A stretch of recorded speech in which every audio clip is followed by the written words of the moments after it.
Chapter 2 Our Earliest Ancestors. We know very little about the first true men. We have never seen their pictures. In the deepest layer of clay of an ancient soil, we have sometimes found pieces of their bones. These lay buried amidst the broken skeletons of other animals that have long since disappeared from the face of the earth. Anthropologists, learned scientists who devote their lives to the study of man as a member of the animal kingdom, have taken these bones, and they have been able to reconstruct our earliest ancestors with a fair degree of accuracy. The great-great-grandfather of the human race was a very ugly and unattractive mammal. He was quite small, much smaller than the people of today. The heat of the sun and the biting wind of the cold winter had colored his skin a dark brown. His head and most of his body, his arms and legs too, were covered with long, coarse hair. He had very thin but strong fingers, which made his hands look like those of a monkey. His forehead was low, and his jaw was like the jaw of a wild animal, which uses its teeth both as fork and knife. He wore no clothes. He had seen no fire except the flames of the rumbling volcanoes which filled the earth with their smoke and their lava. He lived in the damp blackness of vast forests, as the pygmies of Africa do to this very day. When he felt the pangs of hunger, he ate raw leaves and the roots of plants, or he took the eggs away from an angry bird and fed them to his own young. Once in a while, after a long and patient chase, he would catch a sparrow or a small wild dog, or perhaps a rabbit. These he would eat raw, for he had never discovered that food tasted better when it was cooked. During the hours of day, this primitive human being prowled about looking for things to eat.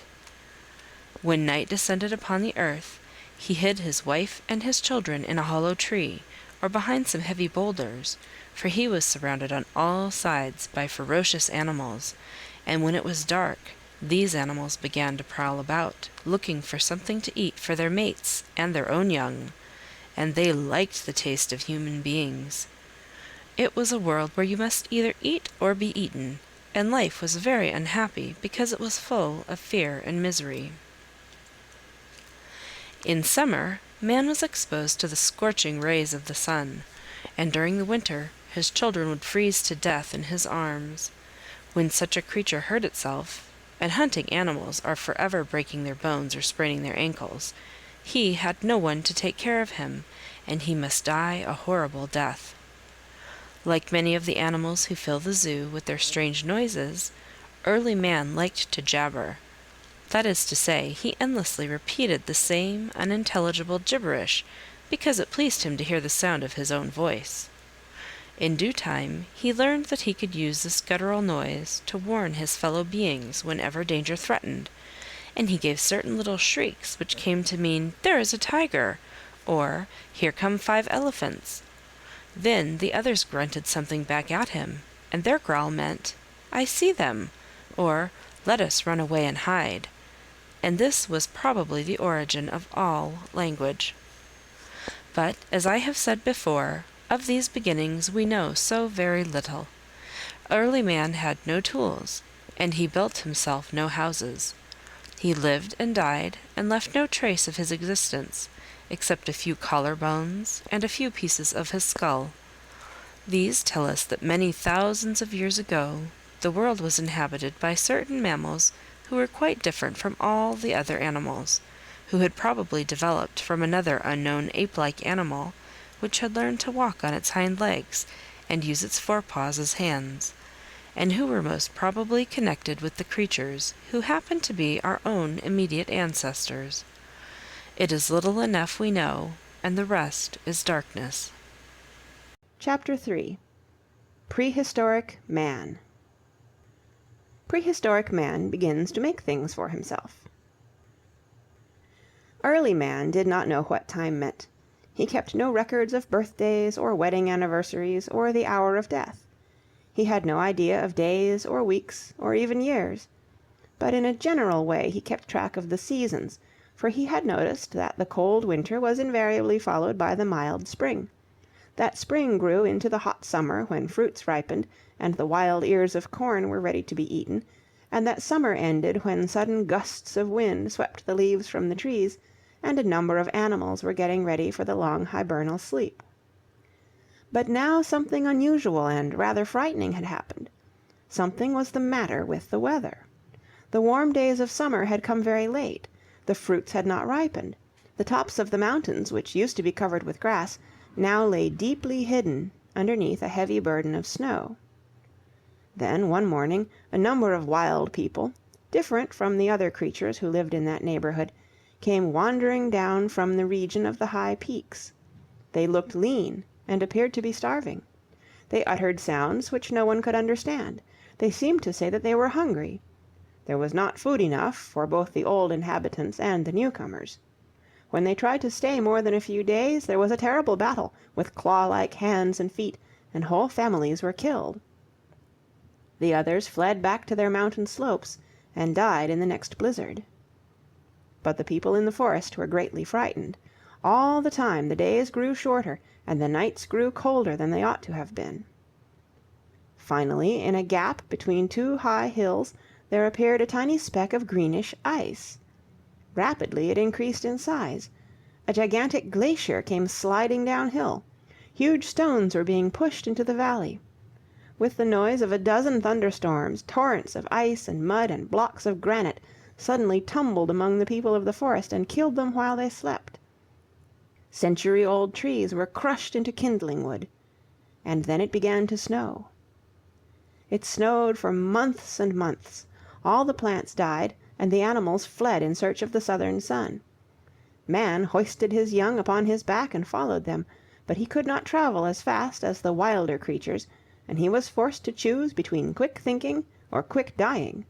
He seems to have preferred the former, for he has managed to survive the terrible glacial periods which upon 4 different occasions threatened to kill every human being on the face of the earth. In the first place, it was necessary that man clothe himself, lest he freeze to death.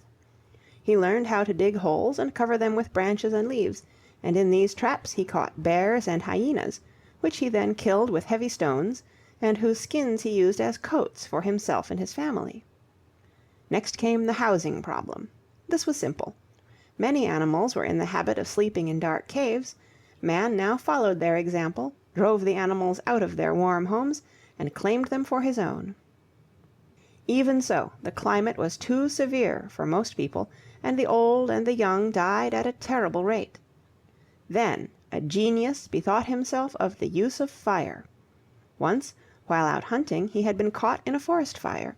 He remembered that he had been almost roasted to death by the flames. Thus far, fire had been an enemy. Now it became a friend. A dead tree was dragged into the cave and lighted by means of smoldering branches from a burning wood. This turned the cave into a cozy little room. And then one evening a dead chicken fell into the fire. It was not rescued until it had been well roasted. Man discovered that meat tasted better when cooked, and he then and there discarded one of the old habits which he had shared with the other animals, and began to prepare his food. In this way thousands of years passed. Only the people with the cleverest brains survived. They had to struggle day and night against cold and hunger. They were forced to invent tools. They learned how to sharpen stones into axes and how to make hammers. They were obliged to put up large stores of food for the endless days of the winter, and they found that clay could be made into bowls and jars and hardened in the rays of the sun. And so the glacial period, which had threatened to destroy the human race, became its greatest teacher because it forced man to use his brain. Chapter 4, Hieroglyphics. This chapter contains several drawings which the reader will do her best to attempt to describe. Hieroglyphics. The Egyptians invent the art of writing, and the record of history begins. These earliest ancestors of ours, who lived in the great European wilderness, were rapidly learning many new things. It is safe to say that in due course of time they would have given up the ways of savages, and would have developed a civilization of their own. But suddenly there came an end to their isolation. They were discovered. A traveler from an unknown southland, who had dared to cross the sea and the high mountain passes, had found his way to the wild people of the European continent. He came from Africa. His home was in Egypt. The valley of the Nile had developed a high stage of civilization thousands of years before the people of the West had dreamed of the possibilities of a fork, or a wheel, or a house.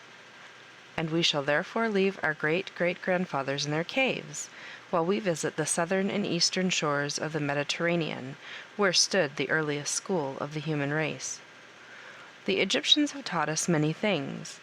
They were excellent farmers. They knew all about irrigation. They built temples which were afterwards copied by the Greeks, and which served as the earliest models for the churches in which we worship nowadays. They had invented a calendar, which proved such a useful instrument for the purpose of measuring time that it has survived with a few changes until today. But most important of all, the Egyptians had learned how to preserve speech for the benefit of future generations. They had invented the art of writing. We are so accustomed to newspapers and books and magazines that we take it for granted that the world has always been able to read and write. As a matter of fact, writing, the most important of all inventions, is quite new. Without written documents, we would be like cats and dogs, who can only teach their kittens and their puppies a few simple things, and who, because they cannot write, possess no way in which they can make use of the experience of those generations of cats and dogs that have gone before. In the 1st century before our era, when the Romans came to Egypt, they found the valley full of strange little pictures which seemed to have something to do with the history of the country. But the Romans were not interested in anything foreign, and did not inquire into the origin of these queer figures which covered the walls of the temples and the walls of the palaces, and endless reams of flat sheets made out of the papyrus reed. The last of the Egyptian priests, who had understood the holy art of making such pictures, had died several years before. Egypt, deprived of its independence, had become a storehouse filled with important historical documents which no one could decipher, and which were of no earthly use to either man or beast. 17 centuries went by, and Egypt remained a land of mystery. But in the year 1798, a French general by the name of Bonaparte happened to visit eastern Africa to prepare for an attack upon the British Indian colonies. He did not get beyond the Nile, and his campaign was a failure.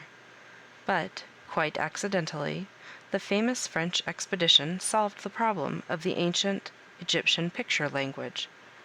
One day, a young French officer, much bored by the dreary life of his little fortress on the Rosetta River, a mouth of the Nile, decided to spend a few idle hours rummaging among the ruins of the Nile Delta. And behold, he found a stone which greatly puzzled him.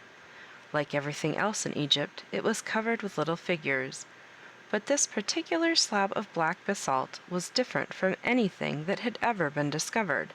It carried 3 inscriptions. One of these was in Greek. The Greek language was known.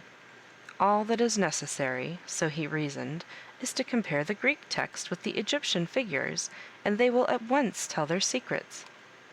The plan sounded simple enough, but it took more than 20 years to solve the riddle. In the year 1802, a French professor by the name of Champollion began to compare the Greek and the Egyptian texts of the famous Rosetta Stone. In the year 1823, he announced that he had discovered the meaning of 14 little figures. A short time later he died from overwork, but the main principles of Egyptian writing had become known. Today the story of the Valley of the Nile is better known to us than the story of the Mississippi River. We possess a written record which covers 4,000 years of chronicled history. As the ancient Egyptian hieroglyphics, the word means sacred writing, have played such a great role in history, a few of them in modified form have even found their way into our own alphabet. You ought to know something about the ingenious system which was used 50 centuries ago to preserve the spoken word for the benefit of the coming generations. Of course, you know what a sign language is. Every Indian story of our western plains has a chapter devoted to strange messages written in the form of little pictures, which tell how many buffaloes were killed and how many hunters there were in a certain party. As a rule, it is not difficult to understand the meaning of such messages. Ancient Egyptian, however, was not a sign language. The clever people of the Nile had passed beyond that stage long before. Their pictures meant a great deal more than the object which they represented, as I shall try to explain to you now. Suppose that you were Champollion, and that you were examining a stack of papyrus sheets, all covered with hieroglyphics. Suddenly you came across a picture of a man with a saw. Very well, you would say, that means, of course, that a farmer went out to cut down a tree. Then you take another papyrus. It tells the story of a queen who had died at the age of 82. In the midst of a sentence appears the picture of the man with the saw. Queens of 82 do not handle saws. The picture, therefore, must mean something else. But what? That is the riddle which the Frenchman finally solved. He discovered that the Egyptians were the first to use what we now call phonetic writing, a system of characters which reproduce the sound, or phone, of the spoken word, and which make it possible for us to translate all our spoken words into a written form, with the help of only a few dots and dashes and pothooks. Let us return for a moment to the little fellow with the saw. The word saw either means a certain tool, which you will find in a carpenter's shop, or it means the past tense of the verb to see. This is what had happened to the word during the course of centuries. First of all, it had meant only the particular tool which it represented. Then that meaning had been lost, and it had become the past participle of a verb. After several hundred years, the Egyptians lost sight of both these meanings, and the picture, here's a picture of a little man with a saw, came to stand for a single letter, the letter S. A short sentence will show you what I mean. Here is a modern English sentence as it would have been written in hieroglyphics. Here in the text you see a picture of a man's face, a bee, a leaf, another picture of a man's face, a man carrying a saw, and a giraffe. The man's face picture either means one of these two round objects in your head which allow you to see, or it means I, the person who is talking. And here you see a picture of the bee, is either an insect which gathers honey, or it represents the verb to be, which means to exist. Again, it may be the first part of a verb, like become or behave. In this particular instance, it is followed by, and here is a picture of a leaf, which means a leaf, or leave, or leave. The sound of all three of these words is the same. The I you know all about. Finally, you get the picture of and here's a picture of the giraffe. It is a giraffe. It is a part of the old sign language out of which the hieroglyphics developed. You can now read that sentence without much difficulty. I believe I saw a giraffe. Having invented this system, the Egyptians developed it during thousands of years until they could write anything they wanted. And they used these canned words to send messages to friends, to keep business accounts, and to keep a record of the history of their country, that future generations might benefit by the mistakes of the past. Chapter 5. The Nile Valley. The beginning of civilization in the valley of the Nile. The history of man is the record of a hungry creature in search of food. Wherever food was plentiful, thither man has traveled to make his home. The fame of the Valley of the Nile must have spread at an early date. From the interior of Africa, and from the desert of Arabia, and from the western part of Asia, people had flocked to Egypt to claim their share of the rich farms. Together these invaders had formed a new race, which called itself Remi, or the Men, just as we sometimes call America God's own country. They had good reason to be grateful to a fate which had carried them to this narrow strip of land. In the summer of each year, the Nile turned the valley into a shallow lake, and when the waters receded, all the grain fields and the pastures were covered with several inches of the most fertile clay. In Egypt a kindly river did the work of 1,000,000 men, and made it possible to feed the teeming population of the first large cities of which we have any record. It is true that all the arable land was not in the valley, but a complicated system of small canals and well sweeps carried water from the river level to the top of the highest banks, and an even more intricate system of irrigation trenches spread it throughout the land. While man of the prehistoric age had been obliged to spend 16 hours out of every 24 gathering food for himself and the members of his tribe, the Egyptian peasant or the inhabitant of the Egyptian city found himself possessed of a certain leisure. He used this spare time to make himself many things that were merely ornamental and not in the least bit useful. More than that, one day he discovered that his brain was capable of thinking all kinds of thoughts which had nothing to do with the problems of eating and sleeping and finding a home for the children. The Egyptian began to speculate upon many strange problems that confronted him. Where did the stars come from? Who made the noise of the thunder which frightened him so terribly? Who made the river Nile rise with such regularity that it was possible to base the calendar upon the appearance and the disappearance of the annual floods? Who was he, himself, a strange little creature surrounded on all sides by death and sickness, and yet happy and full of laughter? He asked these many questions, and certain people obligingly stepped forward to answer these inquiries to the best of their ability. The Egyptians called them priests, and they became the guardians of his thoughts, and gained great respect in the community. They were highly learned men who were entrusted with the sacred task of keeping the written records.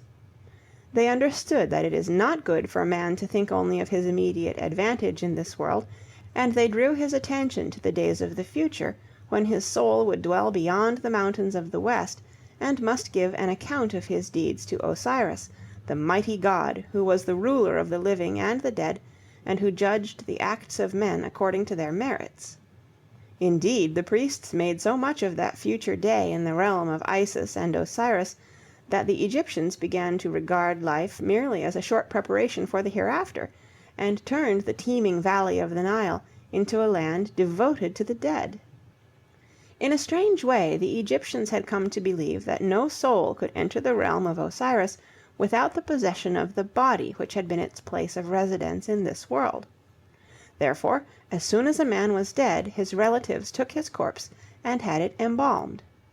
For weeks it was soaked in a solution of natron, and then it was filled with pitch. The Persian word for pitch was mummiai, and the embalmed body was called a mummy.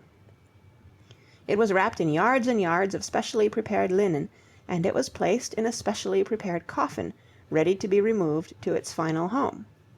But an Egyptian grave was a real home, where the body was surrounded by pieces of furniture and musical instruments, to while away the dreary hours of waiting, and by little statues of cooks and bakers and barbers, that the occupant of this dark home might be decently provided with food, and need not go about unshaven. Originally these graves had been dug into the rocks of the western mountains, but as the Egyptians moved northward, they were obliged to build their cemeteries in the desert. The desert, however, is full of wild animals, and equally wild robbers, and they broke into the graves, and disturbed the mummy or stole the jewelry that had been buried with the body. To prevent such unholy desecration, the Egyptians used to build small mounds of stones on top of the graves. These little mounds gradually grew in size, because the rich people built higher mounds than the poor, and there was a good deal of competition to see who could make the highest hill of stones. The record was made by King Khufu, whom the Greeks called Cheops, and who lived 30 centuries before our era. His mound, which the Greeks called a pyramid, because the Egyptian word for high was pyrimus, was over 500 feet high. It covered more than 13 acres of desert, which is 3 times as much space as that occupied by the Church of St. Peter, the largest edifice of the Christian world. During 20 years, Over 100,000 men were busy carrying the necessary stones from the other side of the river, ferrying them across the Nile. How they ever managed to do this we do not understand. Dragging them in many instances a long distance across the desert, and finally hoisting them into their correct position. But so well did the king's architects and engineers perform their task that the narrow passageway which leads to the royal tomb in the heart of the stone monster has never yet been pushed out of shape by the weight of those thousands of tons of stone which press upon it from all sides. Chapter 6. The Story of Egypt. The Rise and Fall of Egypt. The river Nile was a kind friend, but occasionally it was a hard taskmaster. It taught the people who lived along its banks the noble art of teamwork. They depended upon each other to build their irrigation trenches and keep their dikes in repair. In this way, they learned how to get along with their neighbors, and their mutual benefit association quite easily developed into an organized state. Then, one man grew more powerful than most of his neighbors, and he became the leader of the community and their commander-in-chief when the envious neighbors of Western Asia invaded the prosperous valley. In due course of time, he became their king, and ruled all the land from the Mediterranean to the mountains of the west. But these political adventures of the old pharaohs, the word meant the man who lived in the big house, rarely interested the patient and toiling peasant of the grain fields. Provided he was not obliged to pay more taxes to his king than he thought just, he accepted the rule of Pharaoh as he accepted the rule of mighty Osiris. It was different, however, when a foreign invader came and robbed him of his possessions. After 20 centuries of independent life, a savage Arab tribe of shepherds, called the Hyksos, attacked Egypt, and for 500 years they were the masters of the valley of the Nile. They were highly unpopular, and great hate was also felt for the Hebrews, who came to the land of Goshen to find a shelter after their long wandering through the desert, and who helped the foreign usurper by acting as his tax gatherers and his civil servants.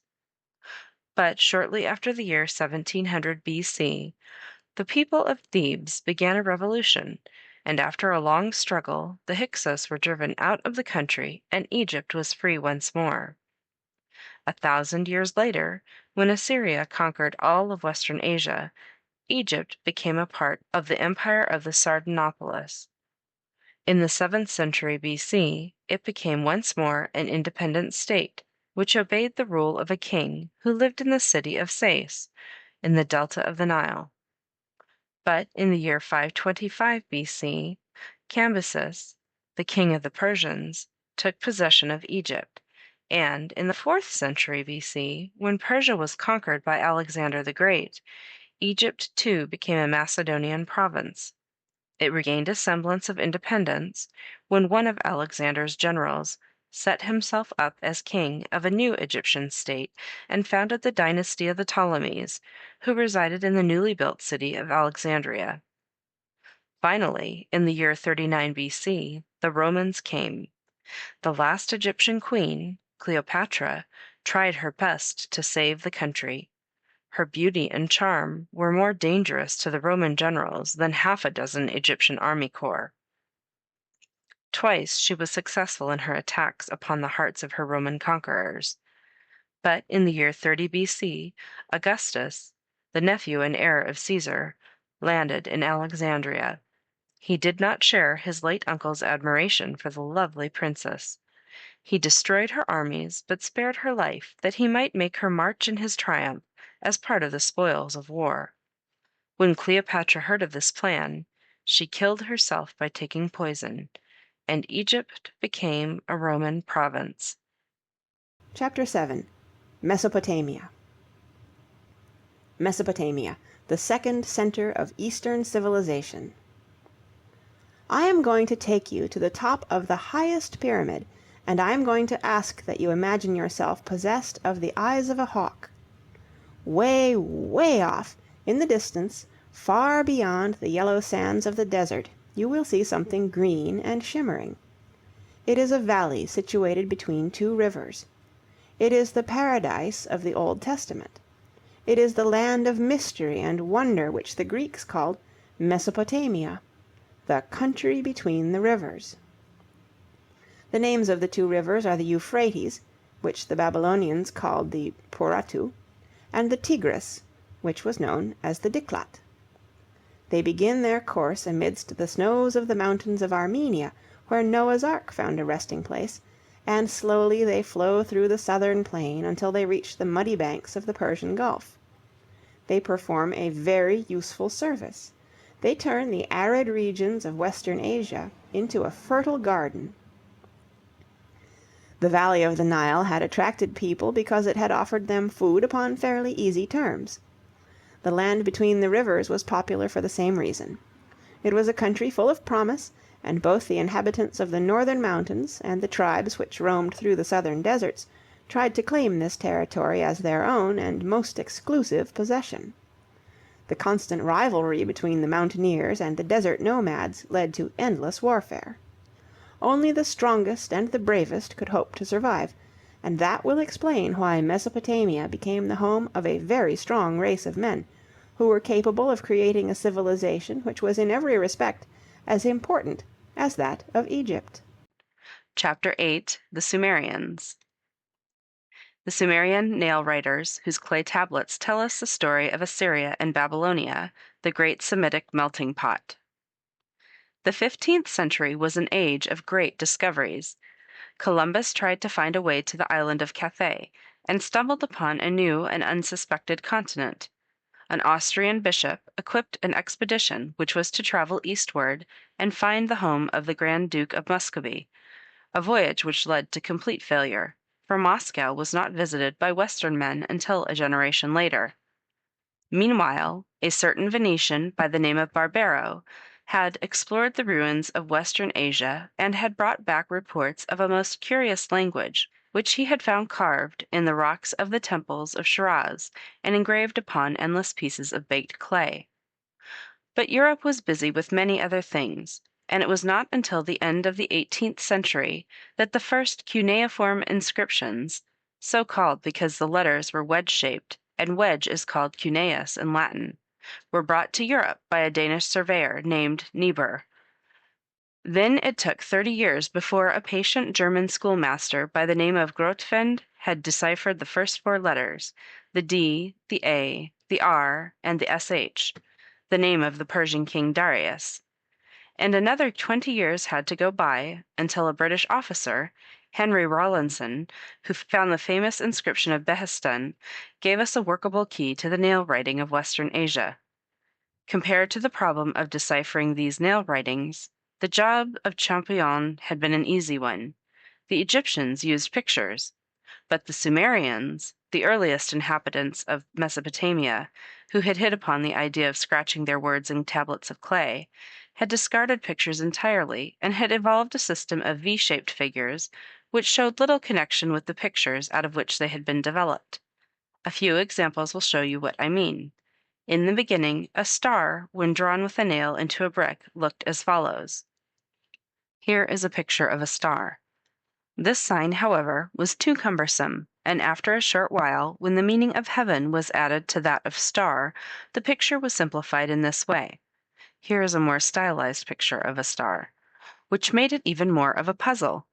In the same way, an ox changed from, here you see a small picture of an ox's head, into, here is another picture, it is several lines and triangles, and a fish changed from, here is a picture of a fish, into, and here's a picture with some more triangles and lines representing a fish.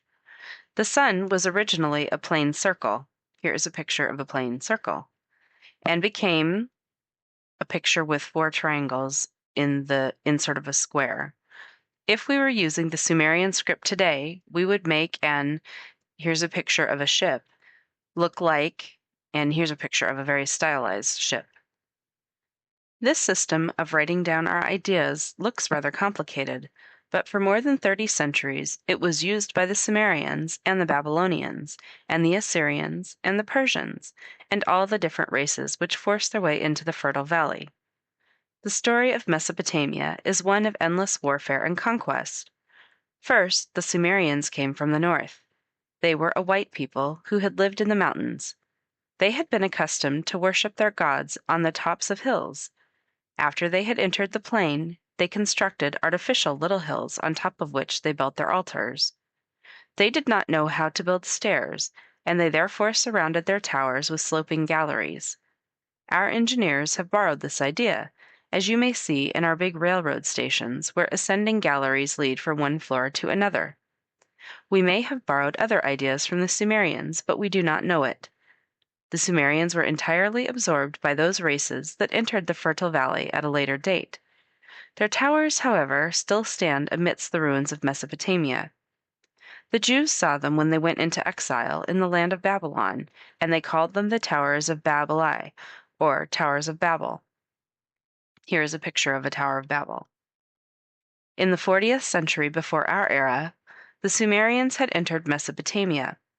They were soon afterwards overpowered by the Akkadians, one of the many tribes from the desert of Arabia who speak a common dialect and who are known as the Semites, because in the olden days people believed them to be direct descendants of Shem, one of the 3 sons of Noah.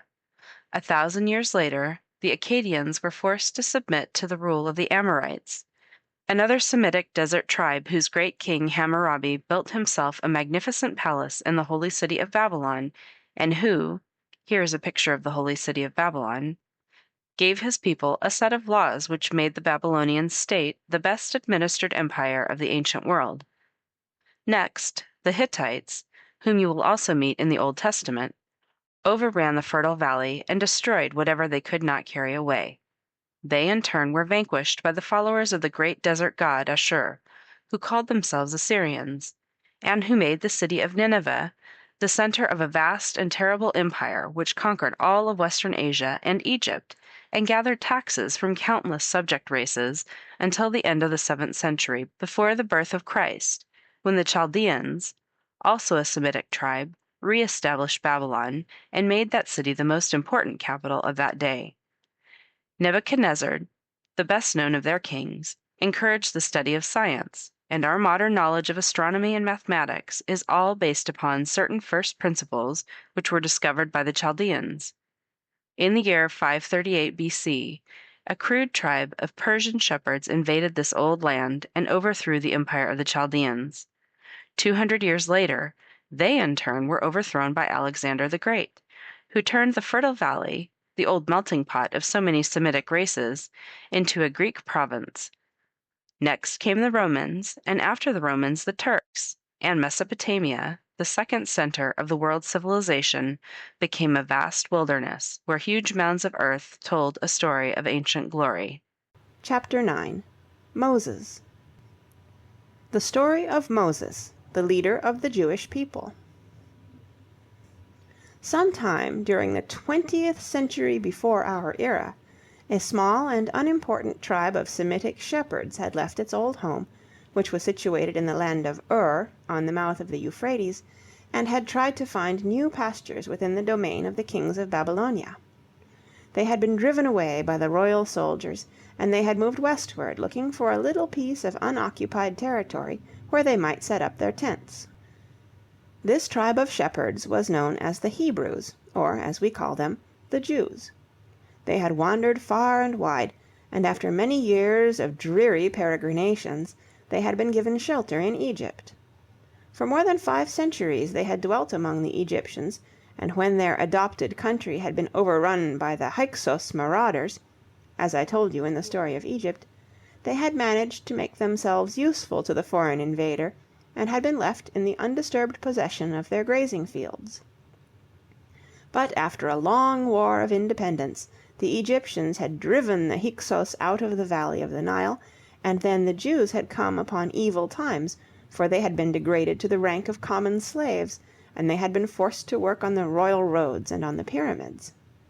And as the frontiers were guarded by the Egyptian soldiers, it had been impossible for the Jews to escape. After many years of suffering, they were saved from their miserable fate by a young Jew called Moses, who for a long time had dwelt in the desert, and there had learned to appreciate the simple virtues of his earliest ancestors, who had kept away from cities and city life, and had refused to let themselves be corrupted by the ease and the luxury of a foreign civilization. Moses decided to bring his people back to a love of the ways of the patriarchs. He succeeded in evading the Egyptian troops that were sent after him, and led his fellow tribesmen into the heart of the plain at the foot of Mount Sinai. During his long and lonely life in the desert, he had learned to revere the strength of the great God of the thunder and the storm, who ruled the high heavens, and upon whom the shepherds depended for life and light and breath. This God, one of the many divinities who were widely worshipped in Western Asia, was called Jehovah, and through the teaching of Moses he became the sole master of the Hebrew race. One day Moses disappeared from the camp of the Jews. It was whispered that he had gone away carrying 2 tablets of rough-hewn stone. That afternoon the top of the mountain was lost to sight. The darkness of a terrible storm hid it from the eye of man. But when Moses returned, behold, there stood engraved upon the tablets the words which Jehovah had spoken unto the people of Israel, amidst the crash of his thunder and the blinding flashes of his lightning. And from that moment Jehovah was recognized by all the Jews as the highest master of their fate, the only true God, who had taught them how to live holy lives when he bade them follow the wise lessons of his 10 commandments. They followed Moses when he bade them continue their journey through the desert. They obeyed him when he told them what to eat and drink, and what to avoid, that they might keep well in the hot climate. And finally, after many years of wandering, they came to a land which seemed pleasant and prosperous. It was called Palestine, which means the country of the Pilistu, the Philistines, a small tribe of Cretans who had settled along the coast after they had been driven away from their own island. Unfortunately, the mainland, Palestine, was already inhabited by another Semitic race called the Canaanites. But the Jews forced their way into the valleys and built themselves cities, and constructed a mighty temple in a town which they named Jerusalem, the home of peace. As for Moses, he was no longer the leader of his people. He had been allowed to see the mountain ridges of Palestine from afar. Then he had closed his tired eyes for all time. He had worked faithfully and hard to please Jehovah. Not only had he guided his brethren out of foreign slavery into the free and independent life of a new home, but he had also made the Jews the first of all nations to worship a single God. Chapter 10. The Phoenicians. The Phoenicians who gave us our alphabet. The Phoenicians, who were the neighbors of the Jews, were a Semitic tribe which, at a very early age, had settled along the shores of the Mediterranean. They had built themselves 2 well-fortified towns, Tyre and Sidon, and within a short time they had gained a monopoly of the trade of the western seas. Their ships went regularly to Greece and Italy and Spain, and they even ventured beyond the Straits of Gibraltar to visit the Scilly Islands, where they could buy tin. Wherever they went, they built themselves small trading stations, which they called colonies. Many of these were the origin of modern cities, such as Cadiz and Marseille. Here is a picture of a Phoenician trader. They bought and sold whatever promised to bring them a good profit. They were not troubled by a conscience. If we are to believe all their neighbors, they did not know what the words honesty or integrity meant. They regarded a well-filled treasure chest the highest ideal of all good citizens. Indeed, they were very unpleasant people, and did not have a single friend. Nevertheless, they have rendered all coming generations one service of the greatest possible value. They gave us our alphabet. The Phoenicians had been familiar with the art of writing, invented by the Sumerians, but they regarded these pothooks as a clumsy waste of time. They were practical businessmen, and could not spend hours engraving 2 or 3 letters. They set to work and invented a new system of writing, which was greatly superior to the old one.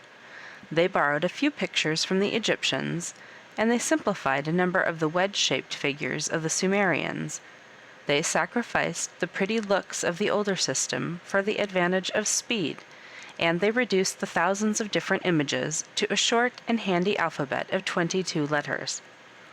In due course of time, this alphabet traveled across the Aegean Sea and entered Greece. The Greeks added a few letters of their own and carried the improved system to Italy. The Romans modified the figures somewhat, and in turn taught them to the wild barbarians of Western Europe. Those wild barbarians were our own ancestors, and that is the reason why this book is written in characters that are of Phoenician origin, and not in the hieroglyphics of the Egyptians or in the nail script of the Sumerians. Chapter 11. The Indo Europeans. The Indo European Persians conquer the Semitic and the Egyptian world. The world of Egypt and Babylon and Assyria and Phoenicia had existed almost 30 centuries, and the venerable races of the fertile valley were getting old and tired. Their doom was sealed when a new and more energetic race appeared upon the horizon. We call this race the Indo European race, because it conquered not only Europe, but also made itself the ruling class in the country which is now known as British India. These Indo Europeans were white men like the Semites, but they spoke a different language which is regarded as the common ancestor of all European tongues, with the exception of Hungarian and Finnish and the Basque dialects of northern Spain. When we first hear of them, they had been living along the shores of the Caspian Sea for many centuries. But one day they had packed their tents, and they had wandered forth in search of a new home. Some of them had moved into the mountains of Central Asia, and for many centuries they had lived among the peaks which surround the plateau of Iran, and that is why we call them Aryans. Others had followed the setting sun, and they had taken possession of the plains of Europe, as I shall tell you when I give you the story of Greece and Rome. For the moment we must follow the Aryans. Under the leadership of Zarathustra, or Zoroaster, who was their great teacher, many of them had left their mountain homes to follow the swiftly flowing Indus River on its way to the sea. Others had preferred to stay among the hills of Western Asia, and there they had founded the half-independent communities of the Medes and the Persians, two peoples whose names we have copied from the old Greek history books. In the 7th century before the birth of Christ, the Medes had established a kingdom of their own called Media, but this perished when Cyrus, the chief of a clan known as the Anshan, made himself king of all the Persian tribes, and started upon a career of conquest which soon made him and his children the undisputed masters of the whole of Western Asia and of Egypt. Indeed, with such energy did these Indo-European Persians push their triumphant campaigns in the West, that they soon found themselves in serious difficulties with certain other Indo-European tribes, which, centuries before, had moved into Europe, and had taken possession of the Greek peninsula and the islands of the Aegean Sea. These difficulties led to the 3 famous wars between Greece and Persia, during which King Darius and King Xerxes of Persia invaded the northern part of the peninsula. They ravaged the lands of the Greeks, and tried very hard to get a foothold upon the European continent. But in this they did not succeed. The navy of Athens proved unconquerable. By cutting off the lines of supplies of the Persian armies, the Greek sailors invariably forced the Asiatic rulers to return to their base. It was the first encounter between Asia, the ancient teacher, and Europe, the young and eager pupil. A great many of the other chapters of this book will tell you how the struggle between East and West has continued until this very day. Chapter 12. The Aegean Sea. The people of the Aegean Sea carried the civilization of old Asia into the wilderness of Europe. When Heinrich Schliemann was a little boy, his father told him the story of Troy. He liked that story better than anything else he had ever heard, and he made up his mind that as soon as he was big enough to leave home, he would travel to Greece and find Troy. That he was the son of a poor country parson in a Mecklenburg village did not bother him. He knew that he would need money, but he decided to gather a fortune first and do the digging afterwards. As a matter of fact, he managed to get a large fortune within a very short time, and as soon as he had enough money to equip an expedition, he went to the northwest corner of Asia Minor, where he supposed that Troy had been situated. Here you see a picture of a Trojan horse. In that particular nook of old Asia Minor stood a high mound covered with grain fields. According to tradition, it had been the home of Priamus, the king of Troy. Schliemann, whose enthusiasm was somewhat greater than his knowledge, wasted no time in preliminary explorations. At once he began to dig, and he dug with such zeal and such speed that his trench went straight through the heart of the city for which he was looking, and carried him into the ruins of another buried town, which was at least 1,000 years older than the Troy of which Homer had written. Then something very interesting occurred. If Schliemann had found a few polished stone hammers, and perhaps a few pieces of crude pottery, no one would have been surprised. Instead of discovering such objects, which people had generally associated with the prehistoric men who had lived in these regions before the coming of the Greeks, Schliemann found beautiful statuettes and very costly jewelry, and ornamented vases of a pattern that was unknown to the Greeks. He ventured the suggestion that fully 10 centuries before the great Trojan War, the coast of the Aegean had been inhabited by a mysterious race of men, who in many ways had been the superiors of the wild Greek tribes, who had invaded their country and had destroyed their civilization or absorbed it until it had lost all trace of originality. Here you see a picture of a mound that has several cities buried underneath different layers of sediment, and it's entitled Schliemann Digs for Troy. And this proved to be the case. In the late 70s of the last century, Schliemann visited the ruins of Mycenae, ruins which were so old that Roman guidebooks marveled at their antiquity.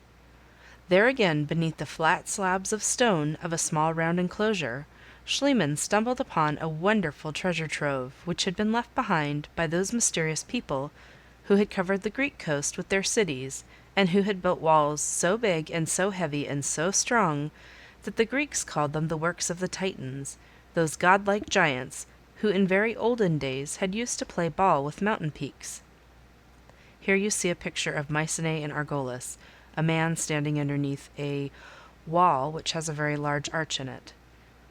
A very careful study of these many relics has done away with some of the romantic features of the story. The makers of those early works of art and the builders of these strong fortresses were no sorcerers, but simple sailors and traders. They had lived in Crete, and on the many small islands of the Agean Sea. They had been hardy mariners, and they had turned the Aegean into a center of commerce for the exchange of goods between the highly civilized East and the slowly developing wilderness of the European mainland. Here you see a picture of an Aegean ship on the Aegean Sea. It's got a sail, and it's being tossed about by the waves. For more than 1,000 years, they had maintained an island empire which had developed a very high form of art. Indeed, their most important city, Snosus, on the northern coast of Crete, had been entirely modern in its insistence upon hygiene and comfort. The palace had been properly drained, and the houses had been provided with stoves, and the Snosians had been the first people to make a daily use of the hitherto unknown bathtub. The palace of their king had been famous for its winding staircases and its large banqueting hall. The cellars underneath this palace, where the wine and the grain and the olive oil were stored, had been so vast, and had so greatly impressed the first Greek visitors, that they had given rise to the story of the labyrinth, the name which we give to a structure with so many complicated passages that it is almost impossible to find our way out, once the front door has closed upon our frightened selves. But what finally became of this great Aegean empire, and what caused its sudden downfall, that I cannot tell. The Cretans were familiar with the art of writing, but no one has yet been able to decipher their inscriptions. Their history, therefore, is unknown to us. We have to reconstruct the record of their adventures from the ruins which the Aegeans have left behind. These ruins make it clear that the Aegean world was suddenly conquered by a less civilized race which had recently come from the plains of northern Europe. Unless we are very much mistaken, the savages who were responsible for the destruction of the Cretan and the Aegean civilization were none other than certain tribes of wandering shepherds who had just taken possession of the rocky peninsula between the Adriatic and the Aegean seas, and who are known to us as Greeks. Here you see a large map that depicts the island ridges between Asia and Europe, which are a series of islands that connect Asia and its environs to different places in Europe. Chapter 13. The Greeks. Meanwhile, the Indo European tribe of the Hellenes was taking possession of Greece.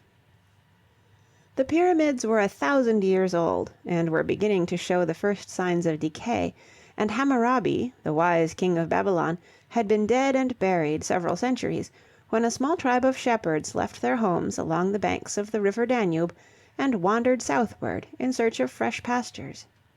They called themselves Hellenes, after Hellen, the son of Deucalion and Pyrrha. According to the old myths, these were the only two human beings who had escaped the great flood, which countless years before had destroyed all the people of the world, when they had grown so wicked that they disgusted Zeus, the mighty god, who lived on Mount Olympus. Of these early Hellenes we know nothing. Thucydides, the historian of the fall of Athens, describing his earliest ancestors, said that they did not amount to very much, and this was probably true. They were very ill-mannered. They lived like pigs and threw the bodies of their enemies to the wild dogs who guarded their sheep. They had very little respect for other people's rights, and they killed the natives of the Greek peninsula, who were called the Pelasgians, and stole their farms and took their cattle and made their wives and daughters slaves, and wrote endless songs praising the courage of the clan of the Achaeans, who had led the Hellenic advance guard into the mountains of Thessaly and the Peloponnesus. But here and there, on the tops of high rocks, they saw the castles of the Aegeans, and those they did not attack, for they feared the metal swords and the spears of the Aegean soldiers, and knew that they could not hope to defeat them with their clumsy stone axes. For many centuries they continued to wander from valley to valley, and from mountainside to mountainside. Then the whole of the land had been occupied, and the migration had come to an end. That moment was the beginning of Greek civilization. The Greek farmer, living within sight of the Aegean colonies, was finally driven by curiosity to visit his haughty neighbors. He discovered that he could learn many useful things from the men who dwelt behind the high stone walls of Mycenae and Tiryns. He was a clever pupil. Within a short time he mastered the art of handling those strange iron weapons which the Aegeans had brought from Babylon and from Thebes. He came to understand the mysteries of navigation. He began to build little boats for his own use. And when he had learned everything the Aegeans could teach him, he turned upon his teachers and drove them back to their islands. Soon afterwards he ventured forth upon the sea, and conquered all the cities of the Aegean. Finally, in the 15th century before our era, he plundered and ravaged Knossos, and 10 centuries after their first appearance upon the scene, the Hellenes were the undisputed rulers of Greece, of the Aegean, and of the coastal regions of Asia Minor. Troy, the last great commercial stronghold of the older civilization, was destroyed in the 11th century B.C. European history was to begin in all seriousness. Chapter 14. The Greek Cities. The Greek cities that were really states. We modern people love the sound of the word big. We pride ourselves upon the fact that we belong to the biggest country in the world, and possess the biggest navy and grow the biggest oranges and potatoes. And we love to live in cities of millions of inhabitants, and when we are dead, we are buried in the biggest cemetery of the whole state. A citizen of ancient Greece, could he have heard us talk, would not have known what we meant. Moderation in all things was the ideal of his life, and mere bulk did not impress him at all. And this love of moderation was not merely a hollow phrase used upon special occasions. It influenced the life of the Greeks from the day of their birth to the hour of their death. It was part of their literature, and it made them build small but perfect temples. It found expression in the clothes which the men wore, and in the rings and the bracelets of their wives. It followed the crowds that went to the theatre, and made them hoot down any playwright who dared to sin against the iron law of good taste or good sense. Here you see a picture of Mount Olympus where the gods lived. It is a two-peaked mountain with a bowl in the middle. The Greeks even insisted upon this quality in their politicians and in their most popular athletes. When a powerful runner came to Sparta and boasted that he could stand longer on one foot than any other man in Hellas, the people drove him from the city because he prided himself upon an accomplishment at which he could be beaten by any common goose. That is all very well, you will say, and no doubt it is a great virtue to care so much for moderation and perfection, but why should the Greeks have been the only people to develop this quality in olden times? For an answer, I shall point to the way in which the Greeks lived. The people of Egypt or Mesopotamia had been the subjects of a mysterious supreme ruler who lived miles and miles away in a dark palace, and who was rarely seen by the masses of the population. The Greeks, on the other hand, were free citizens of 100 independent little cities, the largest of which counted fewer inhabitants than a large modern village. When a peasant, who lived in Ur, said that he was a Babylonian, he meant that he was one of millions of other people who paid tribute to the king, who at that particular moment happened to be a master of Western Asia. But when a Greek said proudly that he was an Athenian or a Theban, he spoke of a small town, which was both his home and his country, and which recognized no master but the will of the people in the marketplace. To the Greek, his fatherland was the place where he was born, where he had spent his earliest years playing hide and seek amidst the forbidden rocks of the Acropolis, where he had grown into manhood with 1,000 other boys and girls whose nicknames were as familiar to him as those of your own schoolmates. His fatherland was the holy soil where his father and mother lay buried. It was the small house within the high city walls where his wife and children lived in safety. It was a complete world which covered no more than 4 or 5 acres of rocky land. Don't you see how these surroundings must have influenced a man in everything he did and said and thought? The people of Babylon and Assyria and Egypt had been part of a vast mob. They had been lost in the multitude. The Greek, on the other hand, had never lost touch with his immediate surroundings. He never ceased to be a part of the little town where everybody knew everyone else. He felt that his intelligent neighbors were watching him. Whatever he did, whether he wrote plays or made statues out of marble or composed songs, he remembered that his efforts were going to be judged by all the free-born citizens of his hometown who knew about such things. This knowledge forced him to strive after perfection, and perfection, as he had been taught from childhood, was not possible without moderation. In this hard school, the Greeks learned to excel in many things. They created new forms of government, and new forms of literature, and new ideals in art which we have never been able to surpass. They performed these miracles in little villages that covered less ground than 4 or 5 modern city blocks. And look what finally happened. In the 4th century before our era, Alexander of Macedonia conquered the world. As soon as he had done with fighting, Alexander decided that he must bestow the benefits of the true Greek genius upon all mankind. He took it away from the little cities and the little villages, and tried to make it blossom and bear fruit amidst the vast royal residences of his newly acquired empire. But the Greeks, removed from the familiar sight of their own temples, removed from the well-known sounds and smells of their own crooked streets, at once lost the cheerful joy and the marvelous sense of moderation which had inspired the work of their hands and brains while they labored for the glory of their old city-states. They became cheap artisans, content with second-rate work. The day the little city-states of old Hellas lost their independence and were forced to become part of a big nation, the old Greek spirit died, and it has been dead ever since. Chapter 15. Greek Self-Government. The Greeks were the first people to try the difficult experiment of self-government. In the beginning all the Greeks had been equally rich and equally poor. Every man had owned a certain number of cows and sheep. His mud hut had been his castle. He had been free to come and go as he wished. Whenever it was necessary to discuss matters of public importance, all the citizens had gathered in the marketplace. One of the older men of the village was elected chairman, and it was his duty to see that everybody had a chance to express his views. In case of war, a particularly energetic and self-confident villager was chosen commander-in-chief, but the same people who had voluntarily given this man the right to be their leader claimed an equal right to deprive him of his job once the danger had been averted. But gradually the village had grown into a city. Some people had worked hard and others had been lazy. A few had been unlucky, and still others had been just plain dishonest in dealing with their neighbors and had gathered wealth. As a result, the city no longer consisted of a number of men who were equally well off. On the contrary, it was inhabited by a small class of very rich people and a large class of very poor ones. There had been another change. The old commander-in-chief, who had been willingly recognized as headman or king because he knew how to lead his men to victory, had disappeared from the scene.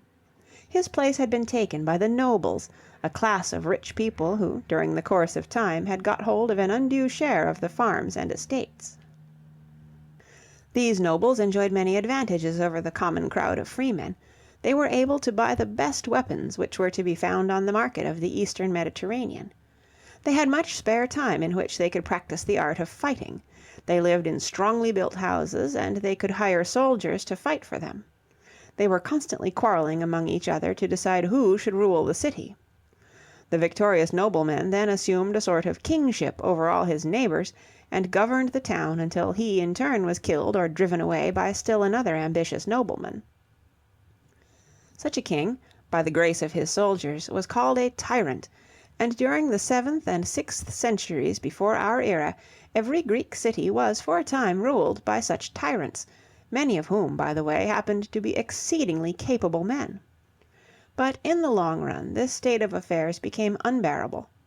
Then attempts were made to bring about reforms, and out of these reforms grew the first democratic government of which the world has a record.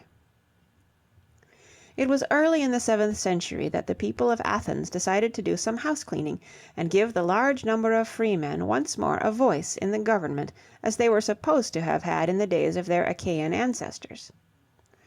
They asked a man by the name of Draco to provide them with a set of laws that would protect the poor against the aggressions of the rich. Draco set to work. Unfortunately, he was a professional lawyer and very much out of touch with ordinary life. In his eyes a crime was a crime, and when he had finished his code the people of Athens discovered that these draconian laws were so severe that they could not possibly be put into effect. There would not have been rope enough to hang all the criminals under their new system of jurisprudence, which made the stealing of an apple a capital offense. The Athenians looked about for a more humane reformer. At last they found someone who could do that sort of thing better than anybody else. His name was Solon. He belonged to a noble family, and he had traveled all over the world and had studied the forms of government of many other countries. After a careful study of the subject, Solon gave Athens a set of laws which bore testimony to that wonderful principle of moderation which was part of the Greek character. He tried to improve the condition of the peasant, without, however, destroying the prosperity of the nobles who were, or rather who could be, of such great service to the state as soldiers.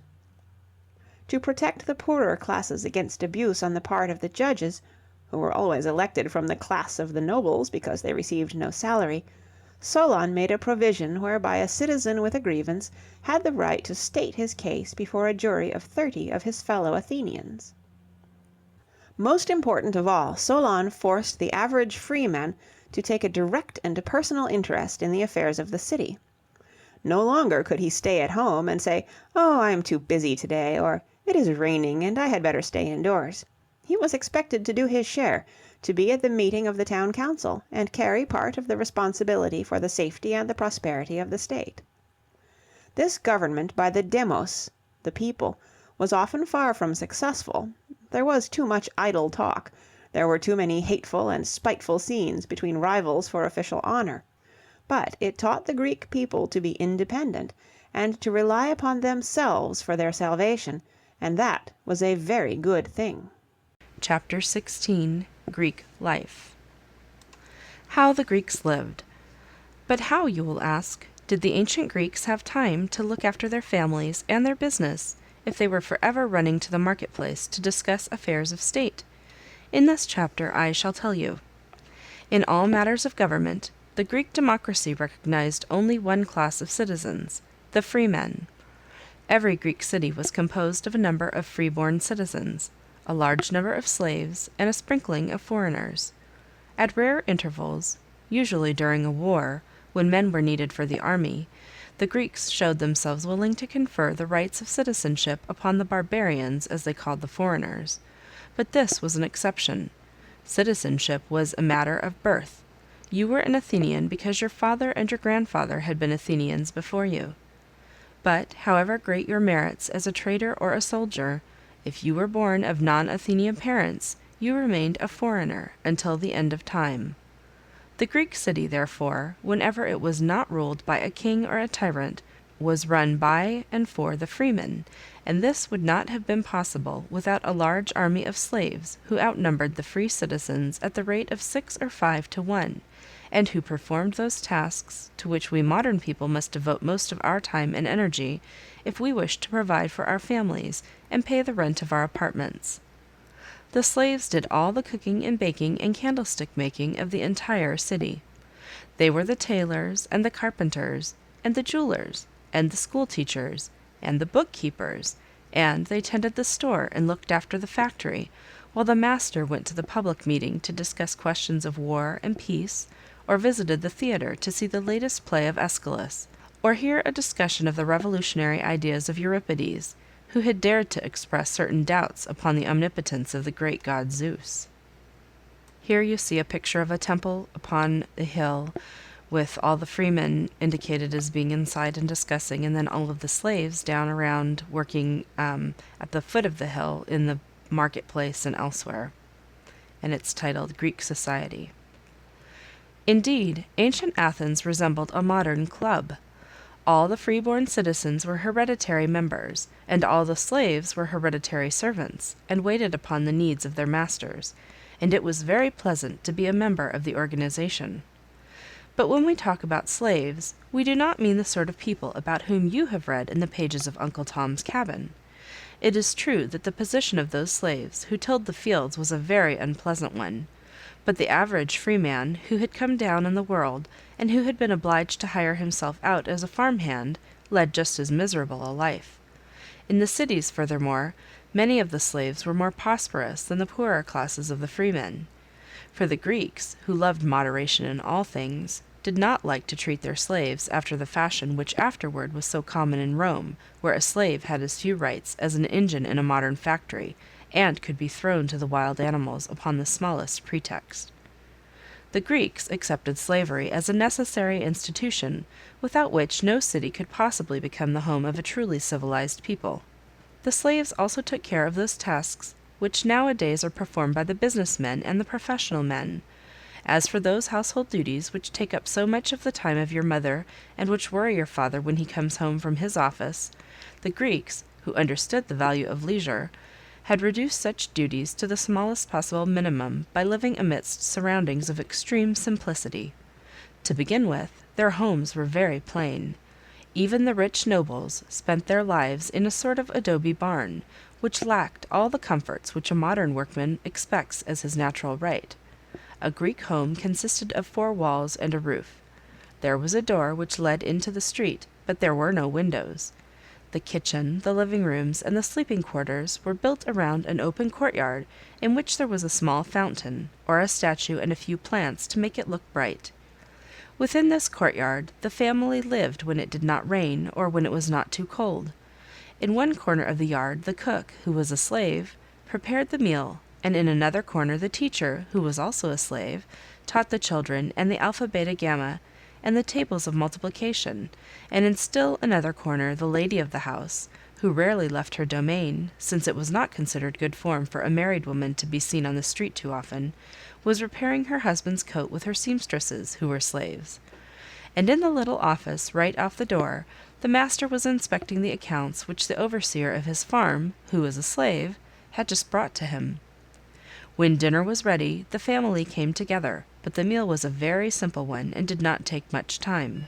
The Greeks seem to have regarded eating as an unavoidable evil and not a pastime, which kills many dreary hours and eventually kills many dreary people. They lived on bread and on wine, with a little meat and some green vegetables. They drank water only when nothing else was available, because they did not think it very healthy. They loved to call on each other for dinner, But our idea of a festive meal, where everybody is supposed to eat much more than is good for him, would have disgusted them.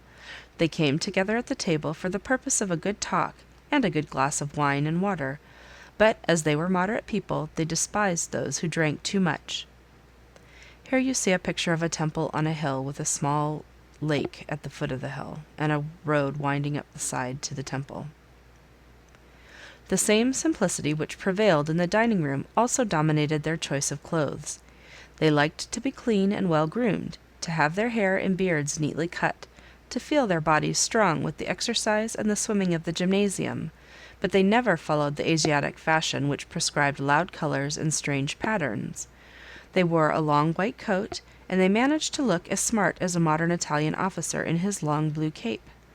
They loved to see their wives wear ornaments, but they thought it very vulgar to display their wealth, or their wives, in public, and whenever the women left their home they were as inconspicuous as possible.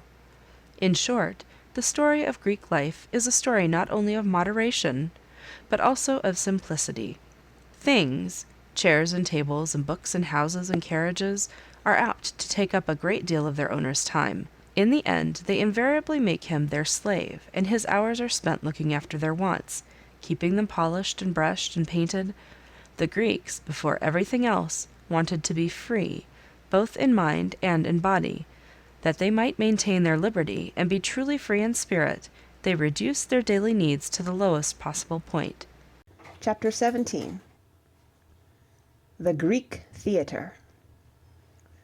The origins of the theatre, the first form of public amusement. At a very early stage of their history, the Greeks had begun to collect the poems which had been written in honor of their brave ancestors, who had driven the Pelasgians out of Hellas and had destroyed the power of Troy. These poems were recited in public, and everybody came to listen to them. But the theatre, the form of entertainment which has become almost a necessary part of our own lives, did not grow out of these recited heroic tales. It had such a curious origin that I must tell you something about it in a separate chapter. The Greeks had always been fond of parades. Every year they held solemn processions in honor of Dionysus, the god of the wine. As everybody in Greece drank wine, the Greeks thought water only useful for the purpose of swimming and sailing. This particular divinity was as popular as a god of the soda fountain would be in our own land. And because the wine god was supposed to live in the vineyards, amidst a merry mob of satyrs, strange creatures who were half man and half goat, the crowd that joined the procession used to wear goat skins and to hee-haw like real billy goats. The Greek word for goat is tragos, and the Greek word for singer is oidos. The singer who meh-meh'd like a goat, therefore, was called a tragos oidos, or goat singer, and it is this strange name which developed into the modern word tragedy, which means in the theatrical sense a piece with an unhappy ending, just as comedy, which really means the singing of something komos, or gay, is the name given to a play which ends happily. But how, you will ask, did this noisy chorus of masqueraders, stamping around like wild goats, ever develop into the noble tragedies which have filled the theatres of the world for almost 2,000 years? The connecting link between the goat singer and Hamlet is really very simple, as I shall show you in a moment. The singing chorus was very amusing in the beginning, and attracted large crowds of spectators, who stood along the side of the road and laughed. But soon this business of hee-hawing grew tiresome, and the Greeks thought dullness an evil only comparable to ugliness or sickness. They asked for something more entertaining. Then an inventive young poet from the village of Icaria in Attica hit upon a new idea which proved a tremendous success. He made one of the members of the goat chorus step forward and engage in conversation with the leader of the musicians, who marched at the head of the parade playing upon their pipes of Pan. This individual was allowed to step out of line. He waved his arms and gesticulated while he spoke, that is to say, he acted, while the others merely stood by and sang. And he asked a lot of questions, which the bandmaster answered according to the roll of papyrus, upon which the poet had written down these answers before the show began. This rough and ready conversation, the dialogue, which told the story of Dionysus or one of the other gods, became at once popular with the crowd. Henceforth every Dionysian procession had an acted scene, and very soon the acting was considered more important than the procession and the maying.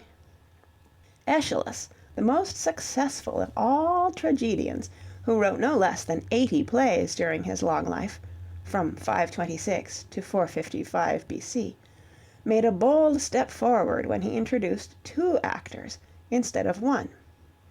A generation later, Sophocles increased the number of actors to 3. When Euripides began to write his terrible tragedies in the middle of the 5th century B.C., he was allowed as many actors as he liked, and when Aristophanes wrote those famous comedies in which he poked fun at everybody and everything, including the gods of Mount Olympus, the chorus had been reduced to the role of mere bystanders, who were lined up behind the principal performers, and who sang "This is a terrible world," while the hero in the foreground committed a crime against the will of the gods. This new form of dramatic entertainment demanded a proper setting, and soon every Greek city owned a theatre, cut out of the rock of a nearby hill. The spectators sat upon wooden benches and faced a wide circle, our present orchestra, where you pay $3.30 for a seat. Upon this half circle, which was the stage, the actors and the chorus took their stand. Behind them there was a tent where they made up with large clay masks which hid their faces and which showed the spectators whether the actors were supposed to be happy and smiling or unhappy and weeping. The Greek word for tent is skene, and that is the reason why we talk of the scenery of the stage. When once the tragedy had become part of Greek life, the people took it very seriously, and never went to the theatre to give their minds a vacation. A new play became as important an event as an election, and a successful playwright was received with greater honors than those bestowed upon a general who had just returned from a famous victory.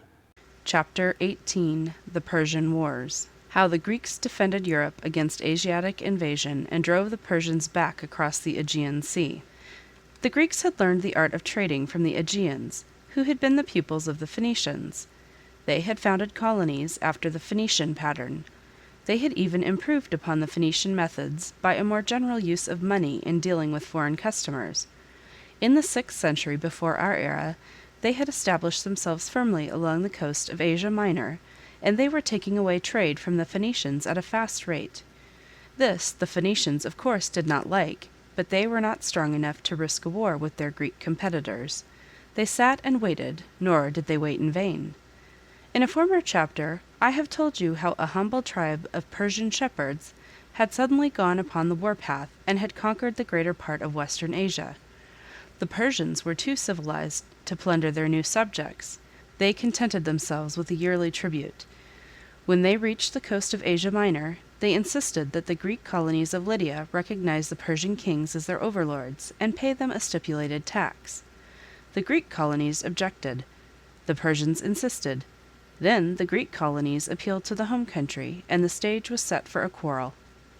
For if the truth be told, the Persian kings regarded the Greek city-states as very dangerous political institutions and bad examples for all other people who were supposed to be the patient slaves of the mighty Persian kings. Of course, the Greeks enjoyed a certain degree of safety, because their country lay hidden beyond the deep waters of the Aegean. But here their old enemies, the Phoenicians, stepped forward with offers of help and advice to the Persians. If the Persian king would provide the soldiers, the Phoenicians would guarantee to deliver the necessary ships to carry them to Europe. It was the year 492 before the birth of Christ, and Asia made ready to destroy the rising power of Europe. As a final warning, the king of Persia sent messengers to the Greeks asking for earth and water as a token of their submission. The Greeks promptly threw the messengers into the nearest well, where they would find both earth and water in large abundance, and thereafter, of course, peace was impossible.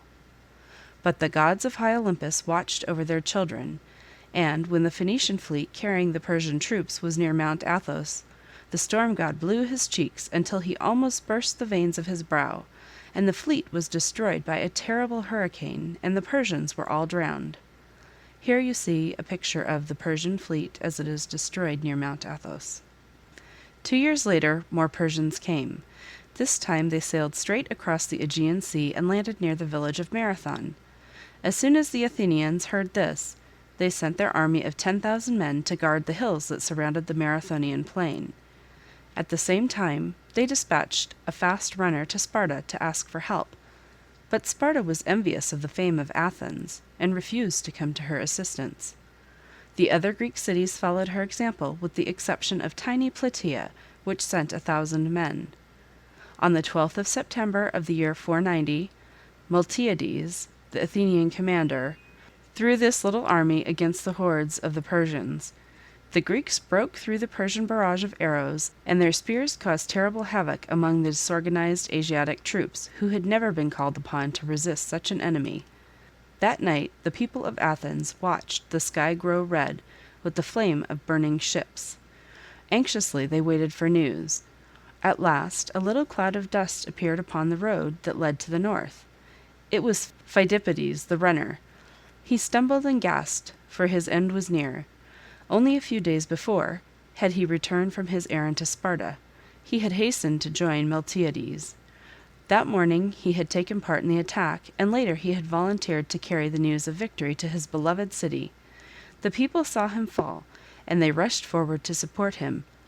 "We have won," he whispered, and then he died, a glorious death, which made him envied of all men.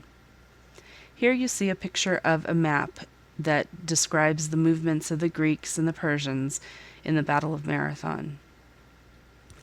As for the Persians, they tried, after this defeat, to land near Athens, but they found the coast guarded and disappeared, and once more the land of Hellas was at peace. 8 years they waited, and during this time the Greeks were not idle. They knew that a final attack was to be expected, but they did not agree upon the best way to avert the danger. Some people wanted to increase the army. Others said that a strong fleet was necessary for success. The two parties, led by Aristides for the army, and Themistocles, the leader of the bigger navy men, fought each other bitterly, and nothing was done until Aristides was exiled. Then Themistocles had his chance, and he built all the ships he could and turned the Piraeus into a strong naval base. In the year 481 BC, a tremendous Persian army appeared in Thessaly, a province of northern Greece. In this hour of danger, Sparta, the great military city of Greece, was elected commander-in-chief. But the Spartans cared little what happened to northern Greece, provided their own country was not invaded. They neglected to fortify the passes that led into Greece.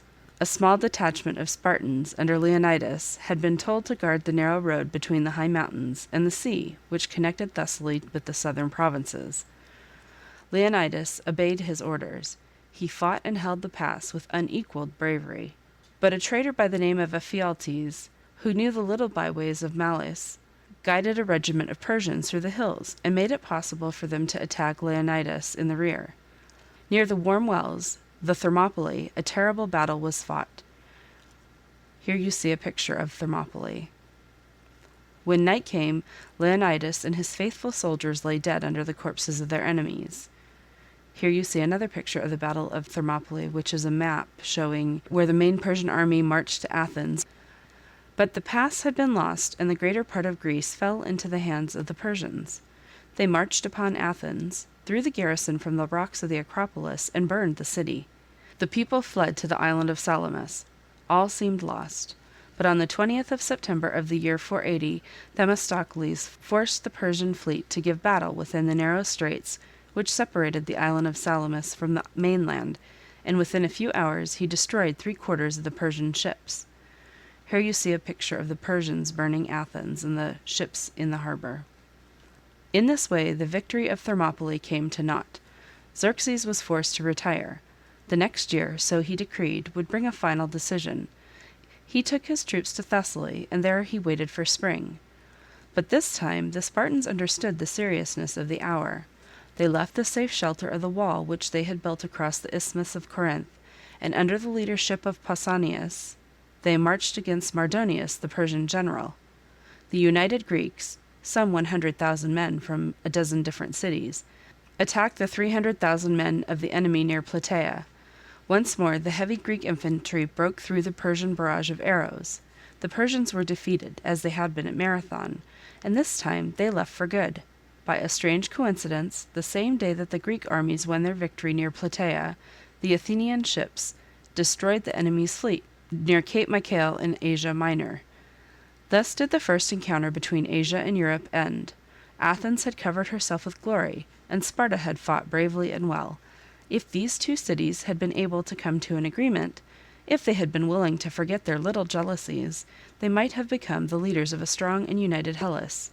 But, alas, they allowed the hour of victory and enthusiasm to slip by, and the same opportunity never returned. Chapter 19.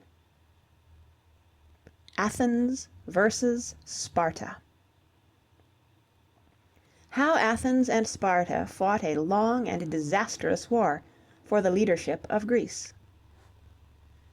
Athens and Sparta were both Greek cities, and their people spoke a common language. In every other respect they were different. Athens rose high from the plain. It was a city exposed to the fresh breezes from the sea, willing to look at the world with the eyes of a happy child. Sparta, on the other hand, was built at the bottom of a deep valley, and used the surrounding mountains as a barrier against foreign thought. Athens was a city of busy trade. Sparta was an armed camp, where people were soldiers for the sake of being soldiers. The people of Athens loved to sit in the sun and discuss poetry or listen to the wise words of a philosopher. The Spartans, on the other hand, never wrote a single line that was considered literature, but they knew how to fight, they liked to fight, and they sacrificed all human emotions to their ideal of military preparedness. The Spartans, on the other hand, never wrote a single line that was considered literature, but they knew how to fight, they liked to fight, and they sacrificed all human emotions to their ideal of military preparedness. No wonder that these somber Spartans viewed the success of Athens with malicious hate. The energy which the defense of the common home had developed in Athens was now used for purposes of a more peaceful nature. The Acropolis was rebuilt and was made into a marble shrine to the goddess Athena. Pericles, the leader of the Athenian democracy, sent far and wide to find famous sculptors and painters and scientists to make the city more beautiful, and the young Athenians more worthy of their home. At the same time he kept a watchful eye on Sparta, and built high walls which connected Athens with the sea, and made her the strongest fortress of that day. An insignificant quarrel between two little Greek cities led to the final conflict. For 30 years the war between Athens and Sparta continued. It ended in a terrible disaster for Athens. During the 3rd year of the war the plague had entered the city. More than half of the people and Pericles, the great leader, had been killed. The plague was followed by a period of bad and untrustworthy leadership. A brilliant young fellow by the name of Alcibiades had gained the favor of the popular assembly. He suggested a raid upon the Spartan colony of Syracuse in Sicily. An expedition was equipped and everything was ready, but Alcibiades got mixed up in a street brawl and was forced to flee. The general who succeeded him was a bungler. First he lost his ships and then he lost his army, and the few surviving Athenians were thrown into the stone quarries of Syracuse, where they died from hunger and thirst. The expedition had killed all the young men of Athens. The city was doomed. After a long siege, the town surrendered in April of the year 404 B.C. The high walls were demolished. The navy was taken away by the Spartans.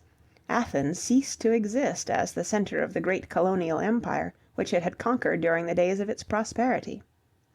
But that wonderful desire to learn and to know and to investigate which had distinguished her free citizens during the days of greatness and prosperity did not perish with the walls and the ships.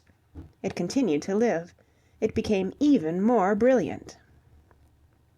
Athens no longer shaped the destinies of the land of Greece, but now, as the home of the first great university, the city began to influence the minds of intelligent people far beyond the narrow frontiers of Hellas.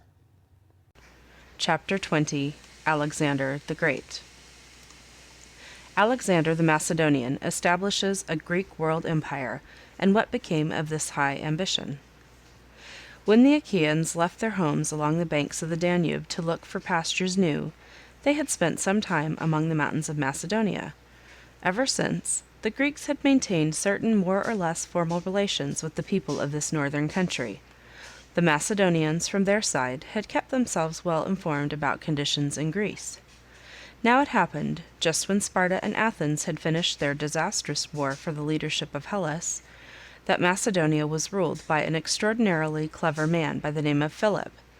He admired the Greek spirit in letters and art, but he despised the Greek lack of self-control in political affairs. It irritated him to see a perfectly good people waste its men and money upon fruitless quarrels. So he settled the difficulty by making himself the master of all Greece, and then he asked his new subjects to join him on a voyage which he meant to pay to Persia, in return for the visit which Xerxes had paid the Greeks 150 years before. Unfortunately, Philip was murdered before he could start upon this well-prepared expedition. The task of avenging the destruction of Athens was left to Philip's son Alexander, the beloved pupil of Aristotle, wisest of all Greek teachers. Alexander bade farewell to Europe in the spring of the year 334 BC.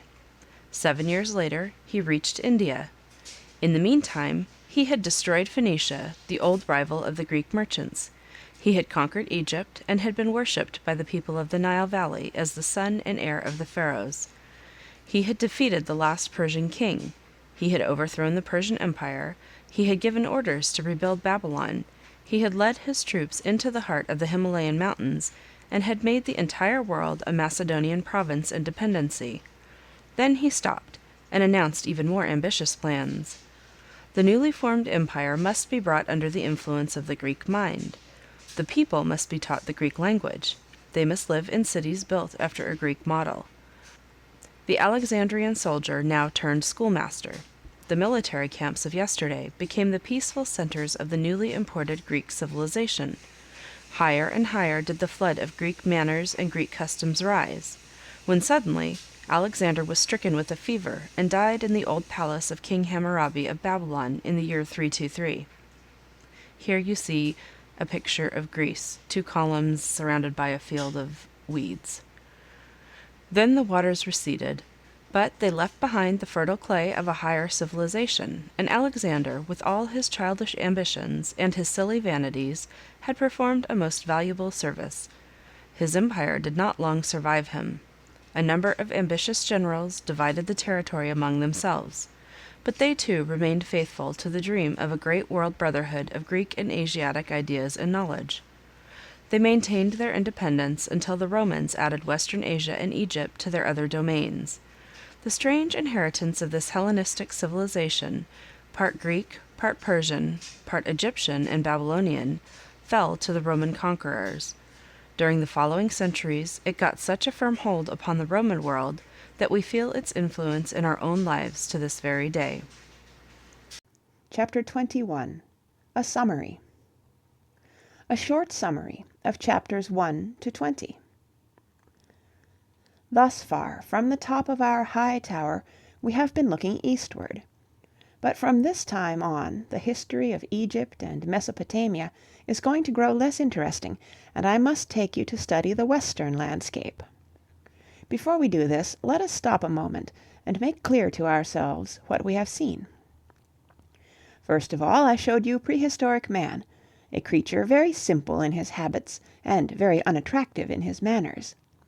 I told you how he was the most defenseless of the many animals that roamed through the early wilderness of the 5 continents, but being possessed of a larger and better brain, he managed to hold his own.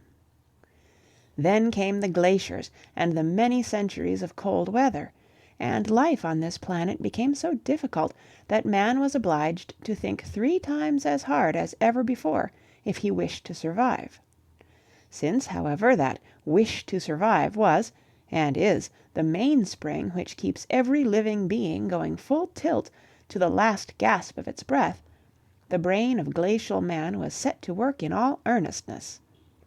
Not only did these hardy people manage to exist through the long cold spells which killed many ferocious animals, But when the earth became warm and comfortable once more, prehistoric man had learned a number of things which gave him such great advantages over his less intelligent neighbors, that the danger of extinction, a very serious one during the first 500,000 years of man's residence upon this planet, became a very remote one.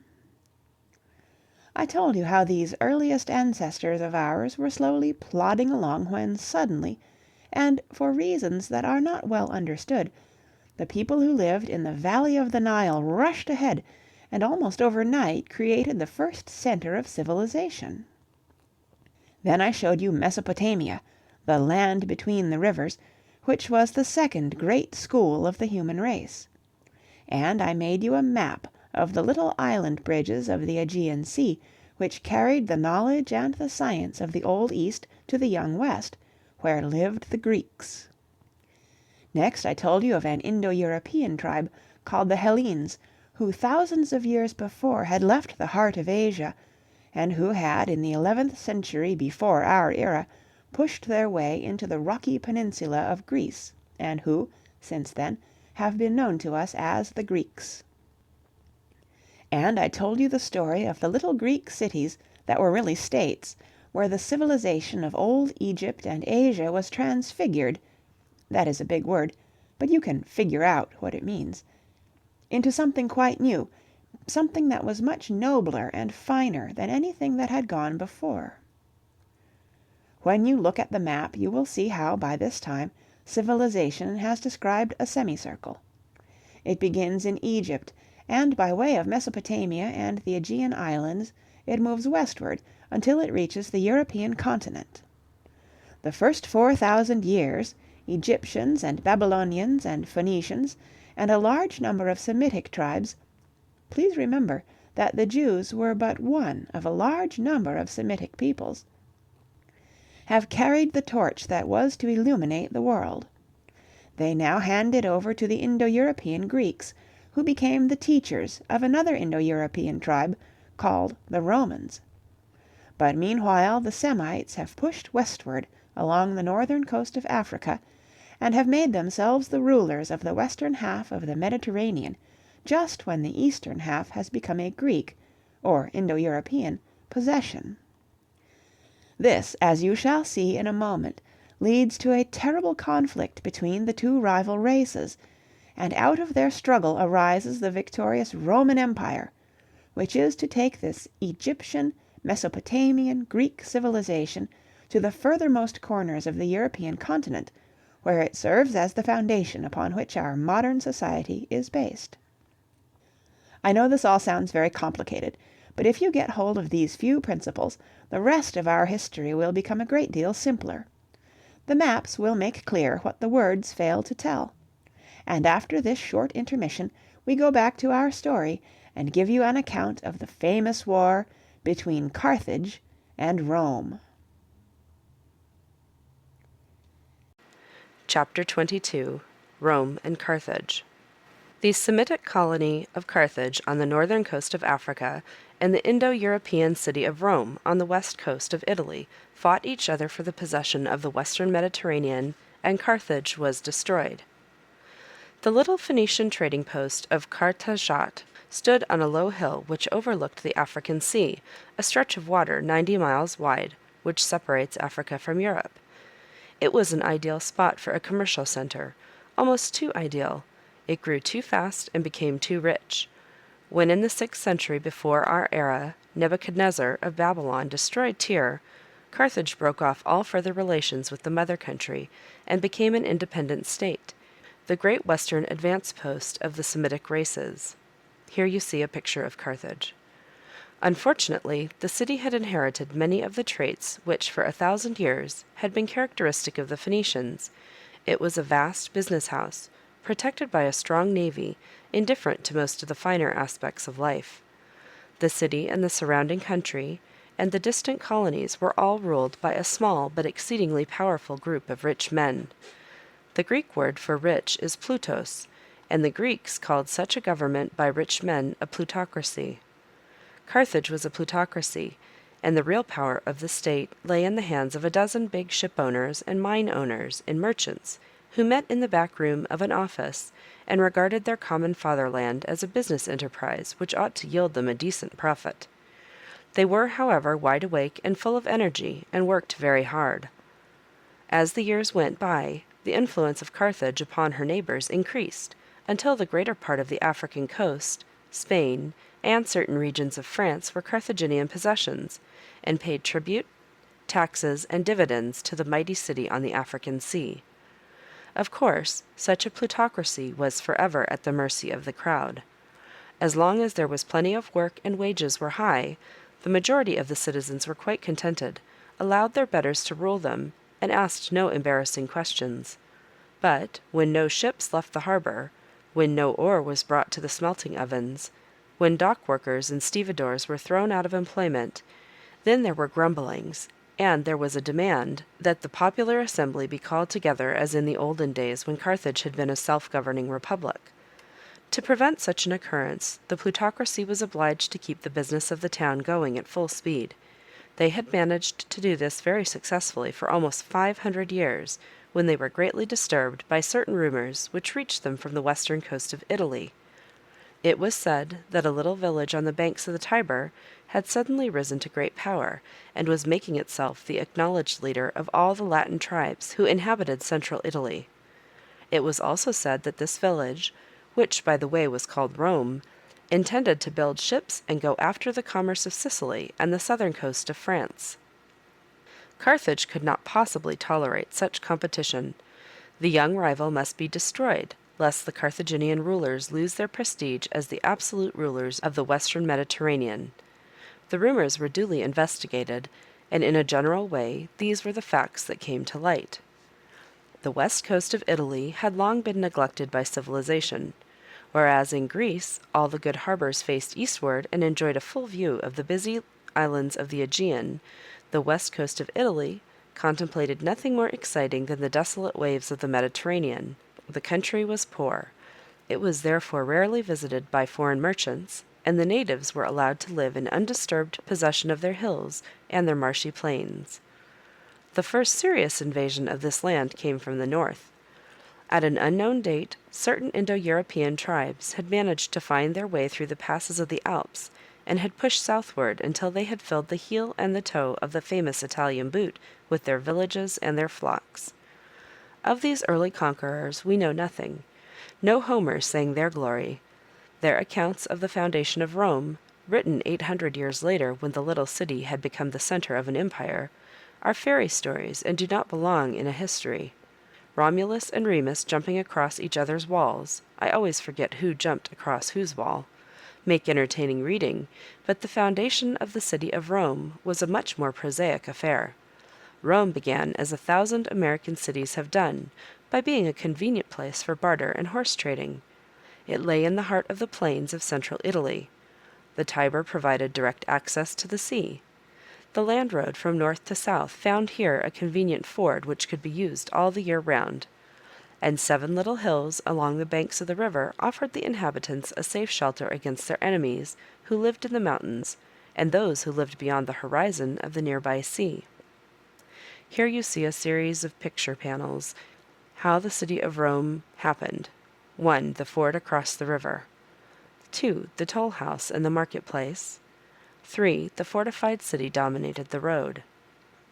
The mountaineers were called the Sabines. They were a rough crowd with an unholy desire for easy plunder. But they were very backward. They used stone axes and wooden shields, and were no match for the Romans with their steel swords. The sea people, on the other hand, were dangerous foes. They were called the Etruscans, and they were, and still are, one of the greatest mysteries of history. Nobody knew or knows whence they came, who they were, what had driven them away from their original homes. We have found the remains of their cities and their cemeteries and their waterworks all along the Italian coast. We are familiar with their inscriptions, but as no one has ever been able to decipher the Etruscan alphabet, these written messages are so far merely annoying and not at all useful. Our best guess is that the Etruscans came originally from Asia Minor, and that a great war or a pestilence in that country had forced them to go away and seek a new home elsewhere. Whatever the reason for their coming, the Etruscans played a great role in history. They carried the pollen of the ancient civilization from the east to the west, and they taught the Romans, who, as we know, came from the north, the first principles of architecture and street building and fighting and art and cookery and medicine and astronomy. But just as the Greeks had not loved their Aegean teachers, in this same way did the Romans hate their Etruscan masters. They got rid of them as soon as they could, and the opportunity offered itself when Greek merchants discovered the commercial possibilities of Italy, and when the first Greek vessels reached Rome. The Greeks came to trade, but they stayed to instruct. They found the tribes who inhabited the Roman countryside, and who were called the Latins, quite willing to learn such things as might be of practical use. At once they understood the great benefit that could be derived from a written alphabet, and they copied that of the Greeks.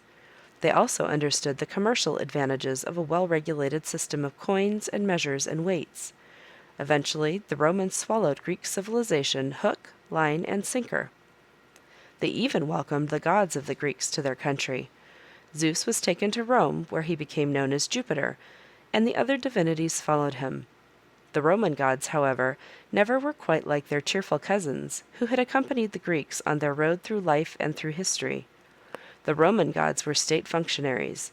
Each one managed his own department with great prudence and a deep sense of justice. But, in turn, he was exact in demanding the obedience of his worshippers. This obedience the Romans rendered with scrupulous care. But they never established the cordial personal relations and that charming friendship which had existed between the old Hellenes and the mighty residents of the high Olympian peak. The Romans did not imitate the Greek form of government, but being of the same Indo European stock as the people of Hellas, the early history of Rome resembles that of Athens and other Greek cities. They did not find it difficult to get rid of their kings, the descendants of the ancient tribal chieftains. But once the kings had been driven from the city, the Romans were forced to bridle the power of the nobles, and it took many centuries before they managed to establish a system which gave every free citizen of Rome a chance to take a personal interest in the affairs of his town. Thereafter, the Romans enjoyed one great advantage over the Greeks. They managed the affairs of their country without making too many speeches. They were less imaginative than the Greeks, and they preferred an ounce of action to a pound of words. They understood the tendency of the multitude, the plebe, as the assemblage of free citizens was called, only too well to waste valuable time upon mere talk.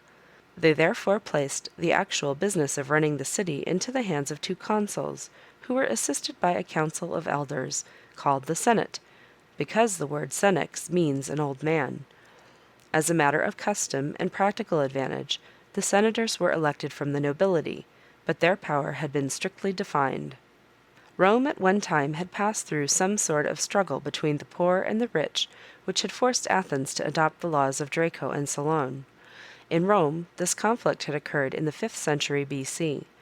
As a result, the freemen had obtained a written code of laws which protected them against the despotism of the aristocratic judges by the institution of the tribune.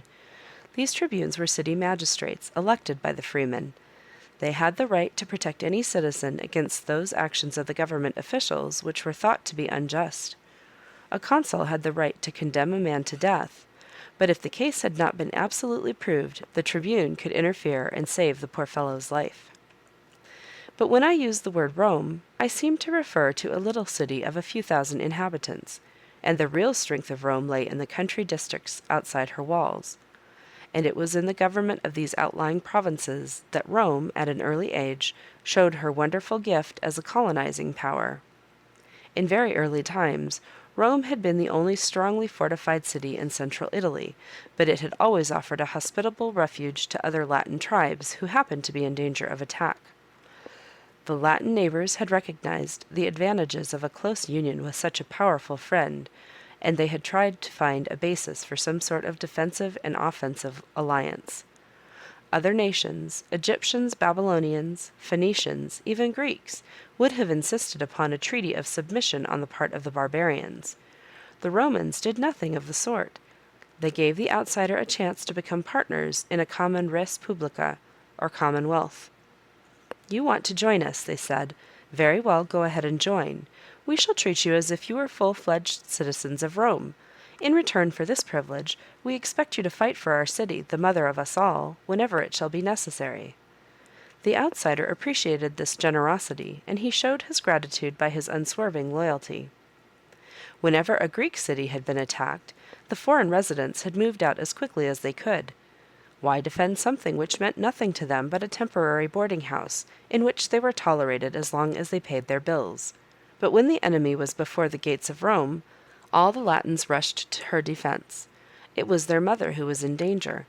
It was their true home, even if they lived 100 miles away and had never seen the walls of the sacred hills. No defeat and no disaster could change this sentiment.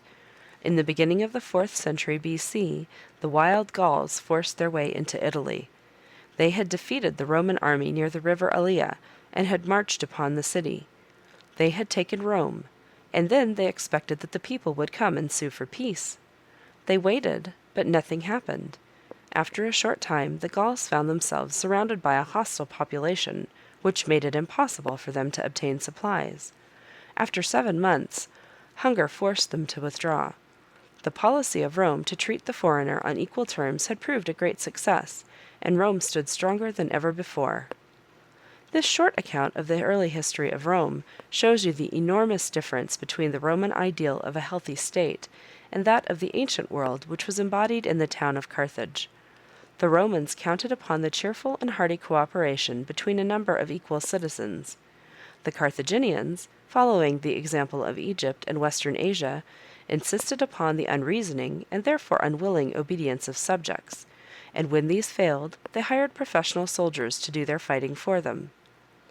You will now understand why Carthage was bound to fear such a clever and powerful enemy, and why the plutocracy of Carthage was only too willing to pick a quarrel that they might destroy the dangerous rival before it was too late.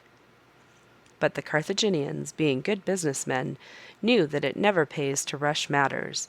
They proposed to the Romans that their respective cities draw 2 circles on a map, and that each town claim one of these circles as their own sphere of influence, and promise to keep out of the other fellow's circle. The agreement was promptly made, and was broken just as promptly when both sides thought it was wise to send their armies to Sicily, where a rich soil and a bad government invited foreign interference. Here you see a picture of the spheres of influence map.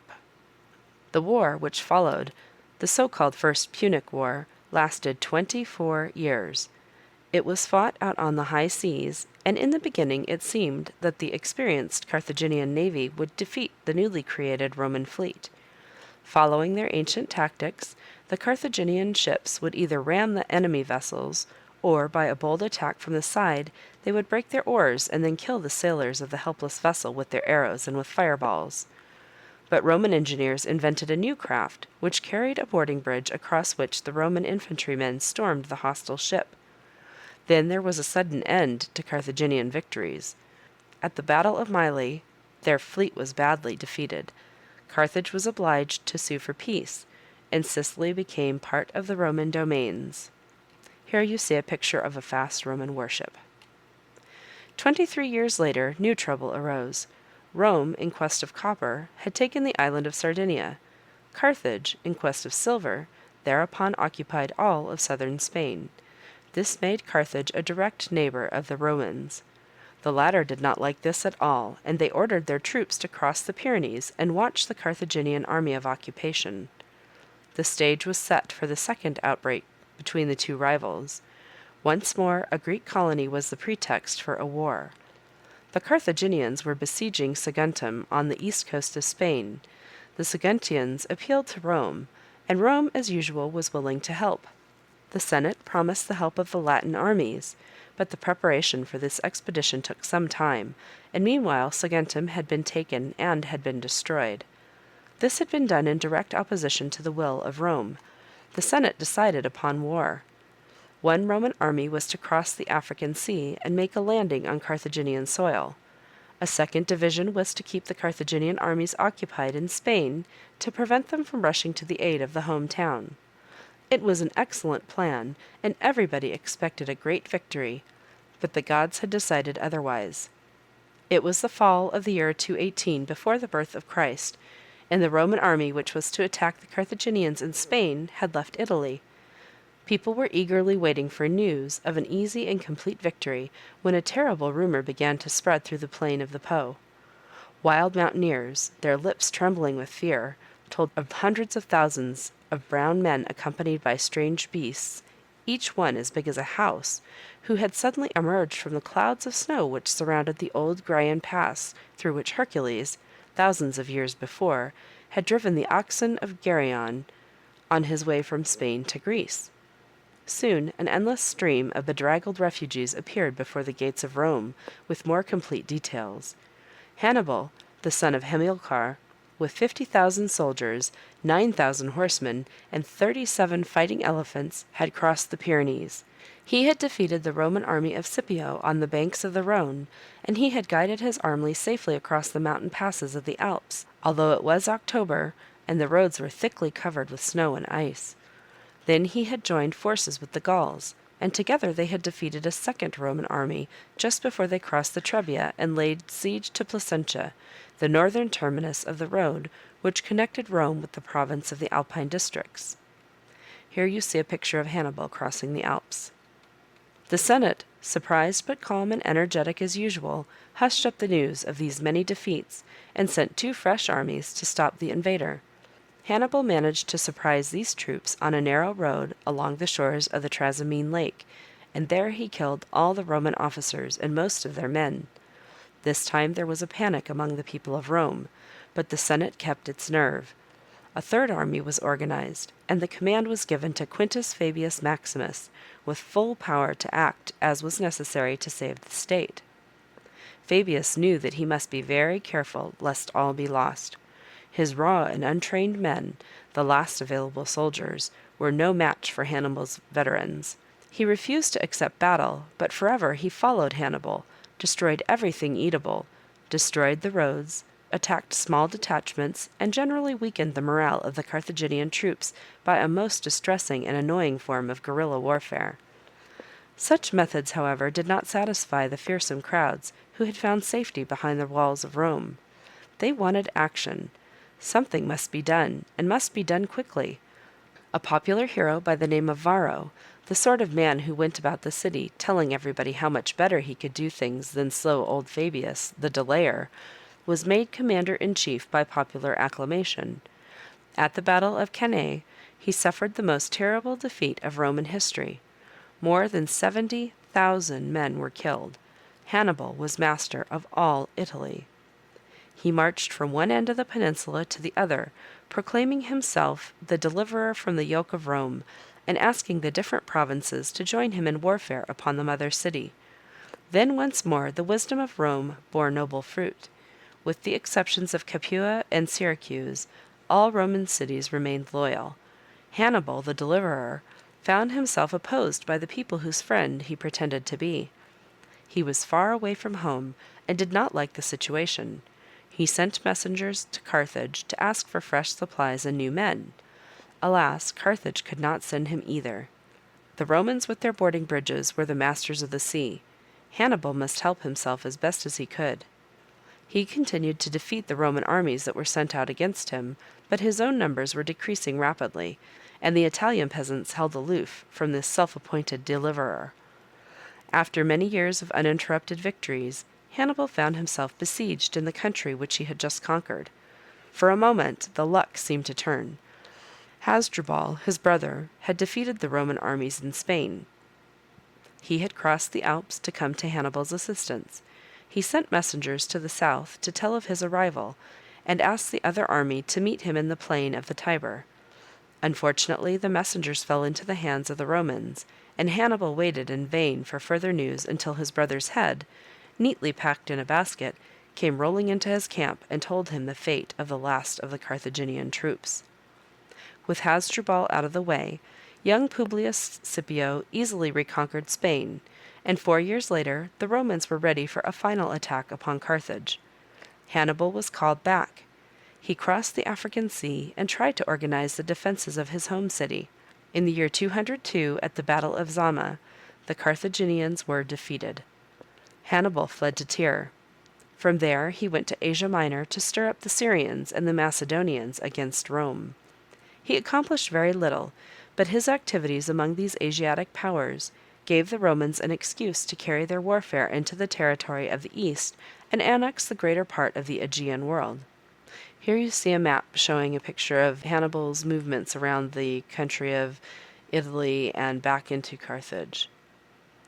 Driven from one city to another, a fugitive without a home, Hannibal at last knew that the end of his ambitious dream had come. His beloved city of Carthage had been ruined by the war. She had been forced to sign a terrible peace. Her navy had been sunk. She had been forbidden to make war without Roman permission. She had been condemned to pay the Romans millions of dollars for endless years to come. Life offered no hope of a better future. In the year 190 B.C., Hannibal took poison and killed himself. Here you see a picture of Hannibal having taken the poison and passing away. 40 years later, the Romans forced their last war upon Carthage. 3 long years, the inhabitants of the old Phoenician colony held out against the power of the new republic. Hunger forced them to surrender. The few men and women who had survived the siege were sold as slaves. The city was set on fire. For 2 whole weeks the storehouses and the palaces and the great arsenal burned. Then a terrible curse was pronounced upon the blackened ruins, and the Roman legions returned to Italy to enjoy their victory. For the next 1,000 years, the Mediterranean remained a European sea. But as soon as the Roman Empire had been destroyed, Asia made another attempt to dominate this great inland sea, as you will learn when I tell you about Muhamed. Chapter 23. The Rise of Rome. How Rome Happened. The Roman Empire was an accident. No one planned it. It happened. No famous general or statesman or cutthroat ever got up and said, "Friends, Romans, citizens, we must found an empire. Follow me, and together we shall conquer all the land from the gates of Hercules to Mount Taurus." Rome produced famous generals and equally distinguished statesmen and cutthroats, and Roman armies fought all over the world, but the Roman Empire making was done without a preconceived plan. The average Roman was a very matter-of-fact citizen. He disliked theories about government. When someone began to recite, "Eastward the course of Roman Empire, etc., etc.," he hastily left the forum. He just continued to take more and more land because circumstances forced him to do so. He was not driven by ambition or by greed. Both by nature and inclination he was a farmer, and wanted to stay at home. But when he was attacked he was obliged to defend himself, and when the enemy happened to cross the sea to ask for aid in a distant country, then the patient Roman marched many dreary miles to defeat this dangerous foe, and when this had been accomplished he stayed behind to administer his newly conquered provinces, lest they fall into the hands of wandering barbarians, and become themselves a menace to Roman safety. It sounds rather complicated, and yet to the contemporaries it was so very simple, as you shall see in a moment. In the year 203 B.C., Scipio had crossed the African Sea and had carried the war into Africa. Carthage had called Hannibal back. Badly supported by his mercenaries, Hannibal had been defeated near Zama. The Romans had asked for his surrender, and Hannibal had fled to get aid from the kings of Macedonia and Syria, as I told you in my last chapter. The rulers of these 2 countries, remnants of the empire of Alexander the Great, just then were contemplating an expedition against Egypt. They hoped to divide the rich Nile Valley between themselves. The king of Egypt had heard of this, and he had asked Rome to come to his support. The stage was set for a number of highly interesting plots and counterplots. But the Romans, with their lack of imagination, rang the curtain down before the play had been fairly started. Their legions completely defeated the heavy Greek phalanx which was still used by the Macedonians as their battle formation. That happened in the year 197 B.C., at the battle in the plains of Cynocephali, or Dogs' Heads, in central Thessaly. The Romans then marched southward to Attica and informed the Greeks that they had come to deliver the Hellenes from the Macedonian yoke. The Greeks, having learned nothing in their years of semi-slavery, used their new freedom in a most unfortunate way. All the little city-states once more began to quarrel with each other, as they had done in the good old days. The Romans, who had little understanding and less love for these silly bickerings of a race which they rather despised, showed great forbearance. But tiring of these endless dissensions, they lost patience, invaded Greece, burned down Corinth, to encourage the other Greeks, and sent a Roman governor to Athens to rule this turbulent province. In this way, Macedonia and Greece became buffer states, which protected Rome's eastern frontier. Meanwhile, right across the Hellespont lay the kingdom of Syria, and Antiochus III, who ruled that vast land, had shown great eagerness when his distinguished guest, General Hannibal, explained to him how easy it would be to invade Italy and sack the city of Rome. Lucius Scipio, a brother of Scipio the African fighter who had defeated Hannibal and his Carthaginians at Zama, was sent to Asia Minor. He destroyed the armies of the Syrian king near Magnesia in the year 190 B.C. Shortly afterwards, Antiochus was lynched by his own people. Asia Minor became a Roman protectorate, and the small city republic of Rome was mistress of most of the lands which bordered upon the Mediterranean. Chapter 24. The Roman Empire. How the Republic of Rome, after centuries of unrest and revolution, became an empire. When the Roman armies returned from these many victorious campaigns, they were received with great jubilation. Alas and alack, this sudden glory did not make the country any happier. On the contrary, the endless campaigns had ruined the farmers, who had been obliged to do the hard work of empire-making. It had placed too much power in the hands of the successful generals and their private friends, who had used the war as an excuse for wholesale robbery.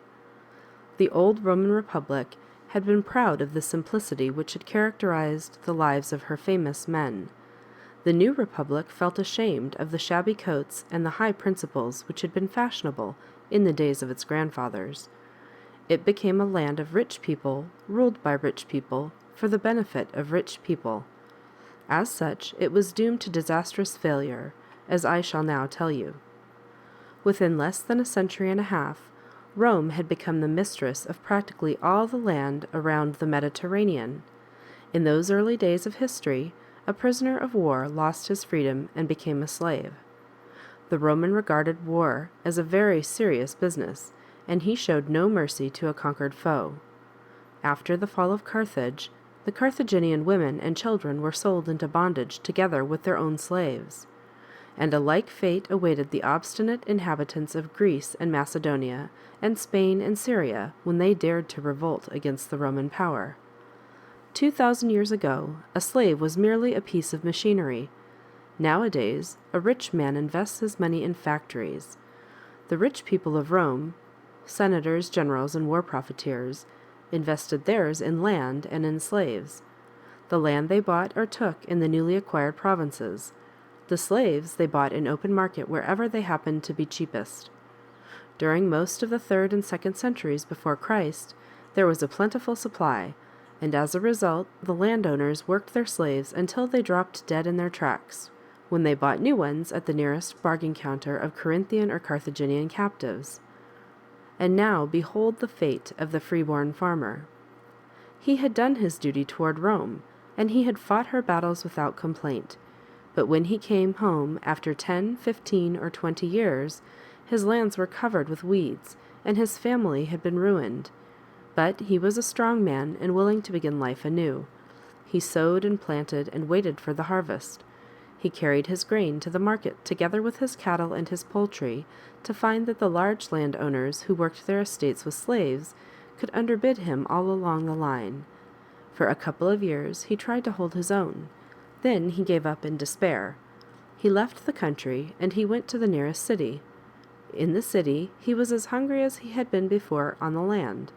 but he shared his misery with thousands of other disinherited beings. They crouched together in filthy hovels in the suburbs of the large cities.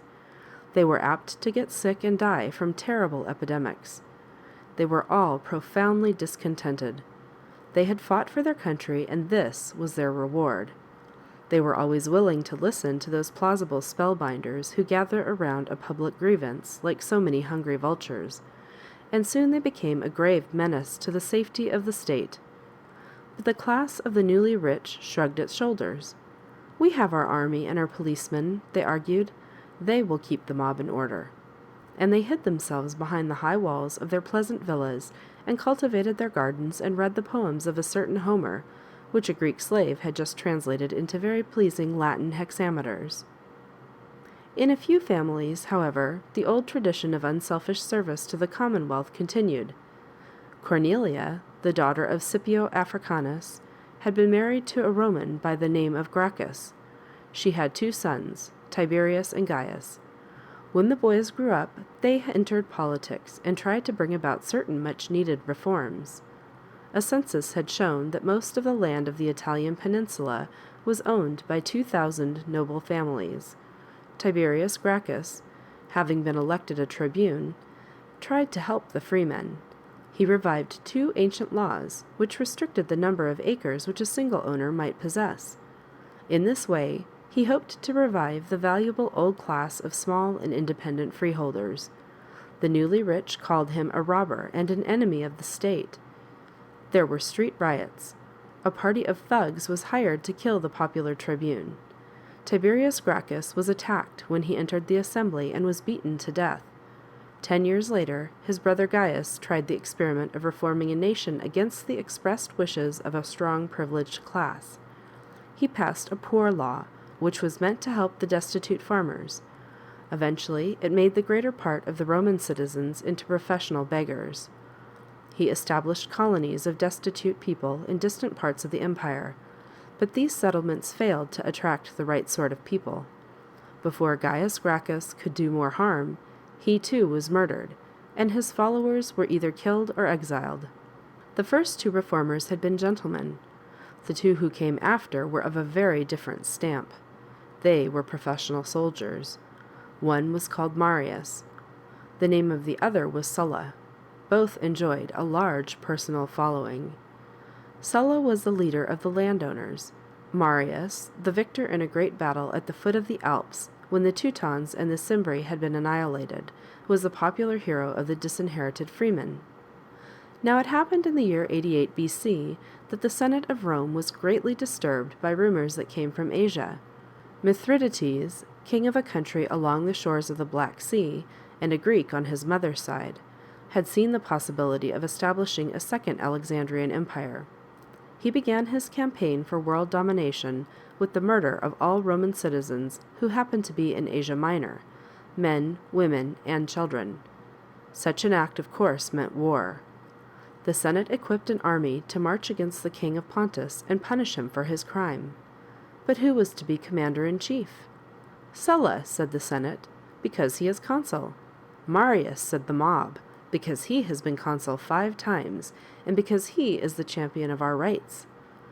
Possession is 9 points of the law. Sulla happened to be in actual command of the army. He went east to defeat Mithridates, and Marius fled to Africa. There he waited until he heard that Sulla had crossed into Asia.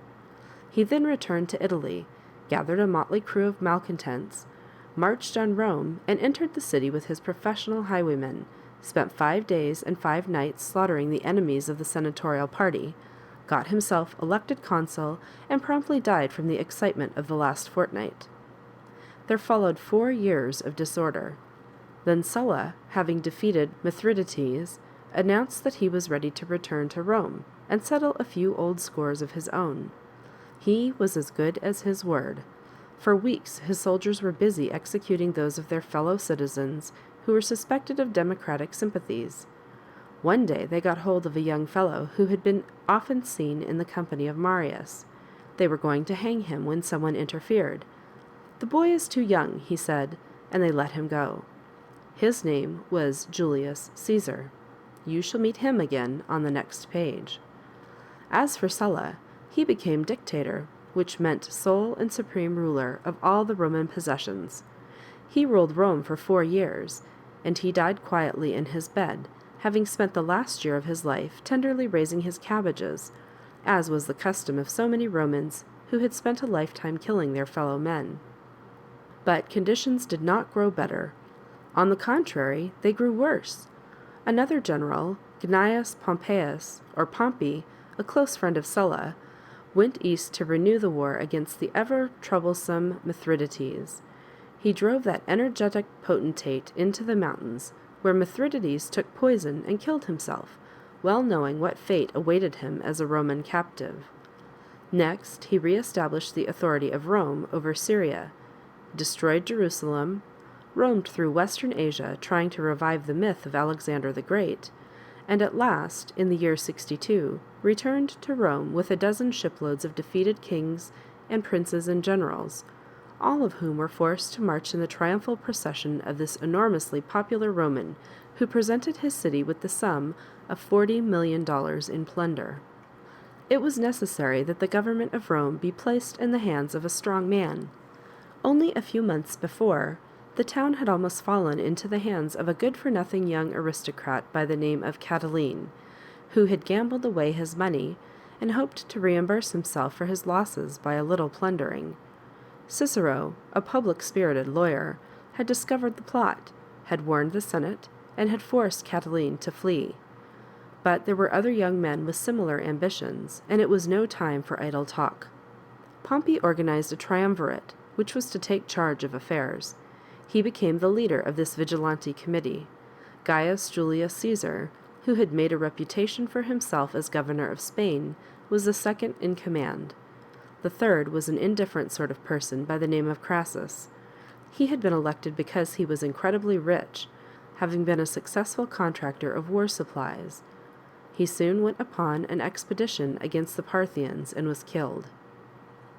As for Caesar, who was by far the ablest of the three, he decided that he needed a little more military glory to become a popular hero. He crossed the Alps and conquered that part of the world which is now called France. Then he hammered a solid wooden bridge across the Rhine and invaded the land of the wild Teutons. Finally, he took ship and visited England. Heaven knows where he might have ended if he had not been forced to return to Italy. Pompey, so he was informed, had been appointed dictator for life. This, of course, meant that Caesar was to be placed on the list of the retired officers, and the idea did not appeal to him. He remembered that he had begun life as a follower of Marius. He decided to teach the senators and their dictator another lesson.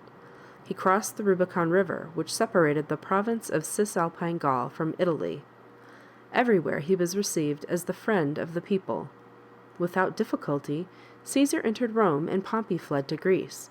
Caesar followed him and defeated his followers near Pharsalus. Pompey sailed across the Mediterranean and escaped to Egypt. When he landed, he was murdered by order of young King Ptolemy. A few days later, Caesar arrived. He found himself caught in a trap. Both the Egyptians and the Roman garrison, which had remained faithful to Pompey, attacked his camp. Here you see a picture of Caesar crossing the bridge going west. Fortune was with Caesar. He succeeded in setting fire to the Egyptian fleet. Incidentally, the sparks of the burning vessels fell on the roof of the famous library of Alexandria, which was just off the waterfront, and destroyed it. Next, he attacked the Egyptian army, drove the soldiers into the Nile, drowned Ptolemy, and established a new government under Cleopatra, the sister of the late king. Just then, word reached him that Pharnaces, the son and heir of Mithridates, had gone on the warpath. Caesar marched northward, defeated Pharnaces in war which lasted 5 days, sent word of his victory to Rome in the famous sentence, Vini, Vidi, Vici, which is Latin for I came, I saw, I conquered, and returned to Egypt, where he fell desperately in love with Cleopatra, who followed him to Rome when he returned to take charge of the government in the year 46. He marched at the head of not less than 4 different victory parades, having won 4 different campaigns. Then Caesar appeared in the Senate to report upon his adventures, and the grateful Senate made him dictator for 10 years. It was a fatal step. The new dictator made serious attempts to reform the Roman state. He made it possible for free men to become members of the Senate. He conferred the rights of citizenship upon distant communities, as had been done in the early days of Roman history. He permitted foreigners to exercise influence upon the government. He reformed the administration of the distant provinces, which certain aristocratic families had come to regard as their private possessions. In short, he did many things for the good of the majority of the people, but which made him thoroughly unpopular with the most powerful men in the state. 100 young aristocrats formed a plot to save the Republic. On the Ides of March, the 15th of March, according to that new calendar which Caesar had brought with him from Egypt, Caesar was murdered when he entered the Senate. Once more, Rome was without a master. Here you see a picture of the great Roman Empire, a map with a wall drawn around the Roman Empire, which extends through most of Europe and part of northern Africa. There were 2 men who tried to continue the tradition of Caesar's glory. One was Antony, his former secretary. The other was Octavian, Caesar's grandnephew and heir to his estate.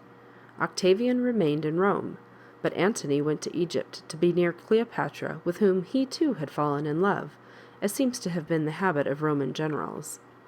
A war broke out between the two.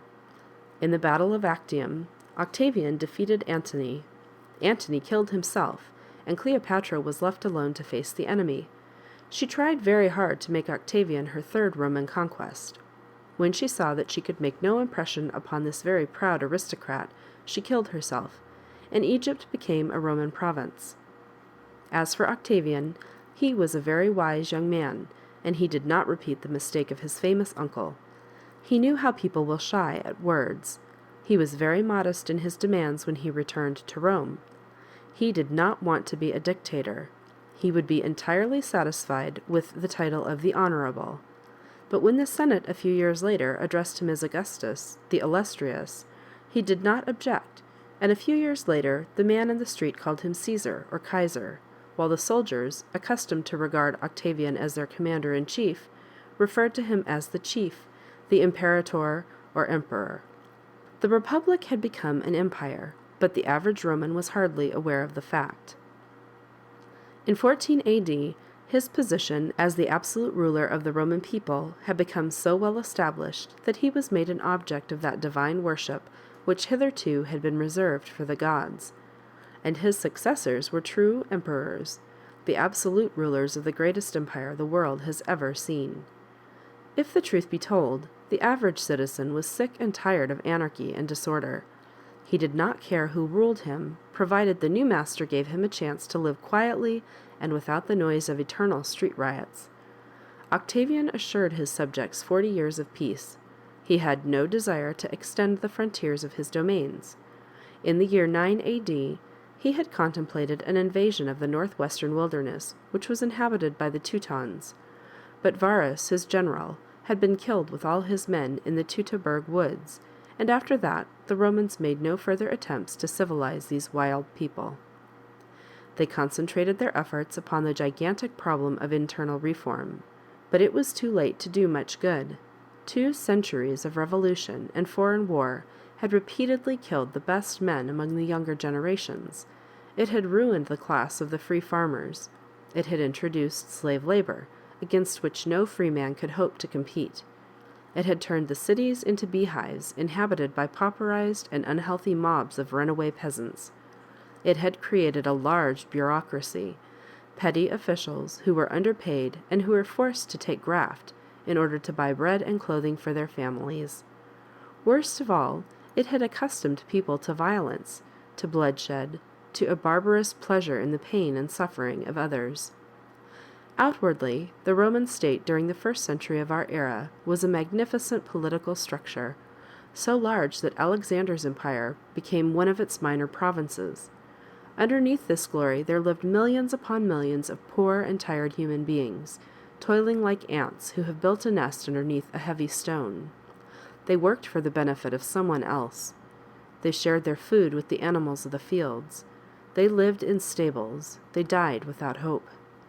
It was the 753rd year since the founding of Rome. Gaius Julius Caesar, Octavianus Augustus, was living in the palace of the Palatine Hill, busily engaged upon the task of ruling his empire. In a little village of distant Syria, Mary, the wife of Joseph the carpenter, was tending her little boy, born in a stable of Bethlehem. This is a strange world. Before long, the palace and the stable were to meet in open combat, and the stable was to emerge victorious. Chapter 25. Joshuwa of Nazareth. The story of Joshuwa of Nazareth, whom the Greeks called Jesus. In the autumn of the year of the city 783, which would be 62 A.D. in our way of counting time, Aesculapius Coltellus, a Roman physician, wrote to his nephew, who was with the army in Syria, as follows: "My dear nephew, a few days ago I was called in to prescribe for a sick man named Paul. He appeared to be a Roman citizen of Jewish parentage, well educated and of agreeable manners. I had been told that he was here in connection with a lawsuit, an appeal from one of our provincial courts, Caesarea or some such place in the eastern Mediterranean. He had been described to me as a wild and violent fellow, who had been making speeches against the people and against the law. I found him very intelligent, and of great honesty. A friend of mine who used to be with the army in Asia Minor tells me that he heard something about him in Ephesus, where he was preaching sermons about a strange new god. I asked my patient if this were true, and whether he had told the people to rebel against the will of our beloved emperor. Paul answered me that the kingdom of which he had spoken was not of this world, and he added many strange utterances which I did not understand, but which were probably due to his fever. His personality made a great impression upon me, and I was sorry to hear that he was killed on the Ostian road a few days ago. Therefore I am writing this letter to you. When next you visit Jerusalem, I want you to find out something about my friend Paul and the strange Jewish prophet who seems to have been his teacher. Our slaves are getting much excited about this so-called Messiah, and a few of them who openly talked of the new kingdom, whatever that means, have been crucified. I would like to know the truth about all these rumors, and I am, your devoted uncle, Aesculapius Coltellus." 6 weeks later, Gladius Ensa, the nephew, a captain of the 7th Gallic Infantry, answered as follows: "My dear uncle, I received your letter, and I have obeyed your instructions. 2 weeks ago our brigade was sent to Jerusalem. There have been several revolutions during the last century, and there's not much left of the old city. We have been here now for a month, and tomorrow we shall continue our march to Petra, where there has been trouble with some of the Arab tribes. I shall use this evening to answer your questions, but pray do not expect a detailed report. I have talked with most of the older men in this city, but few have been able to give me any definite information. A few days ago a peddler came to the camp. I bought some of his olives, and I asked him whether he had ever heard of the famous Messiah, who was killed when he was young. He said that he remembered it very clearly, because his father had taken him to Golgotha, a hill just outside the city, to see the execution, and to show him what became of the enemies of the laws of the people of Judea. He gave me the address of one Joseph, who had been a personal friend of the Messiah, and told me that I had better go and see him if I wanted to know more. This morning I went to call on Joseph. He was quite an old man. He had been a fisherman on one of the freshwater lakes. His memory was clear, and from him at last I got a fairly definite account of what had happened during the troublesome days before I was born. Tiberius, our great and glorious emperor, was on the throne, and an officer of the name of Pontius Pilatus was governor of Judea and Samaria. Joseph knew little about this Pilatus. He seemed to have been an honest enough official, who left a decent reputation as procurator of the province.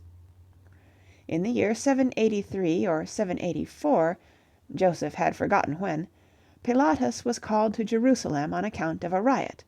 A certain young man, the son of a carpenter of Nazareth, was said to be planning a revolution against the Roman government.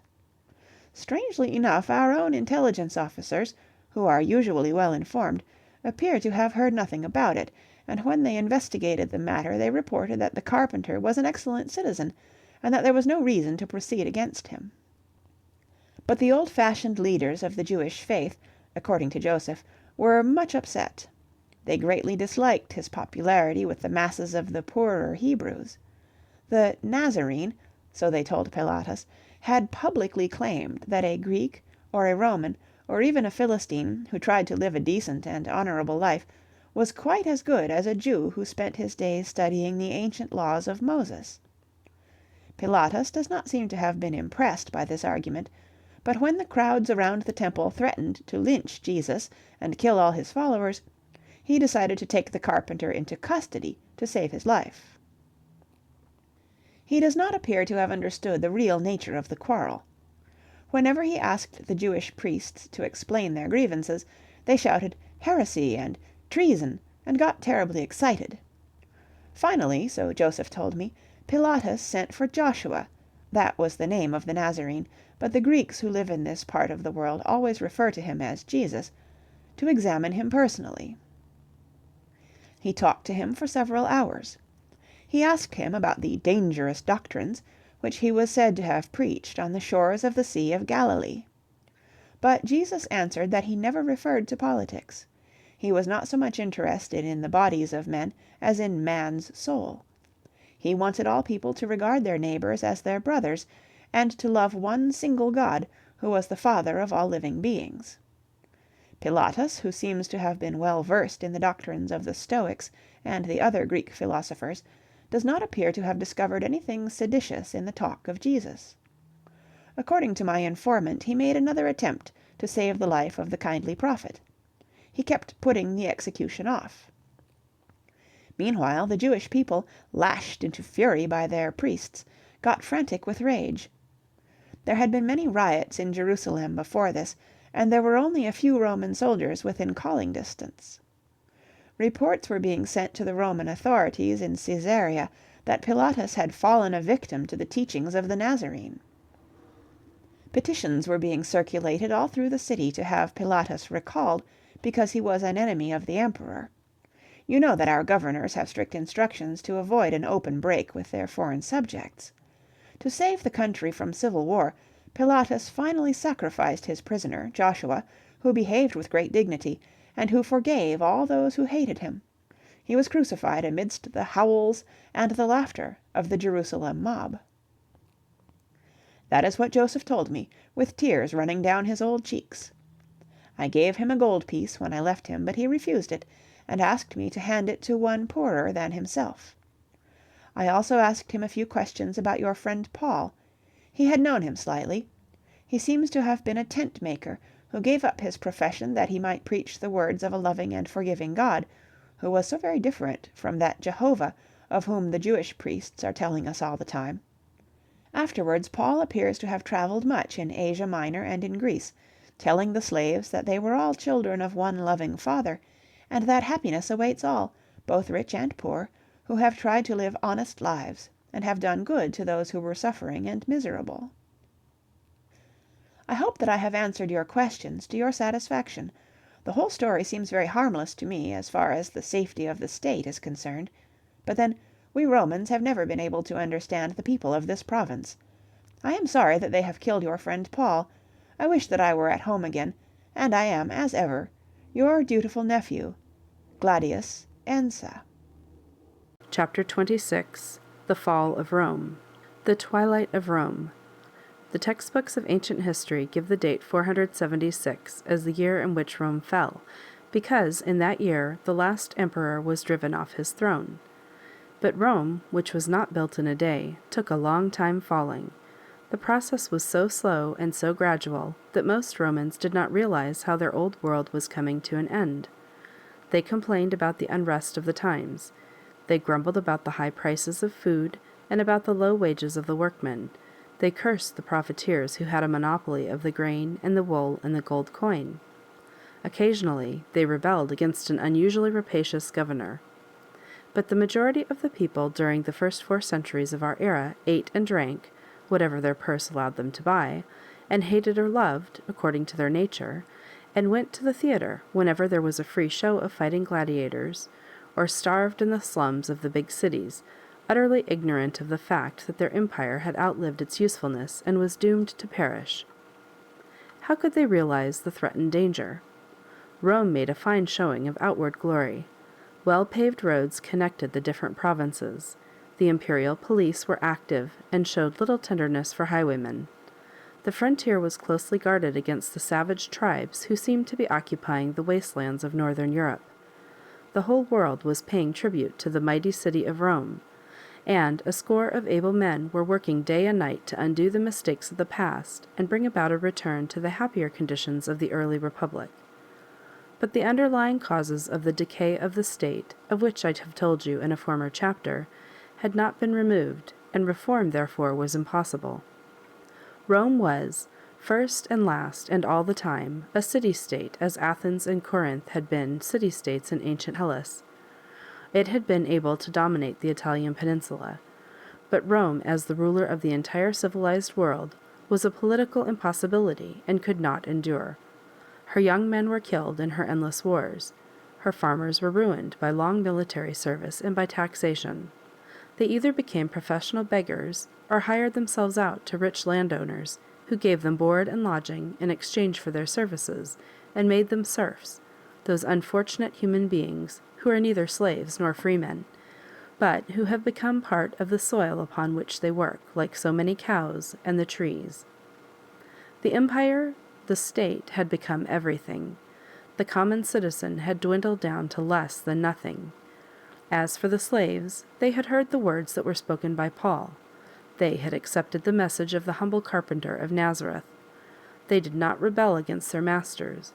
On the contrary, they had been taught to be meek, and they obeyed their superiors. But they had lost all interest in the affairs of this world, which had proved such a miserable place of abode. They were willing to fight the good fight that they might enter into the kingdom of heaven, but they were not willing to engage in warfare for the benefit of an ambitious emperor who aspired to glory by way of a foreign campaign in the land of the Parthians, or the Numidians, or the Scots. And so conditions grew worse as the centuries went by. The first emperors had continued the tradition of leadership, which had given the old tribal chieftains such a hold upon their subjects. But the emperors of the 2nd and 3rd centuries were barrack emperors, professional soldiers, who existed by the grace of their bodyguards, the so-called praetorians. They succeeded each other with terrifying rapidity, murdering their way into the palace, and being murdered out of it as soon as their successors had become rich enough to bribe the guards into a new rebellion. Meanwhile, the barbarians were hammering at the gates of the northern frontier. As there were no longer any native Roman armies to stop their progress, foreign mercenaries had to be hired to fight the invader. As the foreign soldiers happened to be of the same blood as his supposed enemy, he was apt to be quite lenient when he engaged in battle. Finally, by way of experiment, a few tribes were allowed to settle within the confines of the empire. Others followed.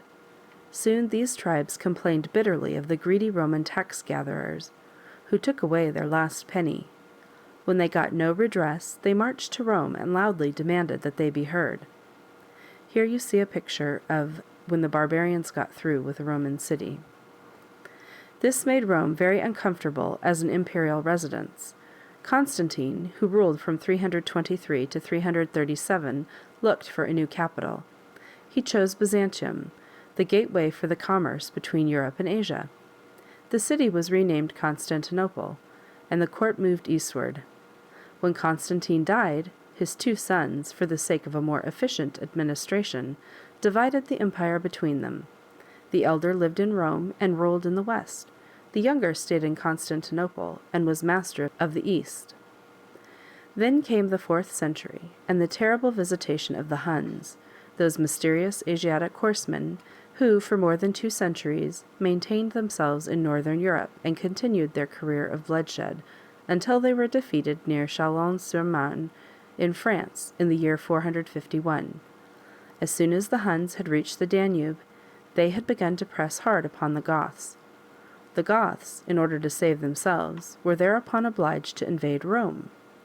The Emperor Valens tried to stop them, but was killed near Adrianople in the year 378.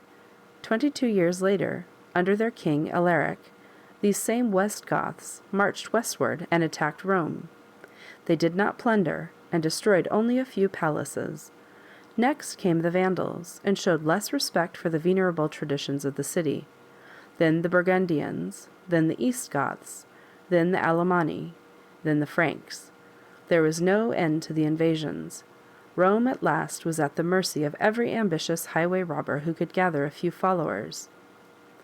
Here you see a picture of troops crossing into the city of Rome. In the year 402, the emperor fled to Ravenna, which was a seaport and strongly fortified, and there, in the year 475, Odoacer, commander of a regiment of the German mercenaries who wanted the farms of Italy to be divided among themselves, gently but effectively pushed Romulus Augustulus, the last of the emperors who ruled the western division, from his throne, and proclaimed himself patriarch or ruler of Rome. The eastern emperor, who was very busy with his own affairs, recognized him, and for 10 years Odoacer ruled what was left of the western provinces. A few years later, Theodoric, king of the East Goths, invaded the newly formed patriciate, took Ravenna, murdered Odoacer at his dinner table, and established a Gothic kingdom amidst the ruins of the western part of the empire. This patriciate state did not last long. In the 6th century, a motley crowd of Longobards and Saxons and Slavs and Avars invaded Italy, destroyed the Gothic kingdom, and established a new state of which Pavia became the capital. Then at last the imperial city sank into a state of utter neglect and despair. The ancient palaces had been plundered time and again. The schools had been burned down. The teachers had been starved to death. The rich people had been thrown out of their villas, which were now inhabited by evil-smelling and hairy barbarians. The roads had fallen into decay. The old bridges were gone, and commerce had come to a standstill. Civilization, the product of thousands of years of patient labor on the part of Egyptians and Babylonians and Greeks and Romans, which had lifted man high above the most daring dreams of his earliest ancestors, threatened to perish from the western continent. Here you see a map of Europe, showing the invasionary movements of the barbarians. It is true that in the Far East, Constantinople continued to be the center of an empire for another 1,000 years, but it hardly counted as a part of the European continent. Its interests lay in the East. It began to forget its Western origin. Gradually the Roman language was given up for the Greek. The Roman alphabet was discarded, and Roman law was written in Greek characters and explained by Greek judges. The emperor became an Asiatic despot, worshipped as the godlike kings of Thebes had been worshipped in the valley of the Nile 3,000 years before.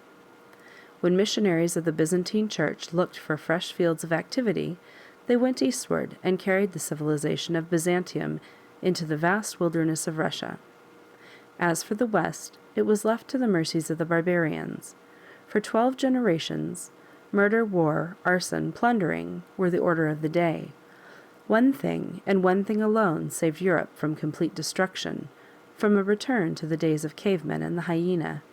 This was the Church, the flock of humble men and women who for many centuries had confessed themselves the followers of Jesus, the carpenter of Nazareth, who had been killed that the mighty Roman Empire might be saved the trouble of a street riot in a little city somewhere along the Syrian frontier.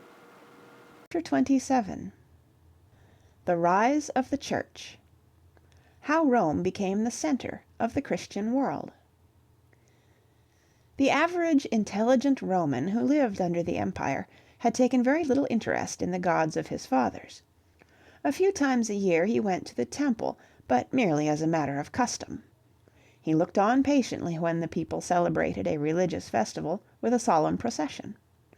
But he regarded the worship of Jupiter and Minerva and Neptune as something rather childish, a survival from the crude days of the early Republic, and not a fit subject of study for a man who had mastered the works of the Stoics and the Epicureans and the other great philosophers of Athens. This attitude made the Roman a very tolerant man. The government insisted that all people, Romans, foreigners, Greeks, Babylonians, Jews, should pay a certain outward respect to the image of the emperor, which was supposed to stand in every temple, just as a picture of the President of the United States is apt to hang in an American post office. But this was a formality without any deeper meaning. Generally speaking, everybody could honor, revere, and adore whatever gods he pleased, and as a result Rome was filled with all sorts of queer little temples and synagogues dedicated to the worship of Egyptian and African and Asiatic divinities. When the first disciples of Jesus reached Rome and began to preach their new doctrine of a universal brotherhood of man, nobody objected. The man in the street stopped and listened. Rome, the capital of the world, had always been full of wandering preachers, each proclaiming his own mystery. Most of the self-appointed priests appealed to the senses, promised golden rewards and endless pleasure to the followers of their own particular god. Soon the crowd in the street noticed that the so-called Christians, the followers of the Christ, or Anointed, spoke a very different language. They did not appear to be impressed by great riches or a noble position. They extolled the beauties of poverty and humility and meekness. These were not exactly the virtues which had made Rome the mistress of the world. It was rather interesting to listen to a mystery which told people in the heyday of their glory that their worldly success could not possibly bring them lasting happiness. Besides, the preachers of the Christian mystery told dreadful stories of the fate that awaited those who refused to listen to the words of the true God. It was never wise to take chances. Of course, the old Roman gods still existed, but were they strong enough to protect their friends against the powers of this new deity who had been brought to Europe from distant Asia? People began to have doubts. They returned to listen to further explanations of the new creed. After a while they began to meet the men and women who preached the words of Jesus. They found them very different from the average Roman priests. They were all dreadfully poor. They were kind to slaves and to animals. They did not try to gain riches, but gave away whatever they had. The example of their unselfish lives forced many Romans to forsake the old religion. They joined the small communities of Christians, who met in the back rooms of private houses, or somewhere in an open field, and the temples were deserted. This went on year after year, and the number of Christians continued to increase. Presbyters or priests, the original Greek meant elder, were elected to guard the interests of the small churches. A bishop was made the head of all the communities within a single province. Peter, who had followed Paul to Rome, was the first bishop of Rome. In due time his successors, who were addressed as Father or Papa, came to be known as popes. The Church became a powerful institution within the empire. The Christian doctrines appealed to those who despaired of this world. They also attracted many strong men who found it impossible to make a career under the imperial government, but who could exercise their gifts of leadership among the humble followers of the Nazarene teacher. At last the state was obliged to take notice. The Roman Empire, I have said this before, was tolerant through indifference.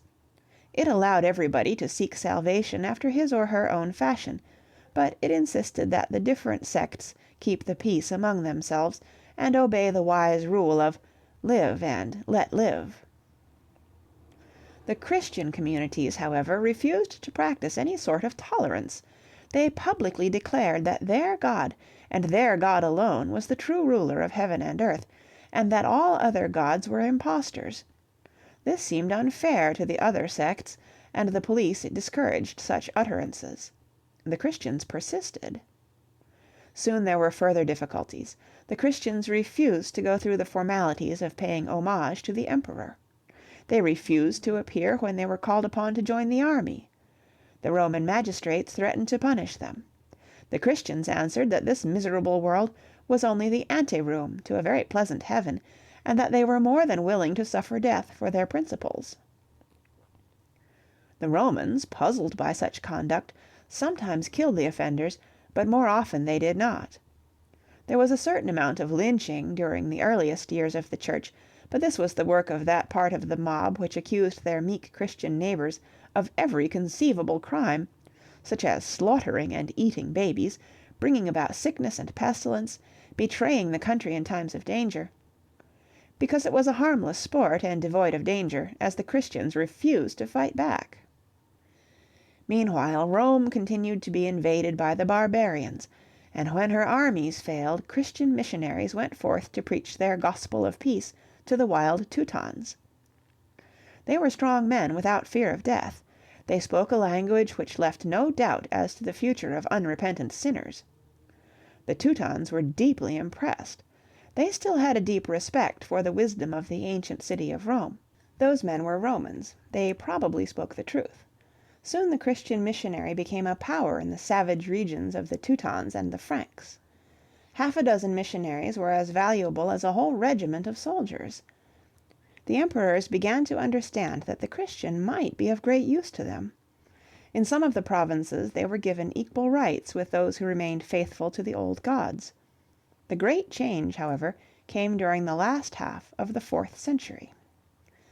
Constantine, sometimes, heaven knows why, called Constantine the Great, was emperor. He was a terrible ruffian, but people of tender qualities could hardly hope to survive in that hard-fighting age. During a long and checkered career, Constantine had experienced many ups and downs. Once, when almost defeated by his enemies, he thought that he would try the power of this new Asiatic deity of whom everybody was talking. He promised that he too would become a Christian if he were successful in the coming battle. He won the victory, and thereafter he was convinced of the power of the Christian God, and allowed himself to be baptized. From that moment on, the Christian Church was officially recognized, and this greatly strengthened the position of the new faith. But the Christians still formed a very small minority of all the people, not more than 5 or 6%, and in order to win they were forced to refuse all compromise. The old gods must be destroyed. For a short spell the Emperor Julian, a lover of Greek wisdom, managed to save the pagan gods from further destruction, but Julian died of his wounds during a campaign in Persia, and his successor Jovian re-established the Church in all its glory.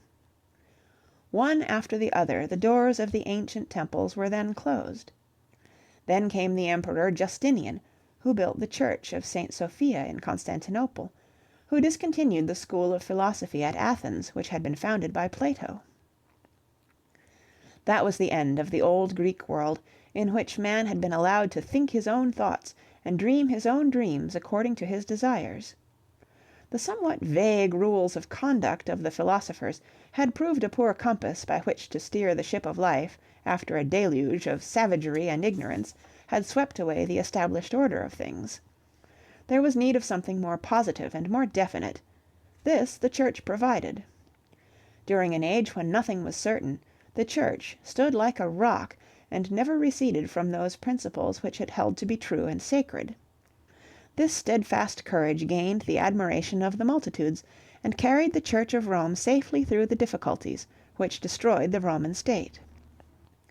There was, however, a certain element of luck in the final success of the Christian faith.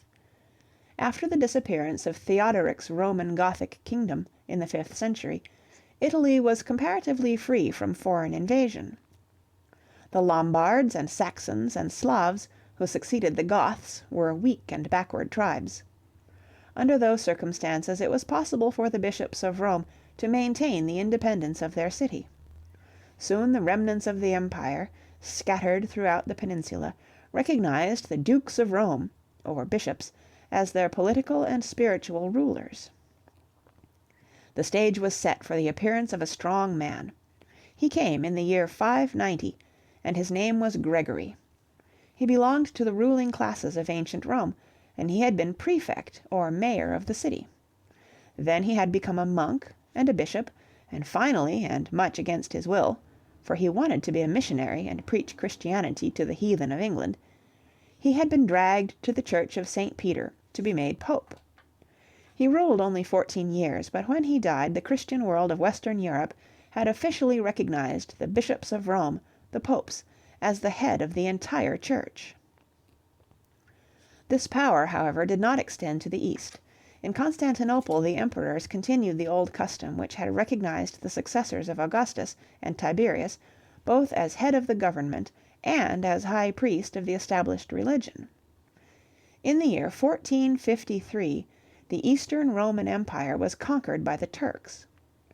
Constantinople was taken, and Constantine Palaeologue, the last Roman emperor, was killed on the steps of the Church of the Holy Sophia. A few years before, Zoe, the daughter of his brother Thomas, had married Ivan III of Russia. In this way did the Grand Dukes of Moscow fall heir to the traditions of Constantinople. The double eagle of old Byzantium, reminiscent of the days when Rome had been divided into an eastern and a western part, became the coat of arms of modern Russia. The Tsar, who had been merely the first of the Russian nobles, assumed the aloofness and the dignity of a Roman emperor, before whom all subjects, both high and low, were inconsiderable slaves. The court was refashioned after the Oriental pattern which the Eastern emperors had imported from Asia and from Egypt, and which, so they flattered themselves, resembled the court of Alexander the Great.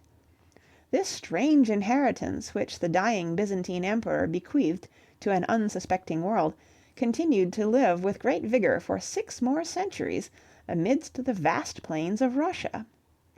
The last man to wear the crown with the double eagle of Constantinople, Tsar Nicholas, was murdered only the other day, so to speak. His body was thrown into a well, his son and his daughters were all killed, and his ancient rights and prerogatives were abolished, and the Church was reduced to the position which it had held in Rome before the days of Constantine. The Western Church, however, fared very differently, as we shall see in the next chapter, when the whole Christian world is going to be threatened with destruction by the rival creed of an Arab camel driver. Chapter 28. Muhammad. Ahmed, the camel driver, who became the prophet of the Arabian desert, and whose followers almost conquered the entire known world for the greater glory of Allah, the only true God. Since the days of Carthage and Hannibal, we have said nothing of the Semitic people. You will remember how they filled all the chapters devoted to the story of the ancient world. The Babylonians, the Assyrians, the Phoenicians, the Jews, the Arameans, the Chaldeans, all of them Semites, had been the rulers of Western Asia for 30 or 40 centuries. They had been conquered by the Indo European Persians, who had come from the east, and by the Indo European Greeks, who had come from the west. 100 years after the death of Alexander the Great, Carthage, a colony of Semitic Phoenicians, had fought the Indo European Romans for the mastery of the Mediterranean. Carthage had been defeated and destroyed, and for 800 years the Romans had been masters of the world. In the 7th century, however, another Semitic tribe appeared upon the scene and challenged the power of the West. They were the Arabs, peaceful shepherds who had roamed through the desert since the beginning of time without showing any signs of imperial ambitions. Then they listened to Muhammad, mounted their horses, and, in less than a century, they had pushed to the heart of Europe and proclaimed the glories of Allah, the only God, and Muhammad, the prophet of the only God, to the frightened peasants of France. The story of Ahmed, the son of Abdallah and Aminah, usually known as Muhammad or He Who Will Be Praised, reads like a chapter in the 1001 Nights. He was a camel driver born in Mecca.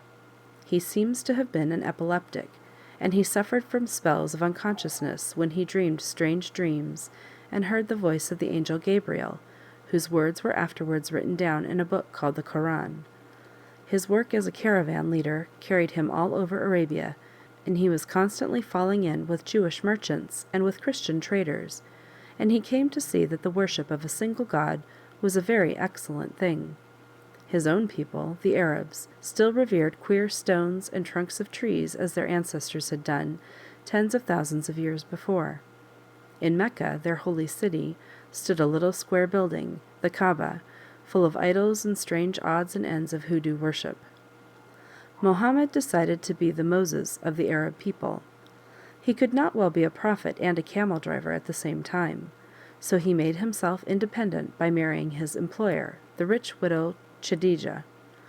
Then he told his neighbors in Mecca that he was the long-expected prophet sent by Allah to save the world. The neighbors laughed most heartily, and when Muhammad continued to annoy them with his speeches, they decided to kill him. They regarded him as a lunatic and a public bore who deserved no mercy. Muhammad heard of the plot, and in the dark of night he fled to Medina, together with Abu Bekr, his trusted pupil. This happened in the year 622. It is the most important date in Mohammedan history, and is known as the Hegira, the year of the Great Flight. Here you see a picture of two men walking through the desert at night, the flight of Muhammad. In Medina, Muhammad, who was a stranger, found it easier to proclaim himself a prophet than in his home city, where everyone had known him as a simple camel driver. Soon he was surrounded by an increasing number of followers, or Muslims, who accepted the Islam, the submission to the will of God, which Muhammad praised as the highest of all virtues. For 7 years he preached to the people of Medina. Then he believed himself strong enough to begin a campaign against his former neighbors, who had dared to sneer at him in his holy mission in his old camel-driving days. At the head of an army of Medanese, he marched across the desert. His followers took Mecca without great difficulty, and having slaughtered a number of the inhabitants, they found it quite easy to convince the others that Muhammad was really a great prophet. From that time on until the year of his death, Muhammad was fortunate in everything he undertook. There are 2 reasons for the success of Islam. In the first place, the creed which Muhammad taught to his followers was very simple. The disciples were told that they must love Allah, the ruler of the world, the merciful and compassionate. They must honor and obey their parents. They were warned against dishonesty in dealing with their neighbors, and were admonished to be humble and charitable to the poor and to the sick. Finally, they were ordered to abstain from strong drink, and to be very frugal in what they ate. That was all. There were no priests, who acted as shepherds of their flocks, and asked that they be supported at the common expense. The Mohammedan churches, or mosques, were merely large stone halls without benches or pictures, where the faithful could gather, if they felt so inclined, to read and discuss chapters from the Quran, the holy book. But the average Mohammedan carried his religion with him, and never felt himself hemmed in by the restrictions and regulations of an established church. 5 times a day he turned his face towards Mecca, the holy city, and said a simple prayer. For the rest of the time he let Allah rule the world as he saw fit, and accepted whatever fate brought him with patient resignation. Of course, such an attitude towards life did not encourage the faithful to go forth and invent electrical machinery, or bother about railroads and steamship lines, but it gave every Mohammedan a certain amount of contentment. It bade him be at peace with himself and with the world in which he lived, and that was a very good thing. The second reason, which explains the success of the Muslims in their warfare upon the Christians, had to do with the conduct of those Mohammedan soldiers who went forth to do battle for the true faith. The Prophet promised that those who fell, facing the enemy, would go directly to heaven. This made sudden death in the field preferable to a long but dreary existence upon this earth. It gave the Mohammedans an enormous advantage over the Crusaders, who were in constant dread of a dark hereafter, and who stuck to the good things of this world as long as they possibly could. Incidentally, it explains why even today Muslim soldiers will charge into the fire of European machine guns, quite indifferent to the fate that awaits them, and why they are such dangerous and persistent enemies. Having put his religious house in order, Muhammad now began to enjoy his power as the undisputed ruler of a large number of Arab tribes. But success has been the undoing of a large number of men who were great in the days of adversity. He tried to gain the goodwill of the rich people by a number of regulations which could appeal to those of wealth. He allowed the faithful to have 4 wives. As one wife was a costly investment in those olden days when brides were bought directly from the parents, 4 wives became a positive luxury except to those who possessed camels and dromedaries and date orchards beyond the dreams of avarice. A religion, which had at first been meant for the hardy hunters of the high-skied desert, was gradually transformed to suit the needs of the smug merchants who lived in the bazaars of the cities.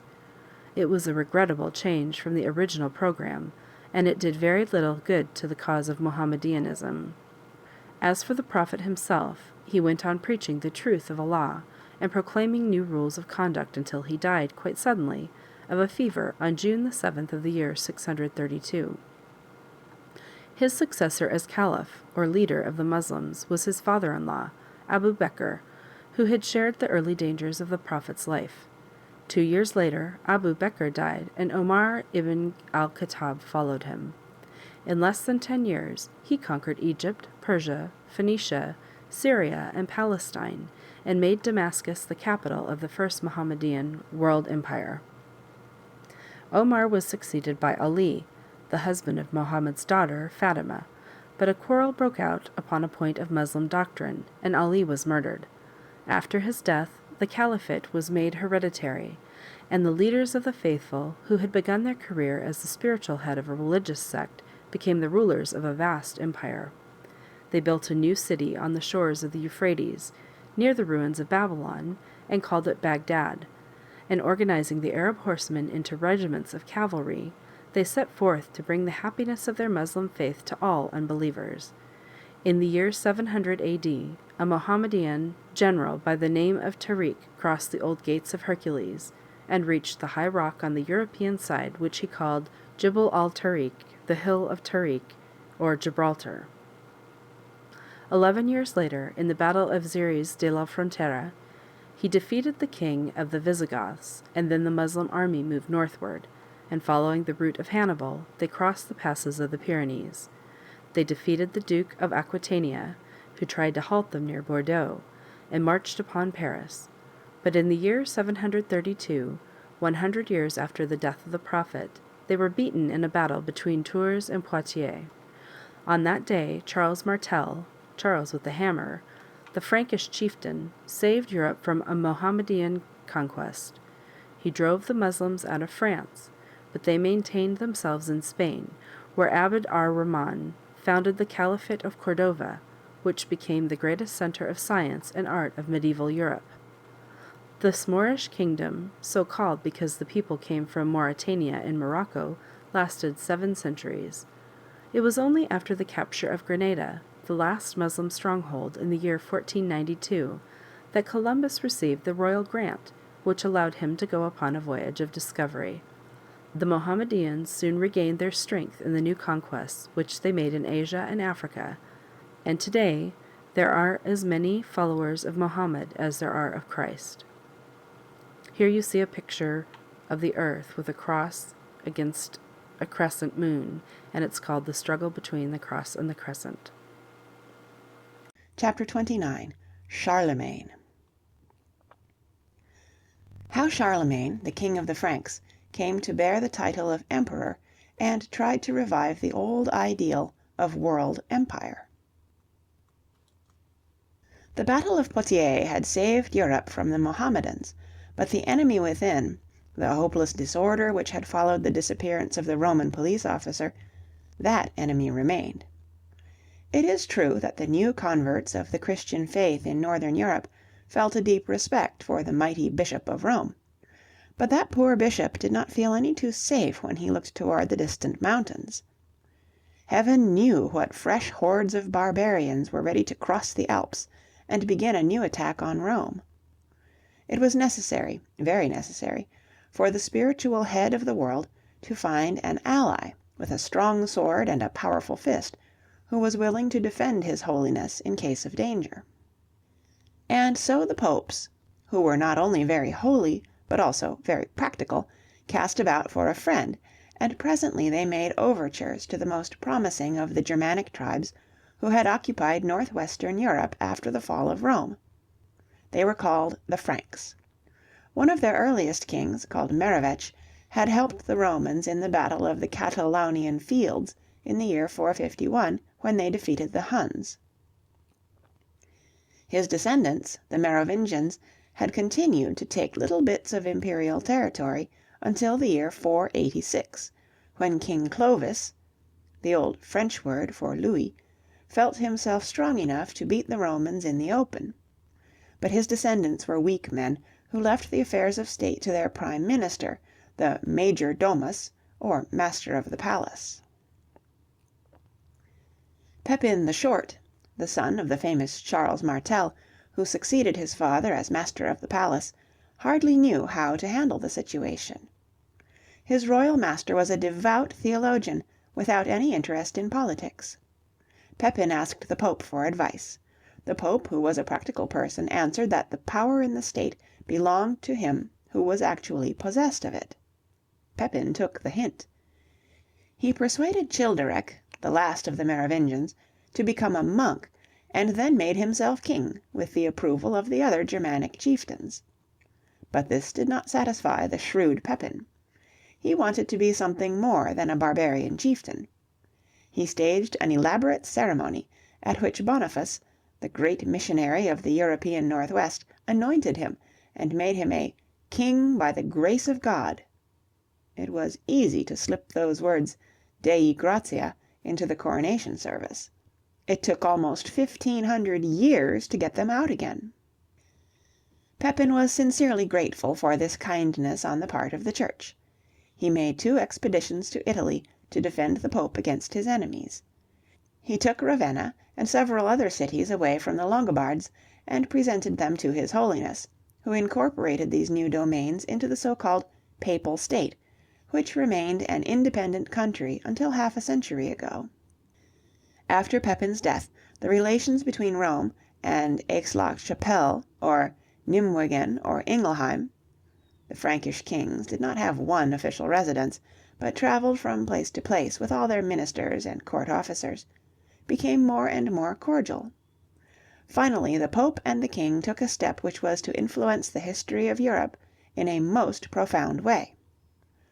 Charles, commonly known as Carolus Magnus or Charlemagne, succeeded Pepin in the year 768.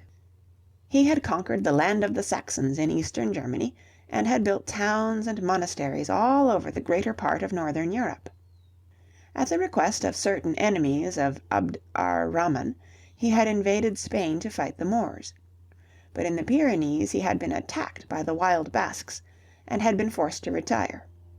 It was upon this occasion that Roland, the great Margrave of Breton, showed what a Frankish chieftain of those early days meant when he promised to be faithful to his king, and gave his life and that of his trusted followers to safeguard the retreat of the royal army. During the last 10 years of the 8th century, however, Charles was obliged to devote himself exclusively to affairs of the south. The Pope, Leo III, had been attacked by a band of Roman rowdies and had been left for dead in the street. Some kind people had bandaged his wounds and had helped him to escape to the camp of Charles, where he asked for help. An army of Franks soon restored quiet and carried Leo back to the Lateran palace, which ever since the days of Constantine had been the home of the Pope. That was in December of the year 799. On Christmas Day of the next year, Charlemagne, who was staying in Rome, attended the service in the ancient church of St. Peter. When he arose from prayer, the Pope placed a crown upon his head, called him Emperor of the Romans, and hailed him once more with the title of Augustus, which had not been heard for hundreds of years. Once more northern Europe was part of a Roman Empire, but the dignity was held by a German chieftain who could read just a little and never learned to write. But he could fight, and for a short while there was order, and even the rival emperor in Constantinople sent a letter of approval to his "dear brother." Unfortunately, this splendid old man died in the year 814. His sons and his grandsons at once began to fight for the largest share of the imperial inheritance. Twice the Carolingian lands were divided by the treaties of Verdun in the year 843, and by the treaty of Mersen on the Meuse in the year 870. The latter treaty divided the entire Frankish kingdom into 2 parts. Charles the Bold received the western half.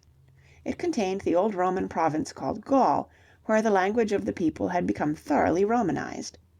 The Franks soon learned to speak this language, and this accounts for the strange fact that a purely Germanic land like France should speak a Latin tongue.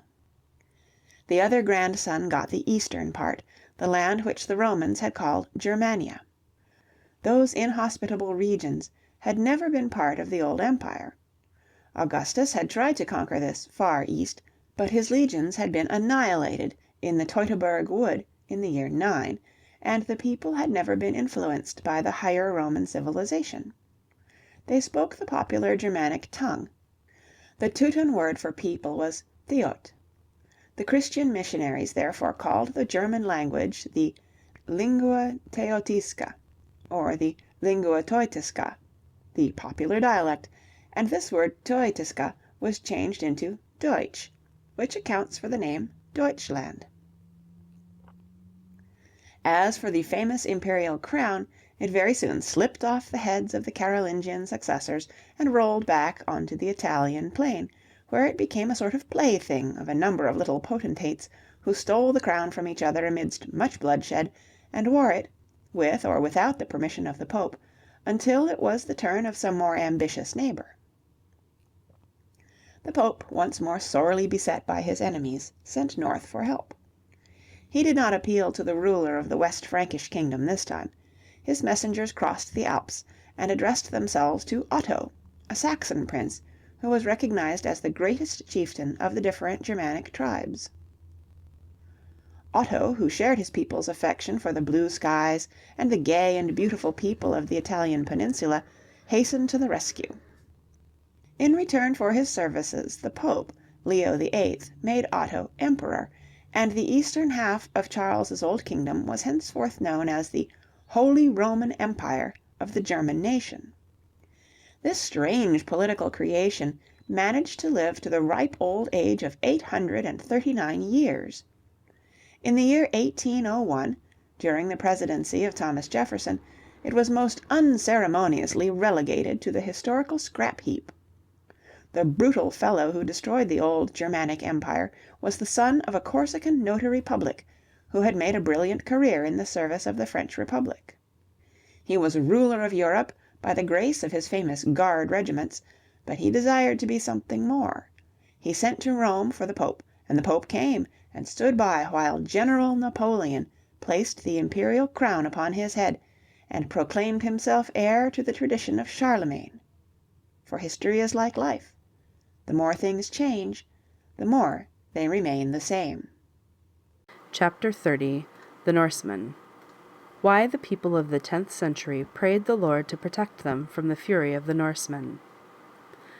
In the 3rd and 4th centuries, the Germanic tribes of Central Europe had broken through the defenses of the empire, that they might plunder Rome and live on the fat of the land. In the 8th century, it became the turn of the Germans to be the plundered ones.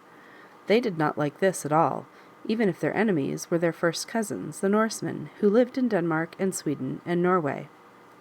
What forced these hardy sailors to turn pirate we do not know, but once they had discovered the advantages and pleasures of a buccaneering career, there was no one who could stop them. They would suddenly descend upon a peaceful Frankish or Frisian village, situated on the mouth of a river. They would kill all the men and steal all the women. Then they would sail away in their fast-sailing ships, and when the soldiers of the king or emperor arrived upon the scene, the robbers were gone, and nothing remained but a few smoldering ruins. During the days of disorder which followed the death of Charlemagne, the Norsemen developed great activity. Their fleets made raids upon every country, and their sailors established small independent kingdoms along the coast of Holland and France and England and Germany, and they even found their way into Italy. The Norsemen were very intelligent.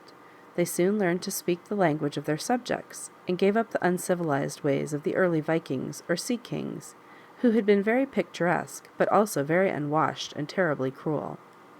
Here you see a picture of the home of the Norsemen, which is a small lake surrounded by mountains and trees. Early in the 10th century, a Viking by the name of Rollo had repeatedly attacked the coast of France. The King of France, too weak to resist these northern robbers, tried to bribe them into being good. He offered them the province of Normandy, if they would promise to stop bothering the rest of his domains. Rollo accepted this bargain and became Duke of Normandy. Here you see a picture of one of the Norsemen's ships, and the title of the picture is "The Norsemen Go to Russia." But the passion of conquest was strong in the blood of his children. Across the channel, only a few hours away from the European mainland, They could see the white cliffs and green fields of England. Poor England had passed through difficult days. For 200 years it had been a Roman colony.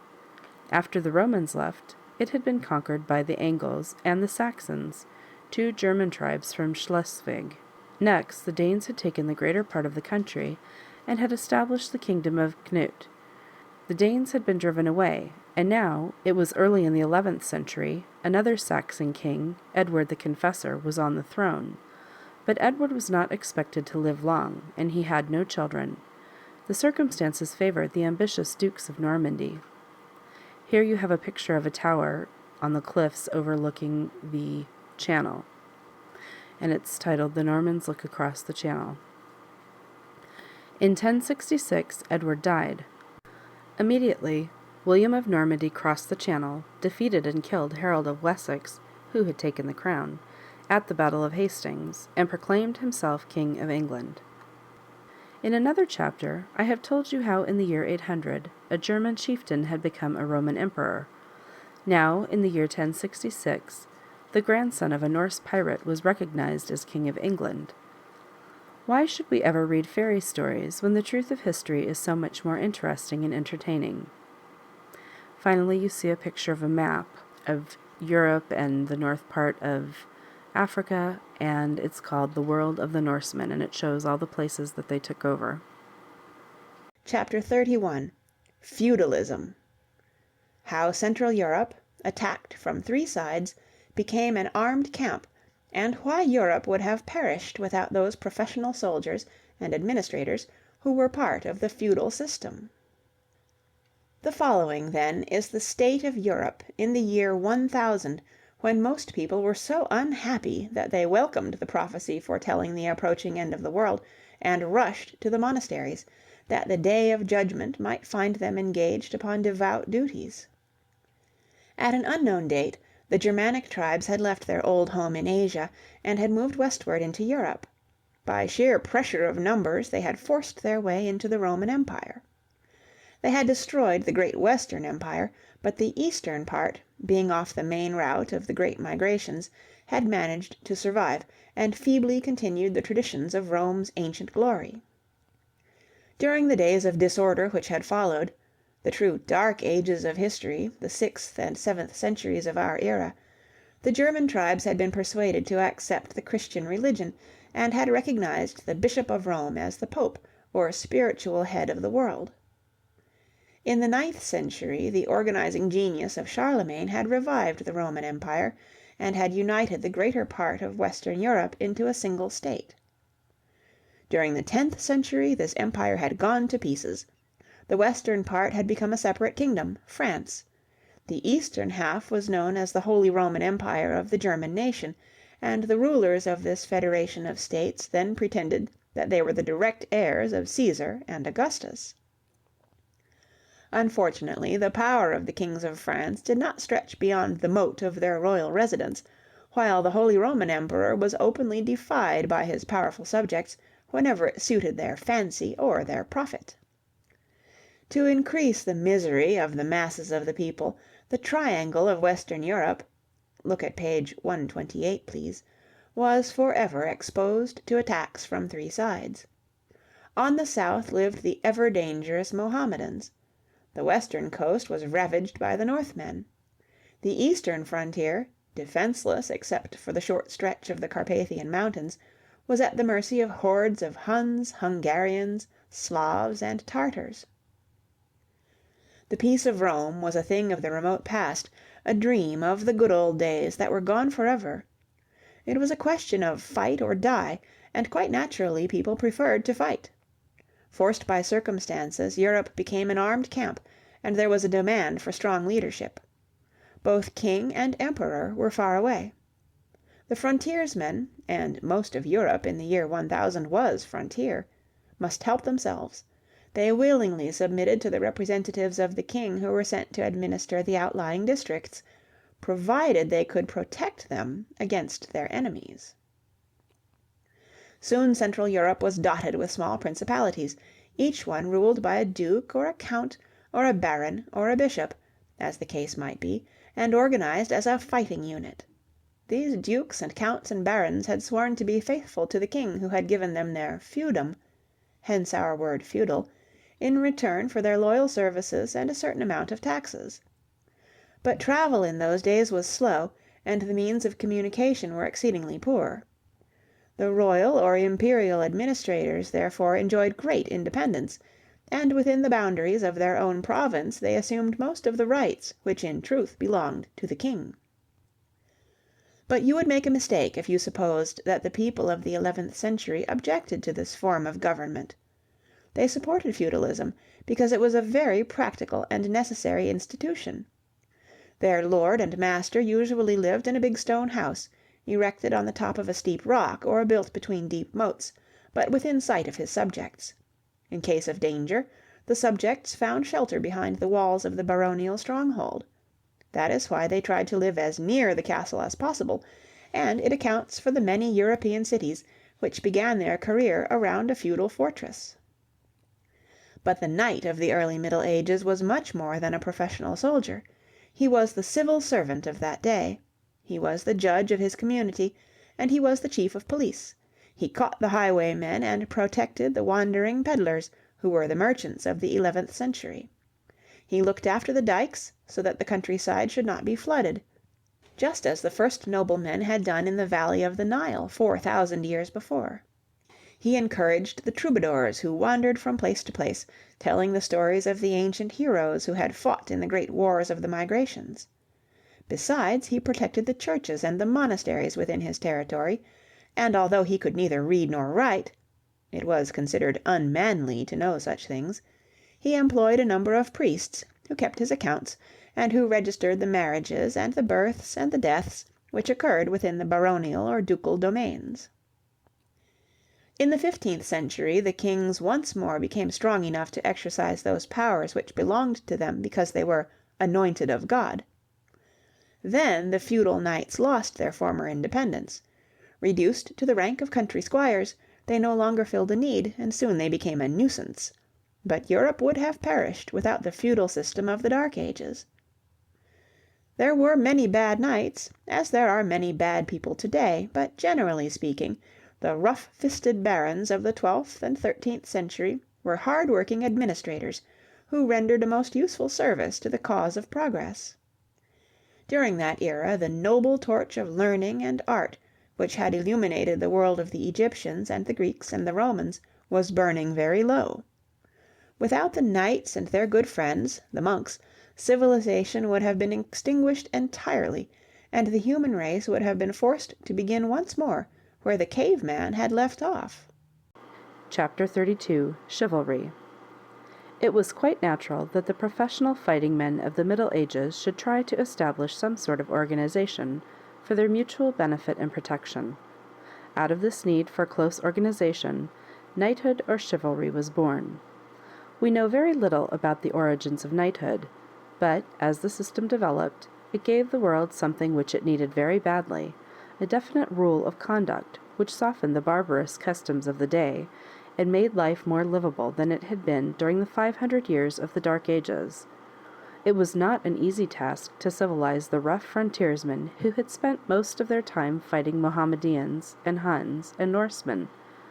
Often they were guilty of backsliding, and having vowed all sorts of oaths about mercy and charity in the morning, they would murder all their prisoners before evening. But progress is ever the result of slow and ceaseless labor, and finally the most unscrupulous of knights was forced to obey the rules of his class or suffer the consequences. These rules were different in the various parts of Europe, but they all made much of service and loyalty to duty. The Middle Ages regarded service as something very noble and beautiful.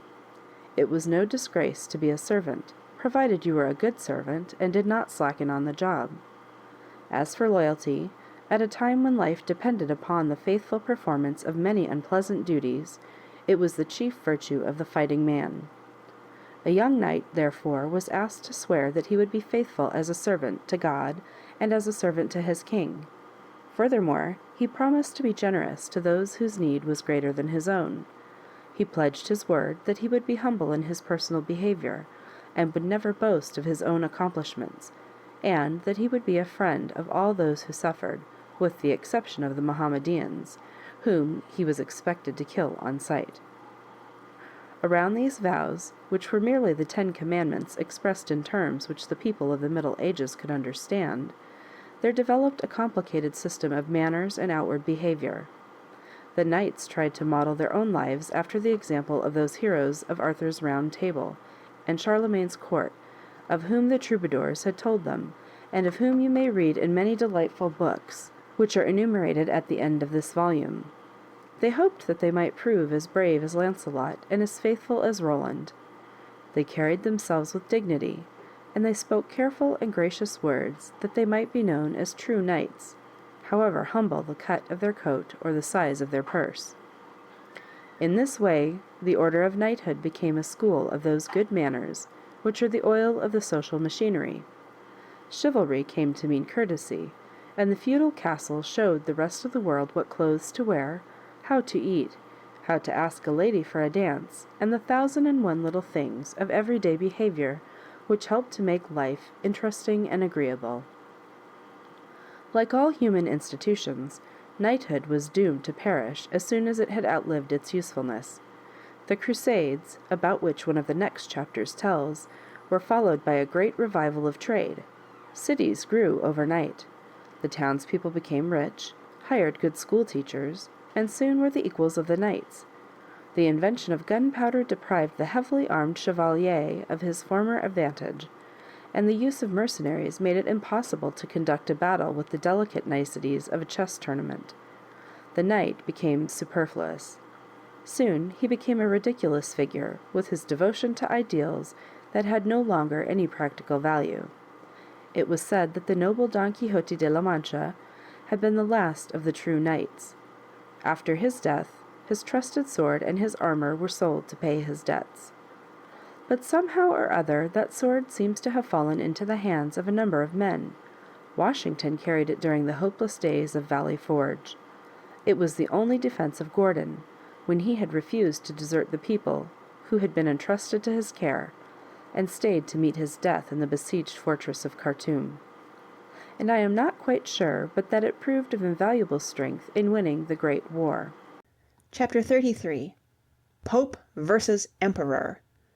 The strange double loyalty of the people of the Middle Ages, and how it led to endless quarrels between the popes and the Holy Roman Emperors. It is very difficult to understand the people of bygone ages.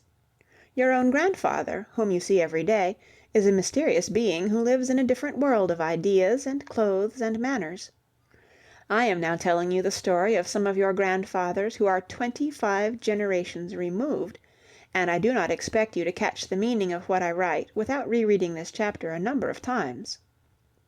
The average man of the Middle Ages lived a very simple and uneventful life. Even if he was a free citizen, able to come and go at will, he rarely left his own neighborhood. There were no printed books, and only a few manuscripts. Here and there a small band of industrious monks taught reading and writing, and some arithmetic, but science and history and geography lay buried beneath the ruins of Greece and Rome. Whatever people knew about the past they had learned by listening to stories and legends. Such information, which goes from father to son, is often slightly incorrect in details, but it will preserve the main facts of history with astonishing accuracy. After more than 2,000 years, the mothers of India still frighten their naughty children by telling them that Ixander will get them. And Ixander is none other than Alexander the Great, who visited India in the year 330 before the birth of Christ, but whose story has lived through all these ages. The people of the early Middle Ages never saw a textbook of Roman history. They were ignorant of many things which every schoolboy today knows before he has entered the 3rd grade. But the Roman Empire, which is merely a name to you, was to them something very much alive. They felt it. They willingly recognized the Pope as their spiritual leader because he lived in Rome and represented the idea of the Roman superpower. And they were profoundly grateful when Charlemagne and afterwards Otto the Great revived the idea of a world empire and created the Holy Roman Empire, that the world might again be as it always had been. But the fact that there were two different heirs to the Roman tradition placed the faithful burghers of the Middle Ages in a difficult position. The theory behind the medieval political system was both sound and simple. While the worldly master, the emperor, looked after the physical well-being of his subjects, the spiritual master, the pope, guarded their souls. In practice, however, the system worked very badly. The emperor invariably tried to interfere with the affairs of the church, and the pope retaliated and told the emperor how he should rule his domains. Then they told each other to mind their own business in very unceremonious language, and the inevitable end was war. Under those circumstances, what were the people to do? A good Christian obeyed both the pope and his king, but the pope and the emperor were enemies. Which side should a dutiful subject and an equally dutiful Christian take? It was never easy to give the correct answer. When the emperor happened to be a man of energy, and was sufficiently well provided with money to organize an army, he was very apt to cross the Alps and march on Rome, besiege the Pope in his own palace if need be, and force his Holiness to obey the imperial instructions, or suffer the consequences. But more frequently the Pope was the stronger. Then the emperor or the king, together with all his subjects, was excommunicated. This meant that all churches were closed, that no one could be baptized, that no dying man could be given absolution, in short, that half of the functions of medieval government came to an end. More than that, the people were absolved from their oath of loyalty to their sovereign, and were urged to rebel against their master. But if they followed this advice of the distant Pope and were caught, they were hanged by their near-by liege lord, and that too was very unpleasant. Indeed, the poor fellows were in a difficult position, and none fared worse than those who lived during the latter half of the 11th century, when the Emperor Henry IV. of Germany and Pope Gregory VII. Fought a two-round battle, which decided nothing and upset the peace of Europe for almost 50 years. In the middle of the 11th century there had been a strong movement for reform in the Church. The election of the popes thus far had been a most irregular affair. It was to the advantage of the Holy Roman Emperors to have a well-disposed priest elected to the Holy See. They frequently came to Rome at the time of election, and used their influence for the benefit of one of their friends. In the year 1059 this had been changed. By a decree of Pope Nicholas II, the principal priests and deacons of the churches in and around Rome were organized into the so-called College of Cardinals, and this gathering of prominent churchmen (the word cardinal meant principal) was given the exclusive power of electing the future popes. In the year 1073 the College of Cardinals elected a priest by the name of Hildebrand, the son of very simple parents in Tuscany, as pope, and he took the name of Gregory VII. His energy was unbounded. His belief in the supreme powers of his holy office was built upon a granite rock of conviction and courage. In the mind of Gregory, the Pope was not only the absolute head of the Christian Church, but also the highest court of appeal in all worldly matters. The Pope who had elevated simple German princes to the dignity of emperor could depose them at will. He could veto any law passed by duke or king or emperor, but whosoever should question a papal decree, let him beware, for the punishment would be swift and merciless. Gregory sent ambassadors to all the European courts to inform the potentates of Europe of his new laws, and asked them to take due notice of their contents. William the Conqueror promised to be good, but Henry IV., who since the age of 6 had been fighting with his subjects, had no intention of submitting to the papal will. He called together a college of German bishops, accused Gregory of every crime under the sun, and then had him deposed by the Council of Worms. The Pope answered with excommunication and a demand that the German princes rid themselves of their unworthy ruler. The German princes, only too happy to be rid of Henry, asked the Pope to come to Augsburg and help them elect a new emperor.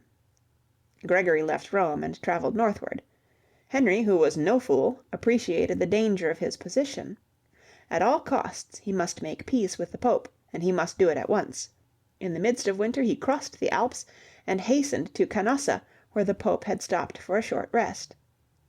3 long days, from the 25th to the 28th of January of the year 1077, Henry, dressed as a penitent pilgrim, but with a warm sweater underneath his monkish garb, waited outside the gates of the castle of Canossa.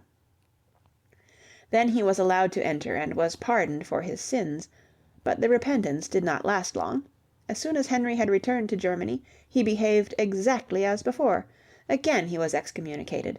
For the second time a council of German bishops deposed Gregory, but this time, when Henry crossed the Alps, he was at the head of a large army, besieged Rome, and forced Gregory to retire to Salerno, where he died in exile. This first violent outbreak decided nothing. As soon as Henry was back in Germany, the struggle between Pope and Emperor was continued. The Hohenstaufen family, which got hold of the imperial German throne shortly afterwards, were even more independent than their predecessors. Gregory had claimed that the popes were superior to all kings because they, the popes, at the day of judgment, would be responsible for the behavior of all the sheep of their flock, and in the eyes of God a king was one of that faithful herd.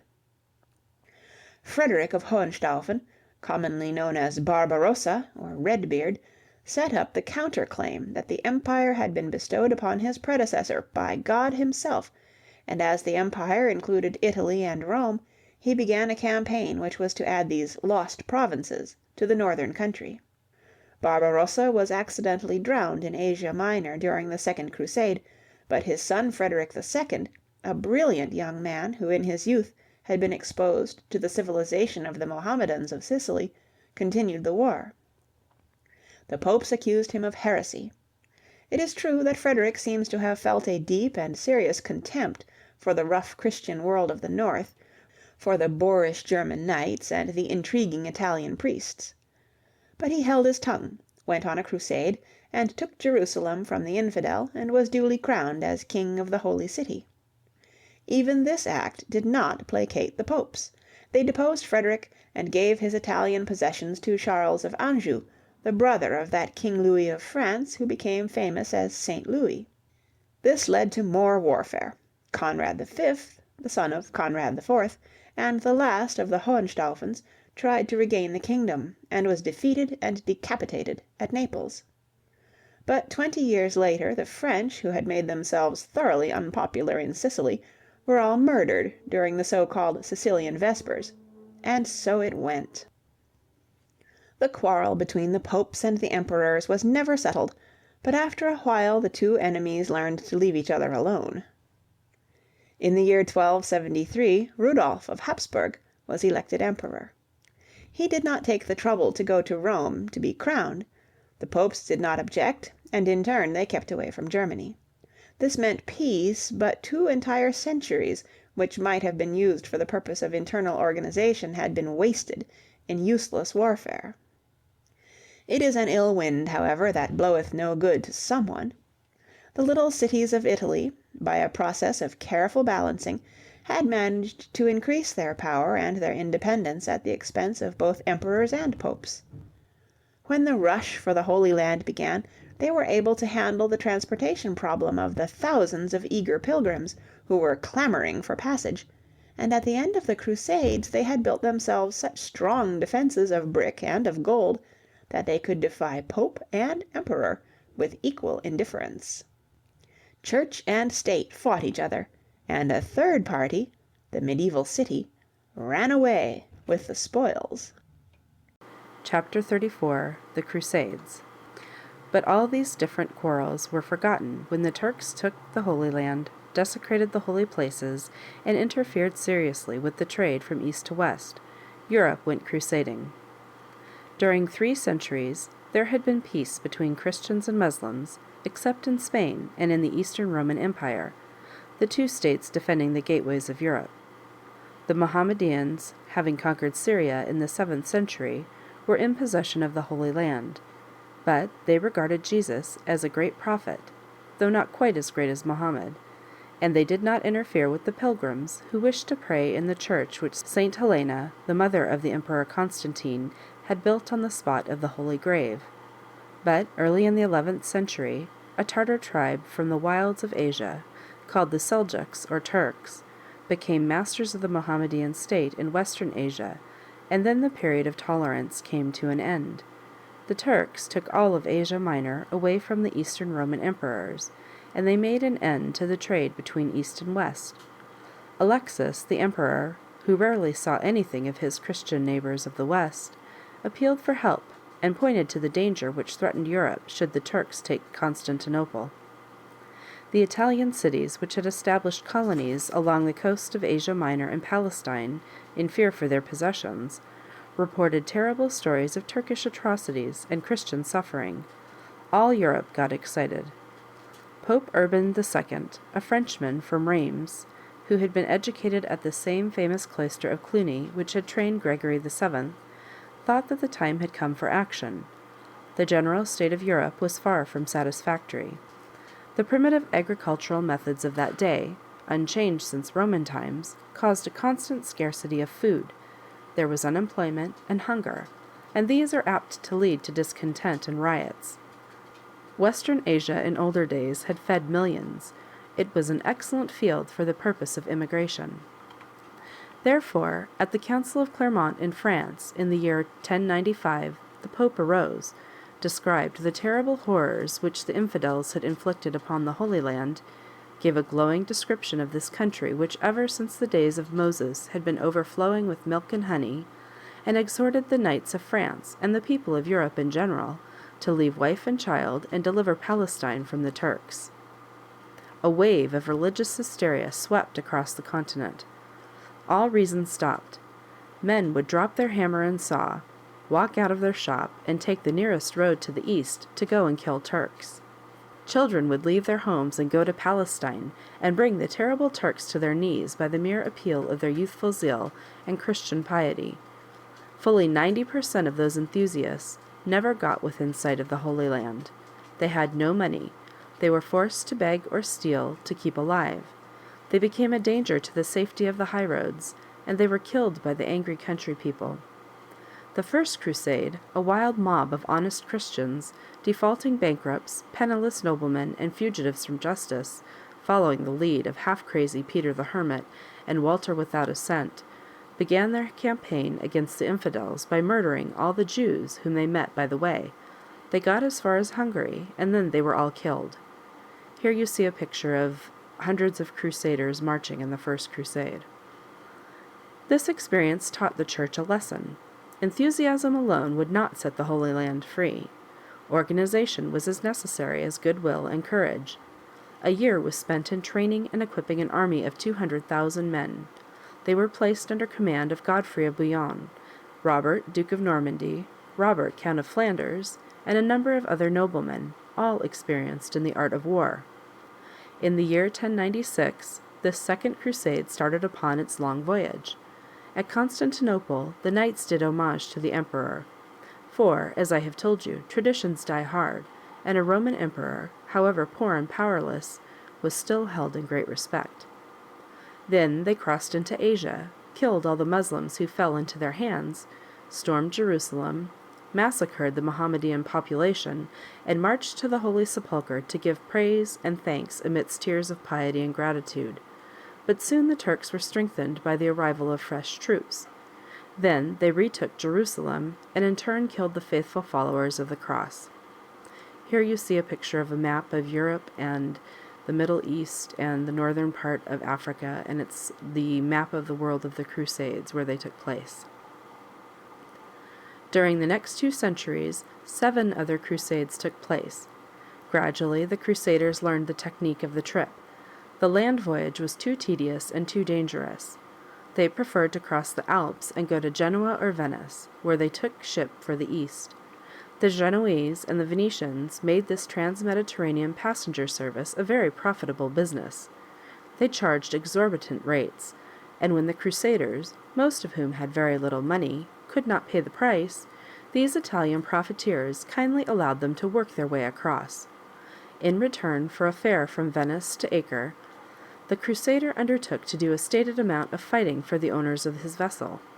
In this way, Venice greatly increased her territory along the coast of the Adriatic and in Greece, where Athens became a Venetian colony, and in the islands of Cyprus and Crete and Rhodes. Here you see a picture of a Moorish temple, and it's where the Crusaders take Jerusalem.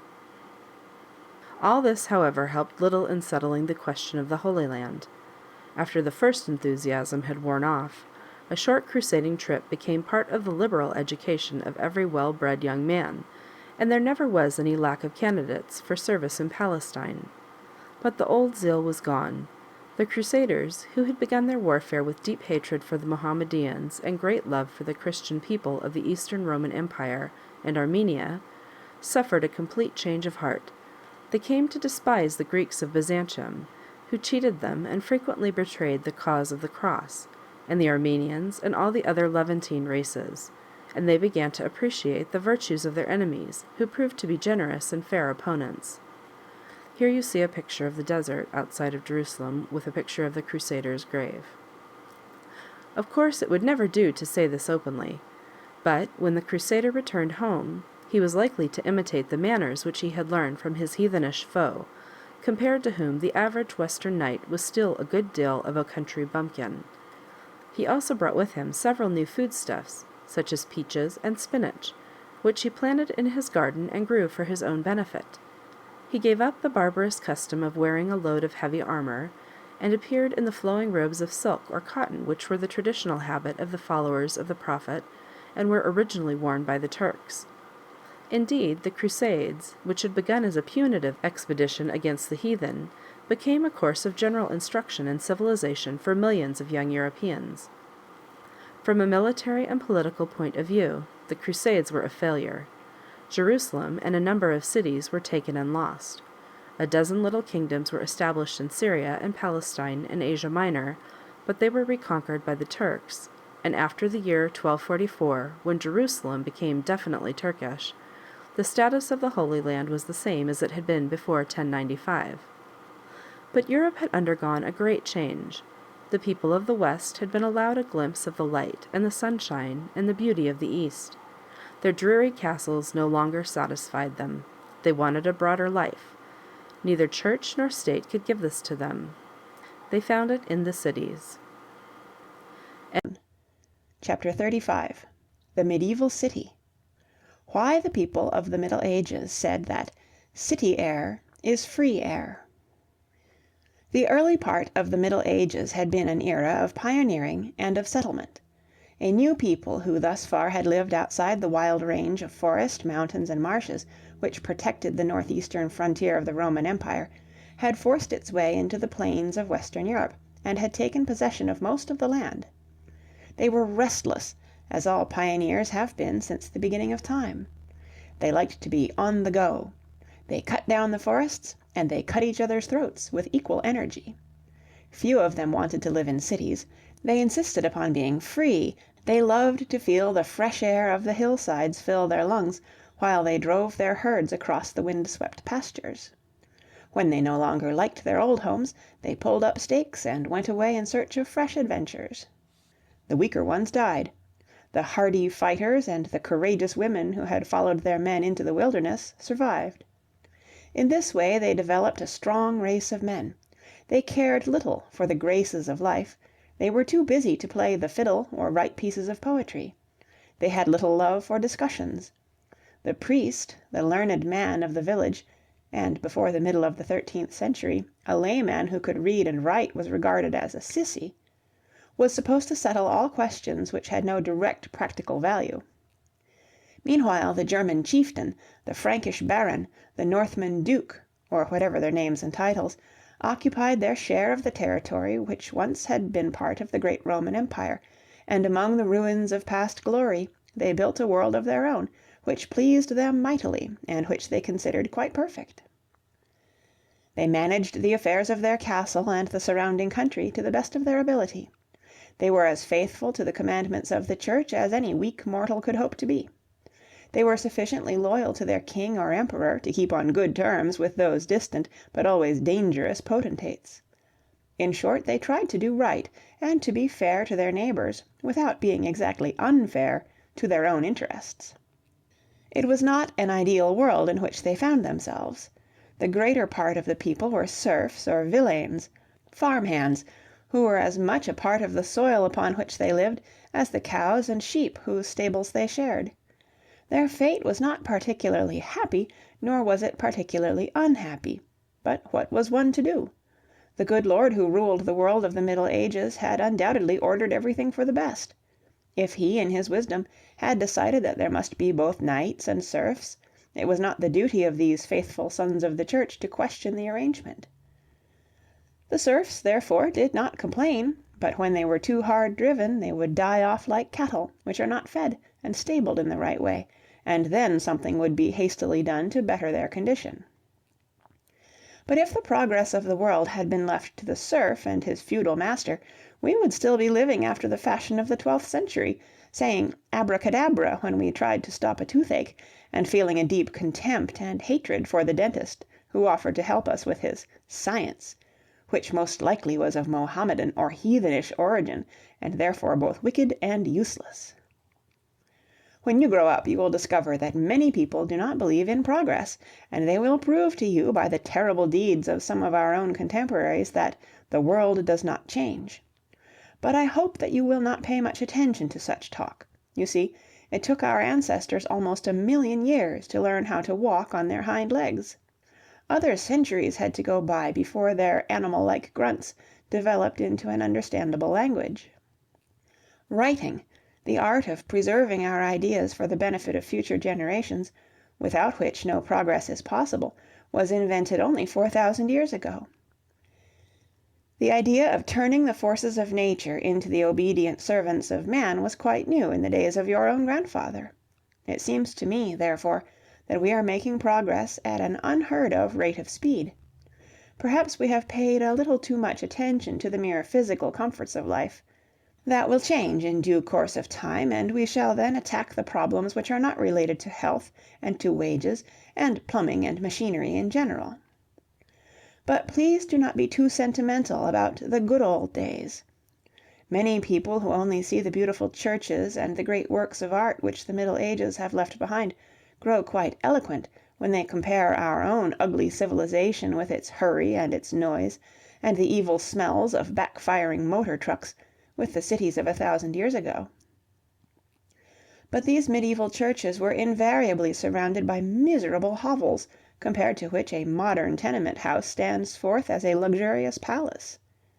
It is true that the noble Lancelot and the equally noble Parsifal, the pure young hero who went in search of the Holy Grail, were not bothered by the odor of gasoline, but there were other smells of the barnyard variety, odors of decaying refuse which had been thrown into the street, of pigsties surrounding the bishop's palace, of unwashed people who had inherited their coats and hats from their grandfathers, and who had never learned the blessing of soap.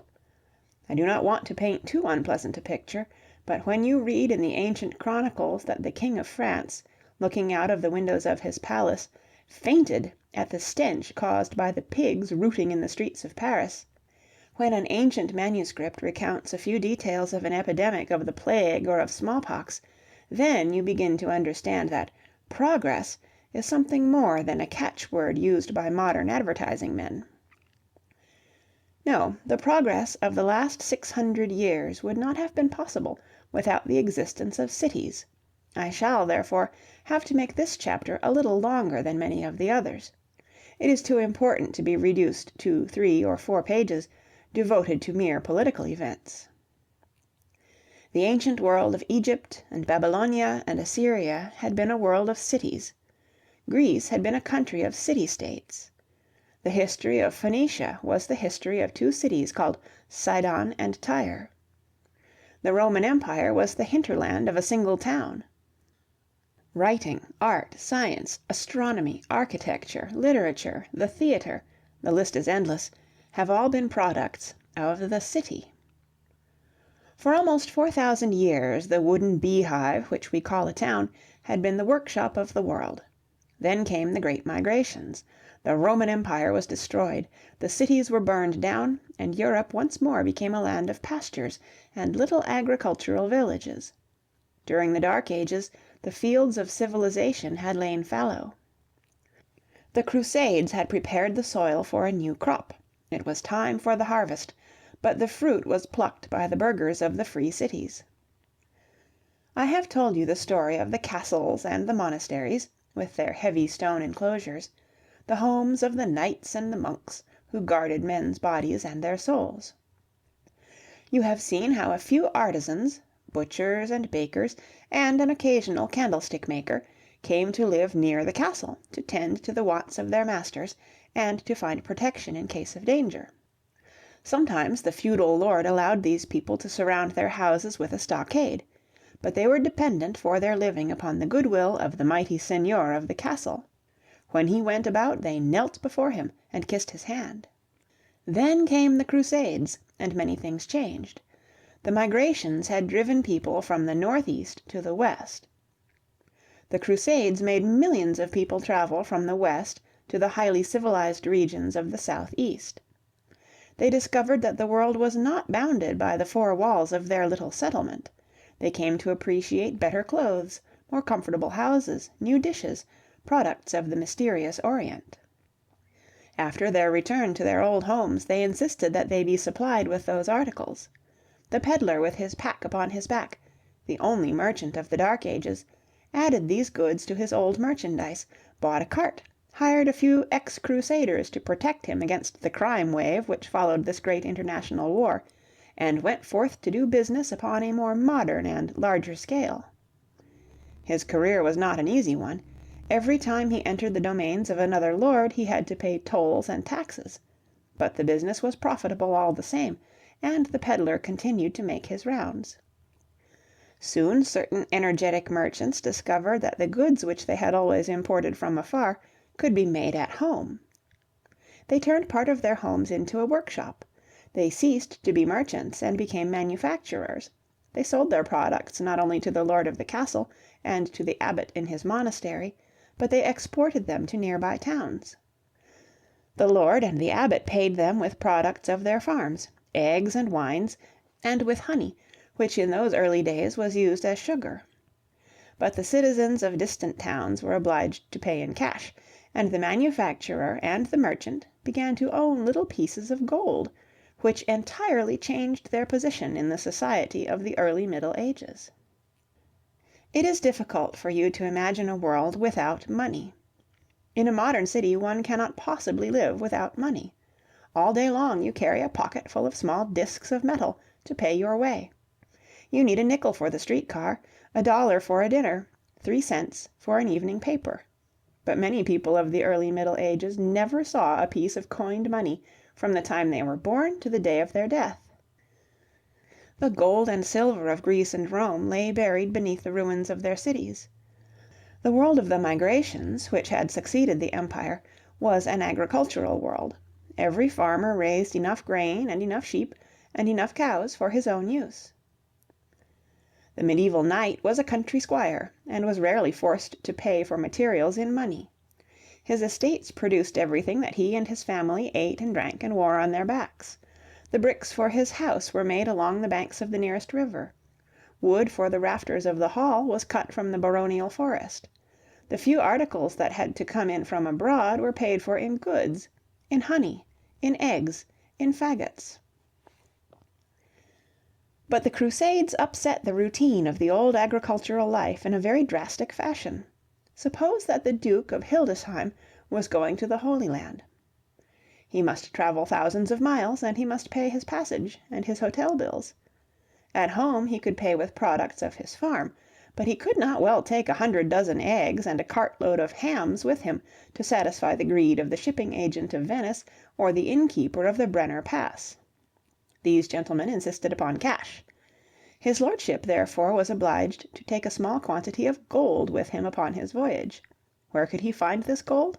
He could borrow it from the Lombards, the descendants of the old Longobards, who had turned professional moneylenders, who, seated behind their exchange table, commonly known as banco or bank, were glad to let his grace have a few hundred gold pieces in exchange for a mortgage upon his estates, that they might be repaid in case his lordship should die at the hands of the Turks. That was a dangerous business for the borrower.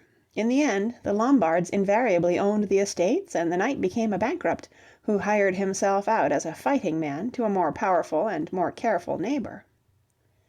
His Grace could also go to that part of the town where the Jews were forced to live.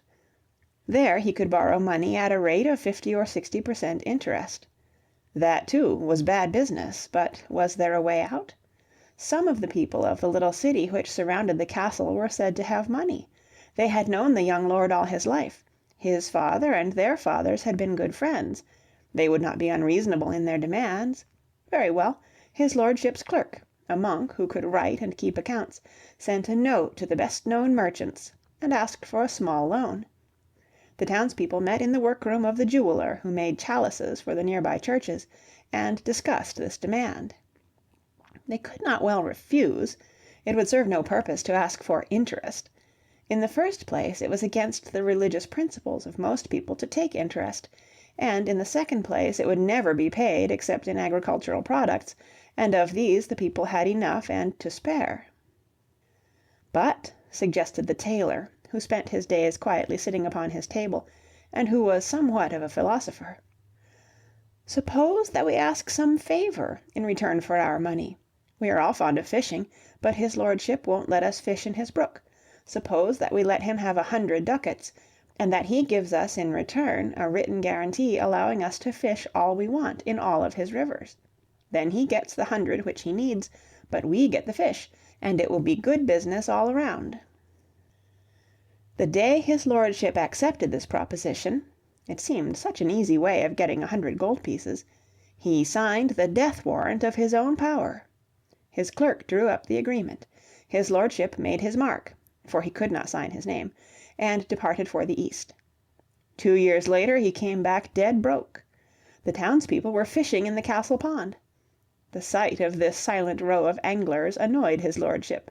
He told his equerry to go and chase the crowd away. They went, but that night a delegation of merchants visited the castle. They were very polite. They congratulated his lordship upon his safe return.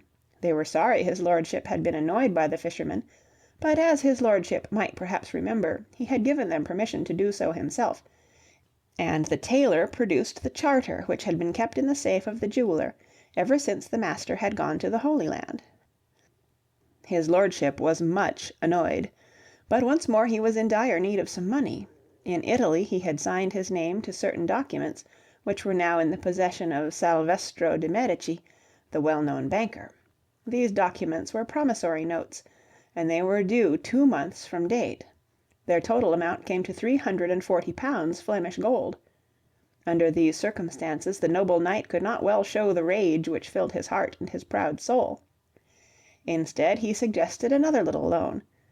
The merchants retired to discuss the matter. After 3 days they came back and said yes. They were only too happy to be able to help their master in his difficulties, but in return for the 345 golden pounds would he give them another written promise, another charter, that they, the townspeople, might establish a council of their own to be elected by all the merchants and free citizens of the city, said council to manage civic affairs without interference from the side of the castle. His lordship was confoundedly angry, but again he needed the money. He said yes, and signed the charter. Next week he repented. He called his soldiers and went to the house of the jeweller, and asked for the documents which his crafty subjects had cajoled out of him under the pressure of circumstances. He took them away and burned them. The townspeople stood by and said nothing, but when next his lordship needed money to pay for the dowry of his daughter, he was unable to get a single penny. After that little affair at the jeweller's, his credit was not considered good. He was forced to eat humble pie, and offer to make certain reparations. Before his lordship got the first instalment of the stipulated sum, the townspeople were once more in possession of all their old charters, and a brand new one, which permitted them to build a city hall, and a strong tower where all the charters might be kept protected against fire and theft, which really meant protected against future violence on the part of the lord and his armed followers. This, in a very general way, is what happened during the centuries which followed the Crusades. It was a slow process, this gradual shifting of power from the castle to the city. There was some fighting. A few tailors and jewelers were killed, and a few castles went up in smoke. But such occurrences were not common. Almost imperceptibly the towns grew richer, and the feudal lords grew poorer. To maintain themselves they were forever forced to exchange charters of civic liberty in return for ready cash. The cities grew. They offered an asylum to runaway serfs who gained their liberty after they had lived a number of years behind the city walls. They came to be the home of the more energetic elements of the surrounding country districts. They were proud of their new importance and expressed their power in the churches and public buildings which they erected around the old marketplace, where centuries before the barter of eggs and sheep and honey and salt had taken place. They wanted their children to have a better chance in life than they had enjoyed themselves. They hired monks to come to their city and be school teachers. When they heard of a man who could paint pictures upon boards of wood, they offered him a pension if he would come and cover the walls of their chapels and their town hall with scenes from the Holy Scriptures. Meanwhile his lordship, in the dreary and draughty halls of his castle, saw all this upstart splendor and regretted the day when first he had signed away a single one of his sovereign rights and prerogatives. But he was helpless. The townspeople with their well-filled strong-boxes snapped their fingers at him. They were free men, fully prepared to hold what they had gained by the sweat of their brow, and after a struggle which had lasted for more than 10 generations. Chapter 36. Medieval Self-Government. How the people of the cities asserted their right to be heard in the royal councils of their country. As long as people were nomads, wandering tribes of shepherds, all men had been equal and had been responsible for the welfare and safety of the entire community. But after they had settled down, and some had become rich and others had grown poor, the government was apt to fall into the hands of those who were not obliged to work for their living and who could devote themselves to politics. Here you see a map of the Atlantic Ocean and the lands on both sides and descriptions of the spreading of the idea of popular sovereignty. I have told you how this had happened in Egypt and in Mesopotamia and in Greece and in Rome. It occurred among the Germanic population of Western Europe as soon as order had been restored.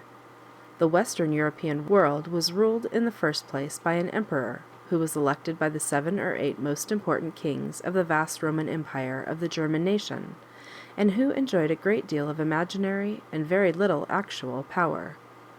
It was ruled by a number of kings who sat upon shaky thrones. The everyday government was in the hands of thousands of feudal princelets. Their subjects were peasants or serfs. There were few cities. There was hardly any middle class. But during the 13th century, after an absence of almost 1,000 years, the middle class, the merchant class, once more appeared upon the historical stage, and its rise in power, as we saw in the last chapter, had meant a decrease in the influence of the castle folk. Thus far, the king, in his ruling domains, had only paid attention to the wishes of his noblemen and his bishops, but the new world of trade and commerce, which grew out of the Crusades, forced him to recognize the middle class or suffer from an ever-increasing emptiness of his exchequer. Their majesties, if they had followed their hidden wishes, would have as lief consulted their cows and their pigs as the good burghers of their cities. But they could not help themselves. They swallowed the bitter pill because it was gilded, but not without a struggle. In England, during the absence of Richard the Lion-Hearted, who had gone to the Holy Land, but who was spending the greater part of his crusading voyage in an Austrian jail, the government of the country had been placed in the hands of John, a brother of Richard, who was his inferior in the art of war, but his equal as a bad administrator. John had begun his career as a regent by losing Normandy and the greater part of the French possessions. Next, he had managed to get into a quarrel with Pope Innocent III, the famous enemy of the Hohenstaufens. The Pope had excommunicated John, as Gregory VII had excommunicated the Emperor Henry IV 2 centuries before. In the year 1213, John had been obliged to make an ignominious peace, just as Henry IV had been obliged to do in the year 1077. Undismayed by his lack of success, John continued to abuse his royal power until his disgruntled vassals made a prisoner of their anointed ruler, and forced him to promise that he would be good and would never again interfere with the ancient rights of his subjects. All this happened on a little island in the Thames, near the village of Runnymede, on the 15th of June of the year 1215. The document to which John signed his name was called the Big Charter, the Magna Carta. It contained very little that was new. It restated in short and direct sentences the ancient duties of the king, and enumerated the privileges of his vassals.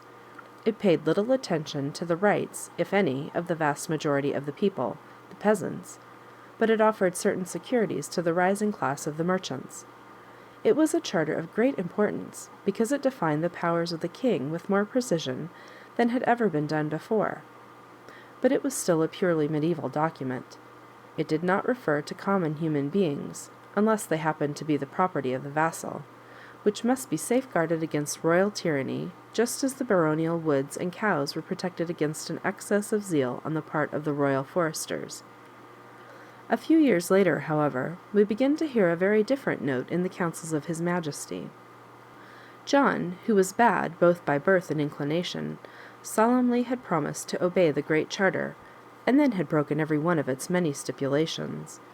Fortunately, he soon died, and was succeeded by his son Henry III, who was forced to recognize the charter anew.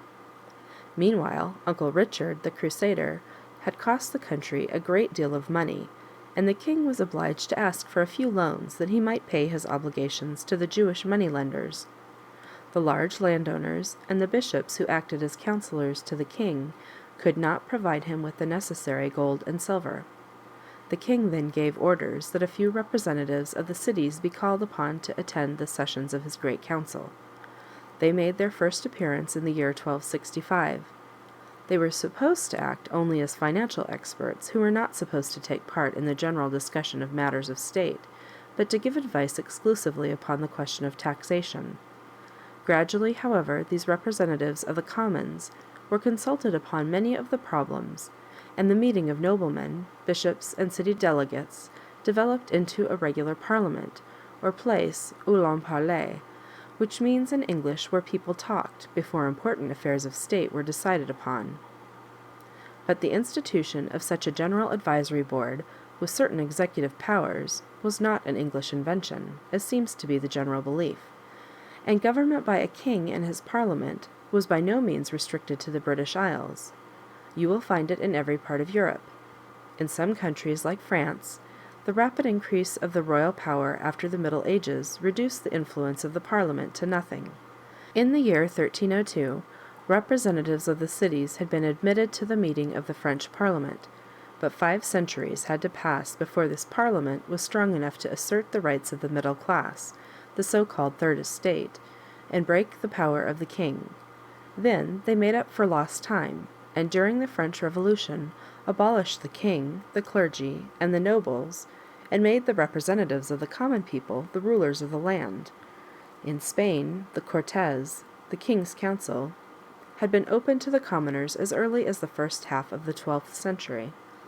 In the German Empire, a number of important cities had obtained the rank of imperial cities, whose representatives must be heard in the imperial diet. Here you see a picture of a city among the Alps, and it says it's the home of the Swiss liberty. In Sweden, representatives of the people attended the sessions of the Reichstag at the first meeting of the year 1359. In Denmark, the Danehof, the ancient National Assembly, was re-established in 1314, and although the nobles often regained control of the country at the expense of the king and the people, the representatives of the cities were never completely deprived of their power. In the Scandinavian country, the story of representative government is particularly interesting. In Iceland, the Althing, the assembly of all free landowners who managed the affairs of the island, began to hold regular meetings in the 9th century and continued to do so for more than 1,000 years. In Switzerland, the freemen of the different cantons defended their assemblies against the attempts of a number of feudal neighbors with great success. Finally, in the Low Countries, in Holland, the councils of the different duchies and counties were attended by representatives of the Third Estate as early as the 13th century. Here you see a picture of folk gathered around a table having a political discussion, and it's the abjuration of Philip II. In the 16th century, a number of these small provinces rebelled against their king, abjured his majesty in a solemn meeting of the Estates General, removed the clergy from the discussions, broke the power of the nobles, and assumed full executive authority over the newly established Republic of the United Seven Netherlands. For 2 centuries, the representatives of the town councils ruled the country without a king, without bishops, and without noblemen. The city had become supreme, and the good burghers had become the rulers of the land. Chapter 37. The Medieval World. What the people of the Middle Ages thought of the world in which they happened to live. Dates are a very useful invention. We could not do without them, but unless we are very careful they will play tricks with us. They are apt to make history too precise. For example, when I talk of the point of view of medieval man, I do not mean that on the 31st of December of the year 476, suddenly all the people of Europe said, "Ah, now the Roman Empire has come to an end, and we are living in the Middle Ages. How interesting!" You could have found men at the Frankish court of Charlemagne who were Romans in their habits, in their manners, in their outlook upon life. On the other hand, when you grow up you will discover that some of the people in this world have never passed beyond the stage of the caveman. All times and all ages overlap, and the ideas of succeeding generations play tag with each other. But it is possible to study the minds of a good many true representatives of the Middle Ages, and then give you an idea of the average man's attitude toward life and the many difficult problems of living. First of all, remember that the people of the Middle Ages never thought of themselves as free-born citizens who could come and go at will and shape their fate according to their ability or energy or luck. On the contrary, they all considered themselves part of the general scheme of things, which included emperors and serfs, popes and heretics, heroes and swashbucklers, rich men, poor men, beggar men, and thieves. They accepted this divine ordinance and asked no questions. In this, of course, they differed radically from modern people who accept nothing and who are forever trying to improve their own financial and political situation. To the man and woman of the 13th century, the world hereafter, a heaven of wonderful delights and a hell of brimstone and suffering, meant something more than empty words or vague theological phrases. It was an actual fact, and the medieval burghers and knights spent the greater part of their time preparing for it. We modern people regard a noble death after a well-spent life with the quiet calm of the ancient Greeks and Romans. After 80 years of work and effort, we go to sleep with the feeling that all will be well. But during the Middle Ages, the king of terrors with his grinning skull and his rattling bones was man's steady companion. He woke his victims up with terrible tunes on his scratchy fiddle.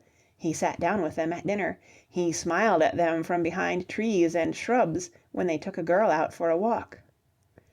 If you had heard nothing but hair-raising yarns about cemeteries and coffins and fearful diseases when you were very young, instead of listening to the fairy stories of Andersen and Grimm, you too would have lived all your days in a dread of the final hour and the gruesome day of judgment. That is exactly what happened to the children of the Middle Ages. They moved in a world of devils and spooks, and only a few occasional angels. Sometimes their fear of the future filled their souls with humility and piety, but often it influenced them the other way and made them cruel and sentimental. They would first of all murder all the women and children of a captured city, and then they would devoutly march to a holy spot, and with their hands gory with the blood of innocent victims, they would pray that a merciful heaven forgive them their sins. Yea, they would do more than pray, they would weep bitter tears, and would confess themselves the most wicked of sinners. But the next day they would once more butcher a camp of Saracen enemies, without a spark of mercy in their hearts. Of course, the Crusaders were knights, and obeyed a somewhat different code of manners from the common men. But in such respects the common man was just the same as his master. He too resembled a shy horse, easily frightened by a shadow or a silly piece of paper, capable of excellent and faithful service, but liable to run away and do terrible damage when his feverish imagination saw a ghost. In judging these good people, however, it is wise to remember the terrible disadvantages under which they lived. They were really barbarians who posed as civilized people. Charlemagne and Otto the Great were called Roman emperors, but they had as little resemblance to a real Roman emperor, say Augustus or Marcus Aurelius, as King Wumba Wumba of the Upper Congo has to the highly educated rulers of Sweden or Denmark. They were savages who lived amidst glorious ruins, but who did not share the benefits of the civilization which their fathers and grandfathers had destroyed. They knew nothing. They were ignorant of almost every fact which a boy of 12 knows today. They were obliged to go to one single book for all their information. That was the Bible. But those parts of the Bible which have influenced the history of the human race for the better are those chapters of the New Testament which teach us the great moral lessons of love, charity, and forgiveness. As a handbook of astronomy, zoology, botany, geometry, and all the other sciences, this venerable book is not entirely reliable. In the 12th century a second book was added to the medieval library, the great Encyclopedia of Useful Knowledge, compiled by Aristotle, the Greek philosopher of the 4th century before Christ. Why the Christian Church should have been willing to accord such high honors to the teacher of Alexander the Great, whereas they condemned all other Greek philosophers on account of their heathenish doctrines, I really do not know. But next to the Bible, Aristotle was recognized as the only reliable teacher whose works could be safely placed into the hands of true Christians. His works had reached Europe in a somewhat roundabout way. They had gone from Greece to Alexandria. They had then been translated from the Greek into the Arabic language by the Mohammedans who conquered Egypt in the 7th century. They had followed the Moslem armies into Spain, and the philosophy of the great Stagirite (Aristotle was a native of Stagira in Macedonia) was taught in the Moorish universities of Cordova. The Arabic text was then translated into Latin by the Christian students who had crossed the Pyrenees to get a liberal education, and this much-traveled version of the famous books was at last taught at the different schools of northwestern Europe. It was not very clear, but that made it all the more interesting. With the help of the Bible and Aristotle, the most brilliant men of the Middle Ages now set to work to explain all things between heaven and earth in their relation to the expressed will of God. These brilliant men, the so-called scholists or schoolmen, were really very intelligent, but they had obtained their information exclusively from books and never from actual observation. If they wanted to lecture on the sturgeon or on caterpillars, they read the Old and New Testaments and Aristotle, and told their students everything these good books had to say upon the subject of caterpillars and sturgeons. They did not go out to the nearest river to catch a sturgeon. They did not leave their libraries and repair to the backyard to catch a few caterpillars and look at these animals and study them in their native haunts. Even such famous scholars as Albertus Magnus and Thomas Aquinas did not inquire whether the sturgeons in the land of Palestine and the caterpillars of Macedonia might not have been different from the sturgeons and the caterpillars of Western Europe. When occasionally an exceptionally curious person like Roger Bacon appeared in the council of the learned and began to experiment with magnifying glasses and funny little telescopes, and actually dragged the sturgeon and the caterpillar into the lecturing room and proved that they were different from the creatures described by the Old Testament and by Aristotle, the schoolmen shook their dignified heads. Bacon was going too far. When he dared to suggest that an hour of actual observation was worth more than 10 years with Aristotle, and that the works of that famous Greek might as well have remained untranslated for all the good they had ever done, the scholists went to the police and said, "This man is a danger to the safety of the state. He wants us to study Greek, that we may read Aristotle in the original. Why should he not be contented with our Latin-Arabic translation, which has satisfied our faithful people for so many hundred years? Why is he so curious about the insides of fishes and the insides of insects? He is probably a wicked magician trying to upset the established order of things by his black magic." And so well did they plead their cause, that the frightened guardians of the peace forbade Bacon to write a single word for more than 10 years. When he resumed his studies he had learned a lesson. He wrote his books in a queer cipher, which made it impossible for his contemporaries to read them, a trick which became common as the Church became more desperate in its attempts to prevent people from asking questions which would lead to doubts and infidelity. This, however, was not done out of any wicked desire to keep people ignorant. The feeling which prompted the heretic hunters of that day was really a very kindly one. They firmly believed, nay, they knew, that this life was but the preparation for our real existence in the next world. They felt convinced that too much knowledge made people uncomfortable, filled their minds with dangerous opinions, and led to doubt, and hence to perdition. A medieval schoolman who saw one of his pupils stray away from the revealed authority of the Bible and Aristotle, that he might study things for himself, felt as uncomfortable as a loving mother who sees her young child approach a hot stove. She knows that he will burn his little fingers if he is allowed to touch it, and she tries to keep him back. If necessary, she will use force. But she really loves the child, and if he will only obey her, she will be as good to him as she possibly can be. In the same way the medieval guardians of people's souls, while they were strict in all matters pertaining to the faith, slaved day and night to render the greatest possible service to the members of their flock. They held out a helping hand whenever they could, and the society of that day shows the influence of thousands of good men and pious women who tried to make the fate of the average mortal as bearable as possible. A serf was a serf, and his position would never change.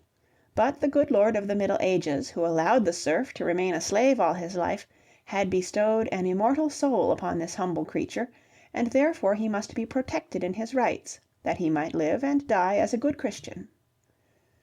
When he grew too old or too weak to work, he must be taken care of by the feudal master, for whom he had worked. The serf, therefore, who led a monotonous and dreary life, was never haunted by fear of tomorrow. He knew that he was safe, that he could not be thrown out of employment, that he would always have a roof over his head, a leaky roof perhaps, but a roof all the same, and that he would always have something to eat. This feeling of stability and of safety was found in all classes of society. In the towns the merchants and the artisans established guilds, which assured every member of a steady income. It did not encourage the ambitious to do better than their neighbors. Too often the guilds gave protection to the slacker, who managed to get by. But they established a general feeling of content and assurance among the laboring classes, which no longer exists in our day of general competition. The Middle Ages were familiar with the dangers of what we modern people call corners, when a single rich man gets hold of all the available grain, or soap, or pickled herring, and then forces the world to buy from him at his own price. The authorities, therefore, discouraged wholesale trading, and regulated the price at which merchants were allowed to sell their goods. The Middle Ages disliked competition.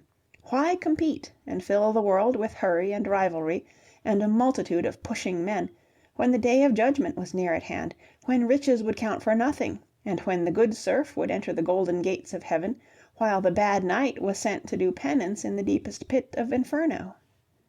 In short, the people of the Middle Ages were asked to surrender part of their liberty of thought and action, that they might enjoy greater safety from poverty of the body and poverty of the soul.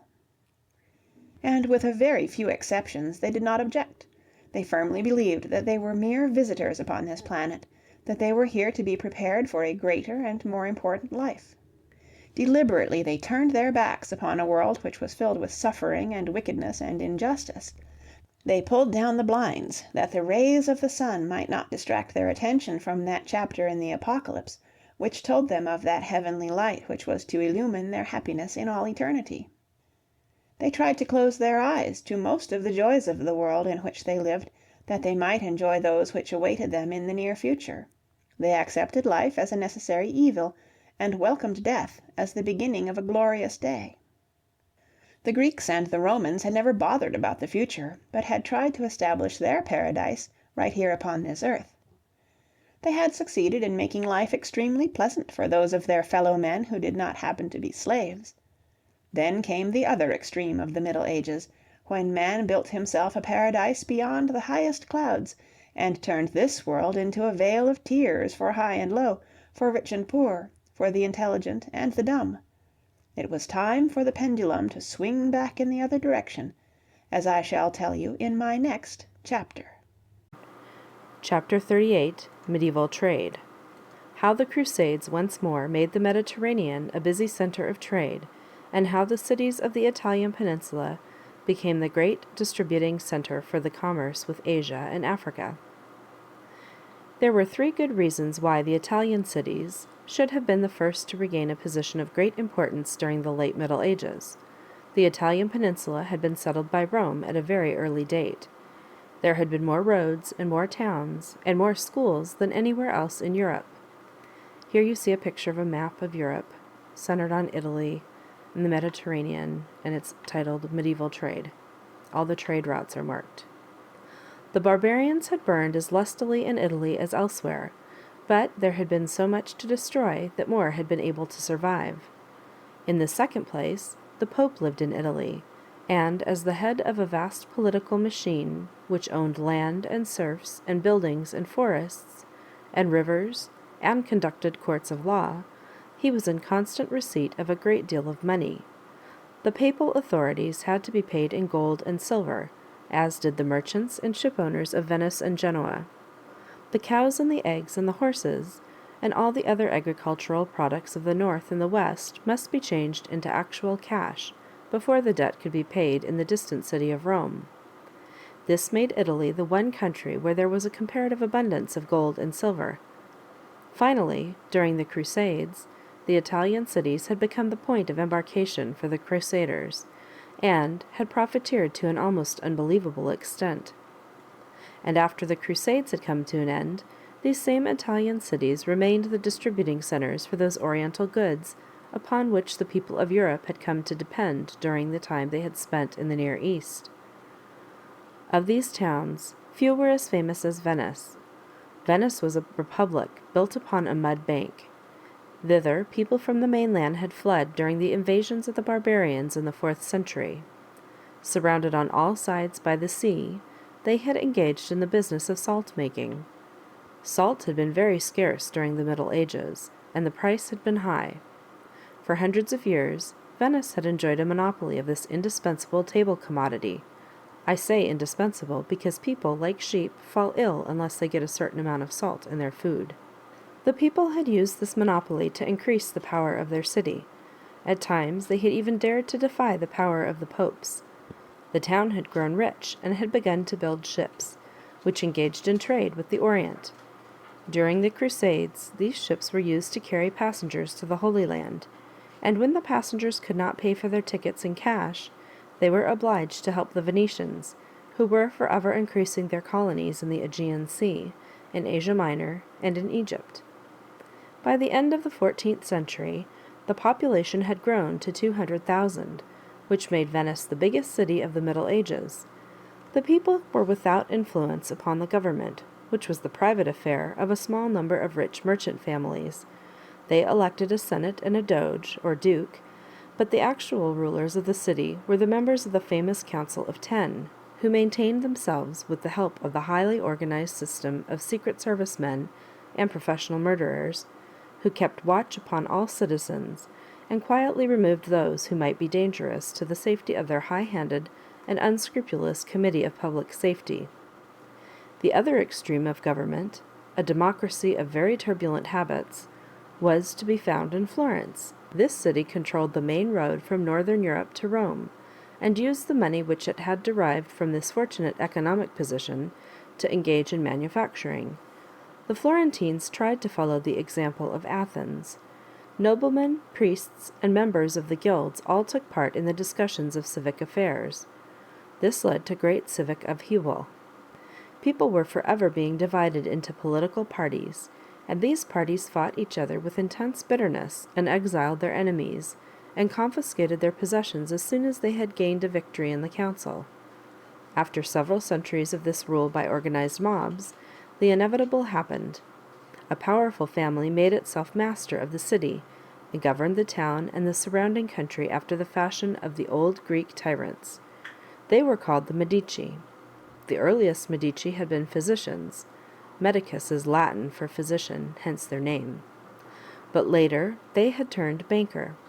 Their banks and their pawn shops were to be found in all the more important centers of trade. Even today, our American pawn shops display the 3 golden balls, which were part of the coat of arms of the mighty house of the Medici, who became rulers of Florence and married their daughters to the kings of France, and were buried in graves worthy of a Roman Caesar. Then there was Genoa, the great rival of Venice, where the merchants specialized in trade with Tunis and Africa, and the grain depots of the Black Sea. Then there were more than 200 other cities, some large and some small, each a perfect commercial unit, all of them fighting their neighbors and rivals with the undying hatred of neighbors who are depriving each other of their profits. Once the products of the Orient and Africa had been brought to these distributing centers, they must be prepared for the voyage to the west and the north. Genoa carried her goods by water to Marseille, from where they were reshipped to cities along the Rhone, which in turn served as the marketplaces of northern and western France. Venice used the land route to northern Europe. This ancient road led across the Brenner Pass, the old gateway for the barbarians who had invaded Italy. Past Innsbruck, the merchandise was carried to Basel. From there it drifted down the Rhine to the North Sea and England, or it was taken to Augsburg, where the Fugger family, who were both bankers and manufacturers, and who prospered greatly by shaving the coins with which they paid their workmen, looked after the further distribution to Nuremberg and Leipzig and the cities of the Baltic, and to Wisby on the island of Gotland, which looked after the needs of the northern Baltic and dealt directly with the Republic of Novgorod, the old commercial center of Russia, which was destroyed by Ivan the Terrible in the middle of the 16th century. Here you see a picture of an onion-domed church, titled Great Novgorod. The little cities on the coast of northwestern Europe had an interesting story of their own. The medieval world ate a great deal of fish. There were many fast days, and then people were not permitted to eat meat. For those who lived away from the coast and from the rivers, this meant a diet of eggs or nothing at all. But early in the 13th century, a Dutch fisherman had discovered a way of curing herring so that it could be transported to distant points. The herring fisheries of the northern sea then became of great importance. But sometime during the 13th century, this useful little fish, for reasons of its own, moved from the North Sea to the Baltic, and the cities of that inland sea began to make money. All the world now sailed to the Baltic to catch herring, and as that fish could only be caught during a few months each year, the rest of the time it spends in deep water raising large families of little herrings, the ships would have been idle during the rest of the time unless they had found another occupation. They were then used to carry the wheat of northern and central Russia to southern and western Europe. On the return voyage, they brought spices and silks and carpets and oriental rugs from Venice and Genoa to Bruges and Hamburg and Bremen. Out of such simple beginnings, there developed an important system of international trade, which reached from the manufacturing cities of Bruges and Ghent, where the almighty guilds fought pitched battles with the kings of France and England, and established a labor tyranny which completely ruined both the employers and the workmen, to the Republic of Novgorod, in northern Russia, which was a mighty city until Tsar Ivan, who distrusted all merchants, took the town and killed 60,000 people in less than a month's time, and reduced the survivors to beggary. That they might protect themselves against pirates and excessive tolls and annoying legislation, the merchants of the north founded a protective league, which was called the Hansa. The Hansa, which had its headquarters in Lubeck, was a voluntary association of more than 100 cities. The association maintained a navy of its own, which patrolled the seas and fought and defeated the kings of England and Denmark when they dared to interfere with the rights and the privileges of the mighty Hanseatic merchants. Here you see a picture of a Hansa ship.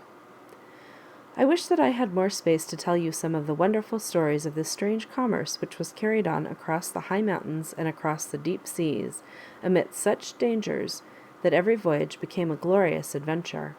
But it would take several volumes, and it cannot be done here. Besides, I hope that I have told you enough about the Middle Ages to make you curious to read more in the excellent books of which I shall give you a list at the end of this volume. The Middle Ages, as I have tried to show you, has been a period of very slow progress.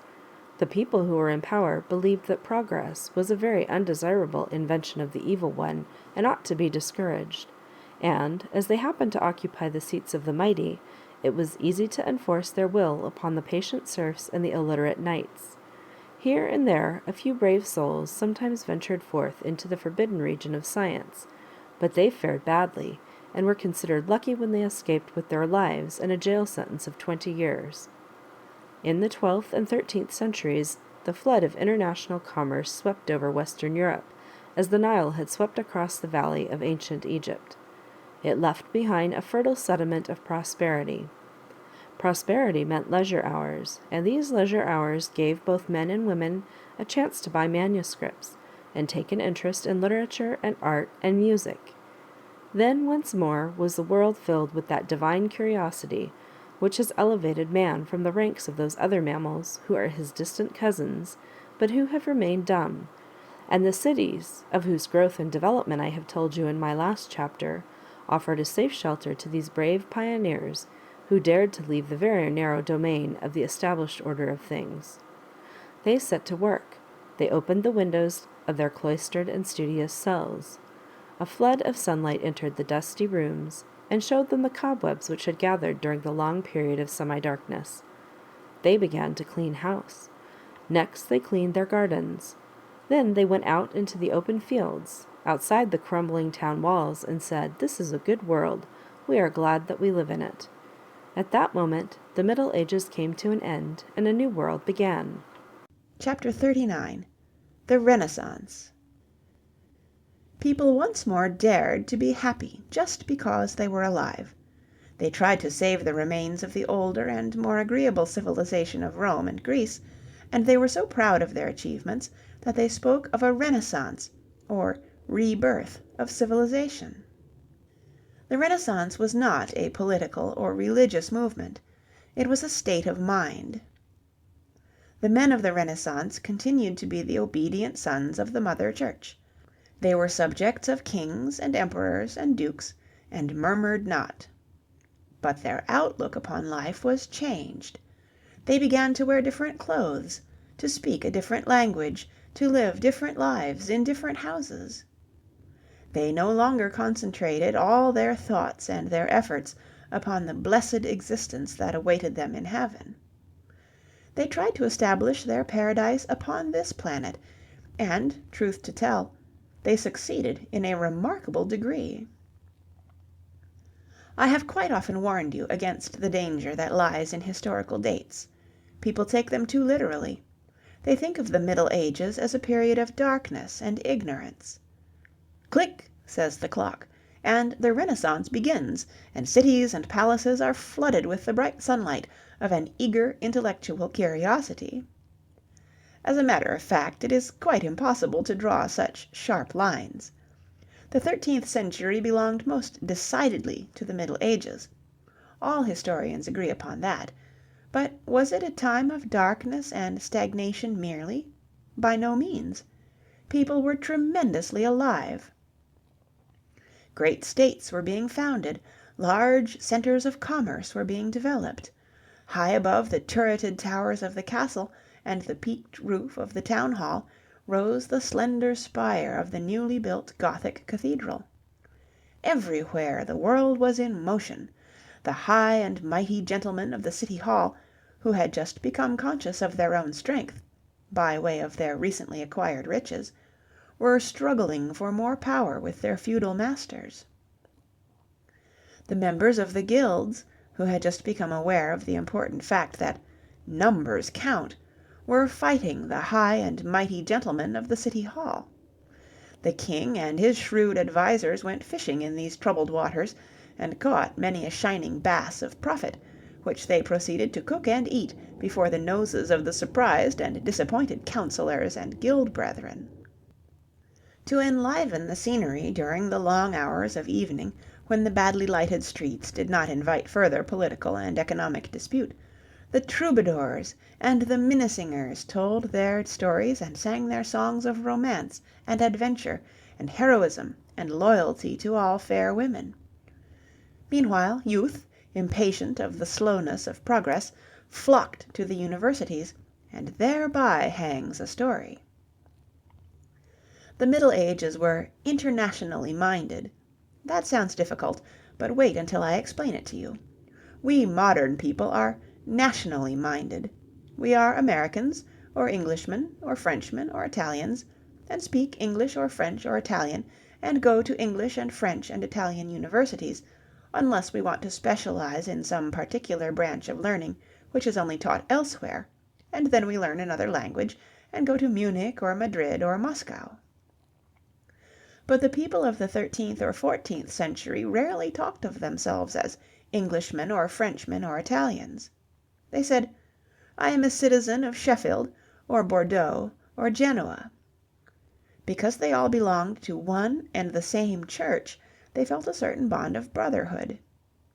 And as all educated men could speak Latin, they possessed an international language which removed the stupid language barriers which have grown up in modern Europe, and which place the small nations at such an enormous disadvantage.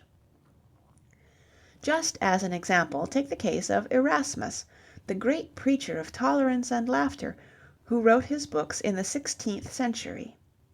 He was the native of a small Dutch village. He wrote in Latin, and all the world was his audience. If he were alive today, he would write in Dutch. Then only 5 or 6 million people would be able to read him. To be understood by the rest of Europe and America, his publishers would be obliged to translate his books into 20 different languages. That would cost a lot of money, and most likely the publishers would never take the trouble or the risk. 600 years ago that could not happen. The greater part of the people were still very ignorant, and could not read or write at all. But those who had mastered the difficult art of handling the goose quill belonged to an international republic of letters, which spread across the entire continent, and which knew of no boundaries, and respected no limitations of language or nationality. The universities were the strongholds of this republic. Unlike modern fortifications, they did not follow the frontier. They were to be found wherever a teacher and a few pupils happened to find themselves together. There again the Middle Ages and the Renaissance differed from our own time. Nowadays, when a new university is built, the process, almost invariably, is as follows. Some rich man wants to do something for the community in which he lives, or a particular religious sect wants to build a school to keep its faithful children under decent supervision, or a state needs doctors and lawyers and teachers. The university begins as a large sum of money which is deposited in a bank. This money is then used to construct buildings and laboratories and dormitories. Finally, professional teachers are hired, entrance examinations are held, and the university is on the way. But in the Middle Ages things were done differently. A wise man said to himself, "I have discovered a great truth. I must impart my knowledge to others."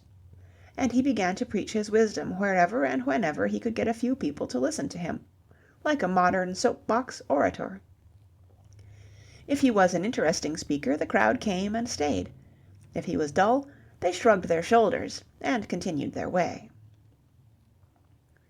By and by, certain young men began to come regularly to hear the words of wisdom of this great teacher.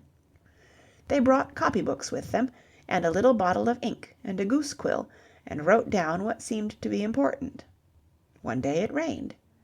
The teacher and his pupils retired to an empty basement, or the room of the professor. The learned man sat in his chair, and the boys sat on the floor. That was the beginning of the university, the Universitas, a corporation of professors and students during the Middle Ages, when the teacher counted for everything, and the building in which he taught counted for very little. As an example, let me tell you of something that happened in the 9th century. In the town of Salerno, near Naples, there were a number of excellent physicians. They attracted people desirous of learning the medical profession, and for almost 1,000 years, until 1817, there was a University of Salerno, which taught the wisdom of Hippocrates, the great Greek doctor, who had practiced his art in ancient Hellas in the 5th century before the birth of Christ. Then there was Abelard, the young priest from Brittany, who early in the 12th century began to lecture on theology and logic in Paris. Thousands of eager young men flocked to the French city to hear him. Other priests who disagreed with him stepped forward to explain their point of view. Paris was soon filled with a clamoring multitude of Englishmen and Germans and Italians and students from Sweden and Hungary, and around the old cathedral, which stood on a little island in the Seine, there grew the famous University of Paris. In Bologna, in Italy, a monk by the name of Gratian had compiled a textbook for those whose business it was to know the laws of the Church.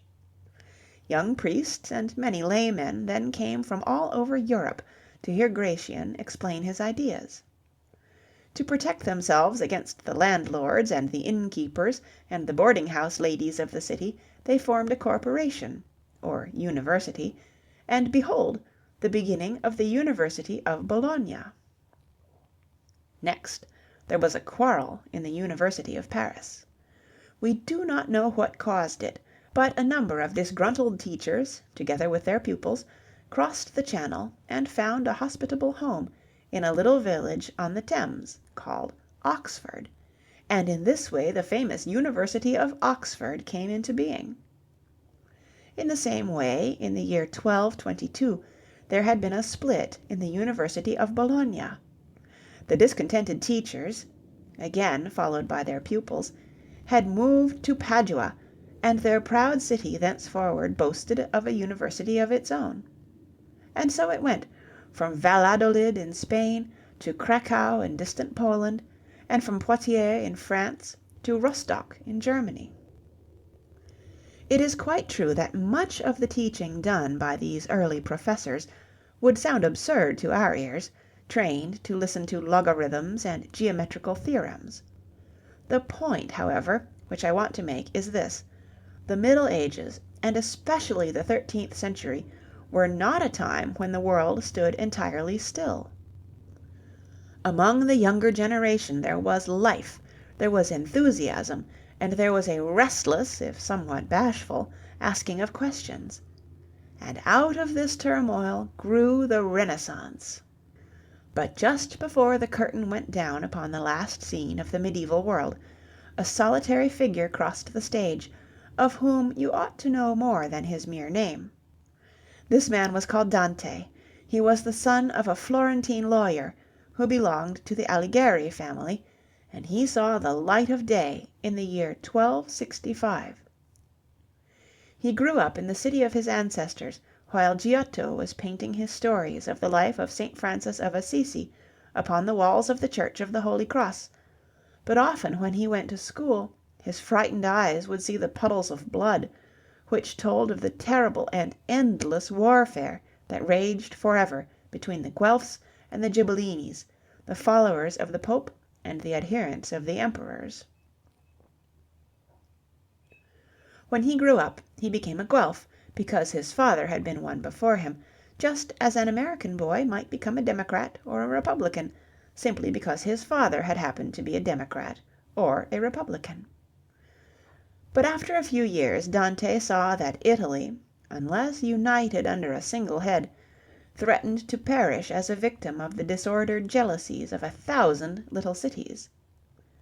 Then he became a Ghibellini. He looked for help beyond the Alps. He hoped that a mighty emperor might come and re-establish unity and order. Alas, he hoped in vain. The Ghibellinis were driven out of Florence in the year 1302. From that time on until the day of his death amidst the dreary ruins of Ravenna, in the year 1321, Dante was a homeless wanderer, eating the bread of charity at the table of rich patrons whose names would have sunk into the deepest pit of oblivion but for this single fact, that they had been kind to a poet in his misery. During the many years of exile, Dante felt compelled to justify himself and his actions when he had been a political leader in his home town, and when he had spent his days walking along the banks of the Arno, that he might catch a glimpse of the lovely Beatrice Portinari, who died the wife of another man, a dozen years before the Ghibellini disaster. He had failed in the ambitions of his career.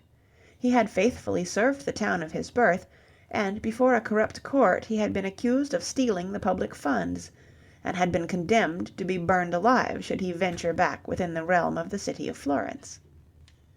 To clear himself before his own conscience and before his contemporaries, Dante then created an imaginary world, and with great detail he described the circumstances which had led to his defeat, and depicted the hopeless condition of greed and lust and hatred which had turned his fair and beloved Italy into a battlefield for the pitiless mercenaries of wicked and selfish tyrants. He tells us how on the Thursday before Easter of the year 1300 he had lost his way in a dense forest, and how he found his path barred by a leopard and a lion and a wolf. He gave himself up for lost when a white figure appeared amidst the trees. It was Virgil, the Roman poet and philosopher, sent upon his errand of mercy by the Blessed Virgin and by Beatrice, who from high heaven watched over the fate of her true lover. Virgil then takes Dante through purgatory and through hell. Deeper and deeper the path leads them until they reach the lowest pit, where Lucifer himself stands frozen into the eternal ice, surrounded by the most terrible of sinners, traitors and liars, and those who have achieved fame and success by lies and by deceit. But before the two wanderers have reached this terrible spot, Dante has met all those who in some way or other have played a role in the history of his beloved city. Emperors and popes, dashing knights and whining usurers, they are all there, doomed to eternal punishment, or awaiting the day of deliverance, when they shall leave purgatory for heaven. It is a curious story. It is a handbook of everything the people of the 13th century did and felt and feared and prayed for. Through it all moves the figure of the lonely Florentine exile, forever followed by the shadow of his own despair. And behold, when the gates of death were closing upon the sad poet of the Middle Ages, the portals of life swung open to the child who was to be the first of the men of the Rennaissance. That was Francesco Petrarca, the son of the notary public of the little town of Arezzo. Francesco's father had belonged to the same political party as Dante. He too had been exiled, and thus it happened that Petrarca, or Petrarch as we call him, was born away from Florence. At the age of 15 he was sent to Montpellier in France that he might become a lawyer like his father. But the boy did not want to be a jurist. He hated the law. He wanted to be a scholar and a poet, and because he wanted to be a scholar and a poet beyond everything else, he became one, as people of a strong will are apt to do. He made long voyages, copying manuscripts in Flanders, and in the cloisters along the Rhine, and in Paris and Liege, and finally in Rome. Then he went to live in a lonely valley of the wild mountains of Vaucluse, and there he studied and wrote, and soon he had become so famous for his verse and for his learning, that both the University of Paris and the King of Naples invited him to come and teach their students and subjects. On the way to his new job he was obliged to pass through Rome. The people had heard of his fame as an editor of half-forgotten Roman authors. They decided to honor him, and in the ancient forum of the imperial city, Petrarch was crowned with the laurel wreath of the poet. From that moment on his life was an endless career of honor and appreciation. He wrote the things which people wanted most to hear.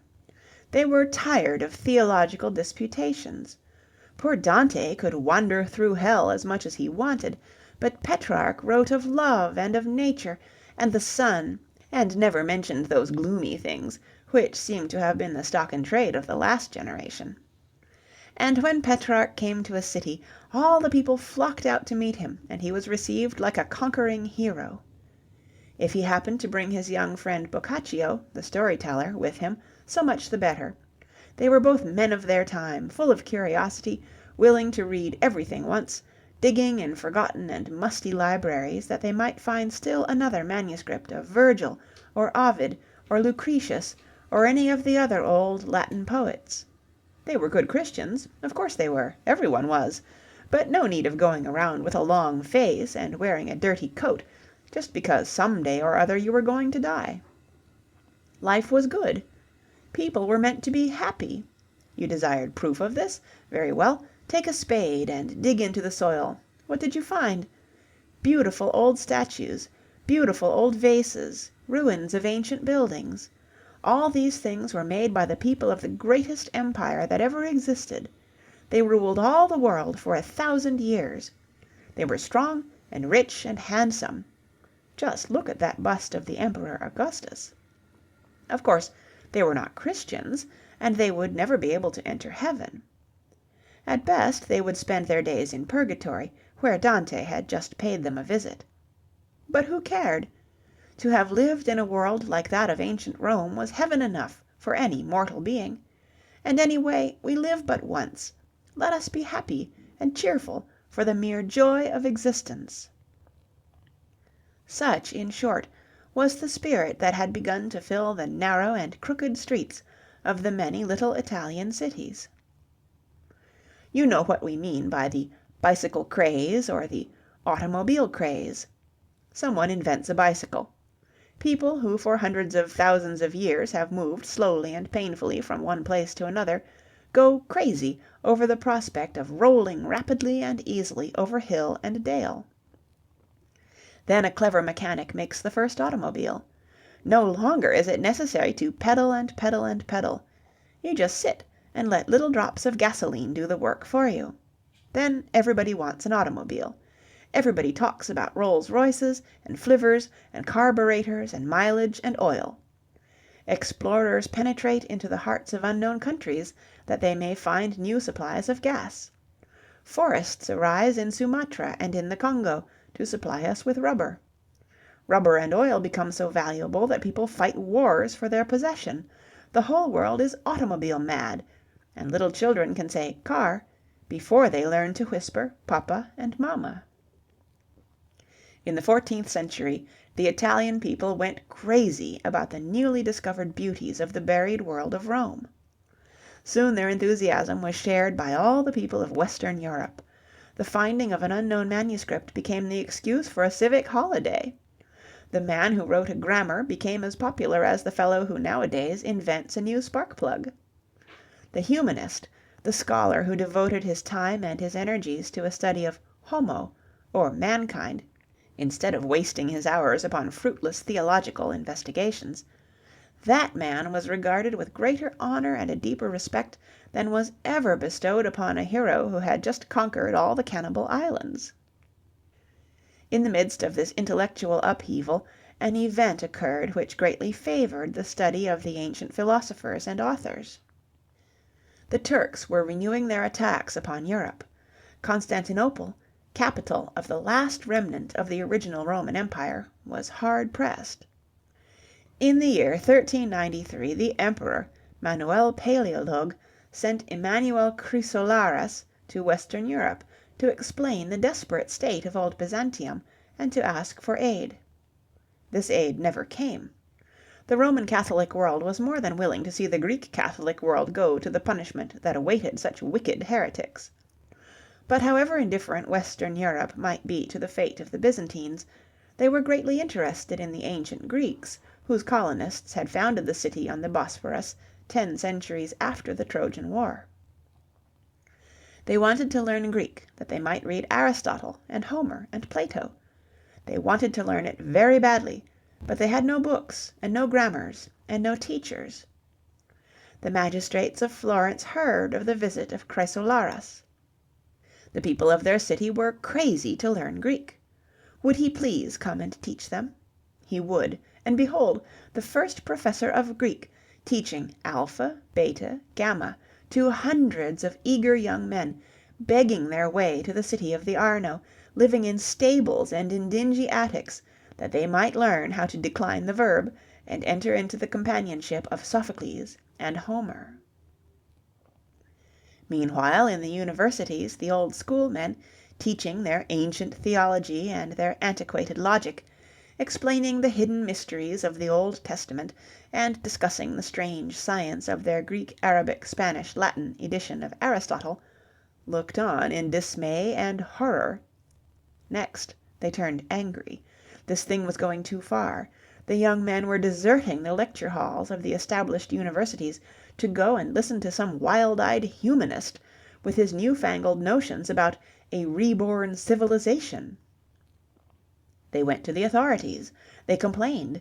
But one cannot force an unwilling horse to drink, and one cannot make unwilling ears listen to something which does not really interest them. The schoolmen were losing ground rapidly. Here and there they scored a short victory. They combined forces with those fanatics who hated to see other people enjoy a happiness which was foreign to their own souls. In Florence, the center of the great rebirth, a terrible fight was fought between the old order and the new.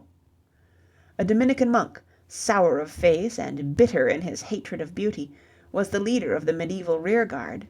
He fought a valiant battle. Day after day he thundered his warnings of God's holy wrath through the wide halls of Santa Maria del Fiore. "Repent," he cried, "repent of your godlessness, of your joy in things that are not holy." He began to hear voices, and to see flaming swords that flashed through the sky. He preached to the little children that they might not fall into the errors of these ways which were leading their fathers to perdition. He organized companies of Boy Scouts, devoted to the service of the great God whose prophet he claimed to be. In a sudden moment of frenzy, the frightened people promised to do penance for their wicked love of beauty and pleasure. They carried their books and their statues and their paintings to the marketplace, and celebrated a wild carnival of the vanities, with holy singing and most unholy dancing, while Savonarola applied his torch to the accumulated treasures. But when the ashes cooled down, the people began to realize what they had lost. This terrible fanatic had made them destroy that which they had come to love above all things. They turned against him. Savonarola was thrown into jail. He was tortured, but he refused to repent for anything he had done. He was an honest man. He had tried to live a holy life. He had willingly destroyed those who deliberately refused to share his own point of view. It had been his duty to eradicate evil wherever he found it. A love of heathenish books and heathenish beauty, in the eyes of this faithful son of the Church, had been an evil. But he stood alone. He had fought the battle of a time that was dead and gone. The Pope in Rome never moved a finger to save him. On the contrary, he approved of his faithful Florentines when they dragged Savonarola to the gallows, hanged him, and burned his body amidst the cheerful howling and yelling of the mob. It was a sad ending, but quite inevitable. Savonarola would have been a great man in the 11th century. In the 15th century he was merely the leader of a lost cause. For better or worse, the Middle Ages had come to an end when the Pope had turned humanist, and when the Vatican became the most important museum of Roman and Greek antiquities. End of chapter 39. Read on December 29th, 2008, in San Diego, California.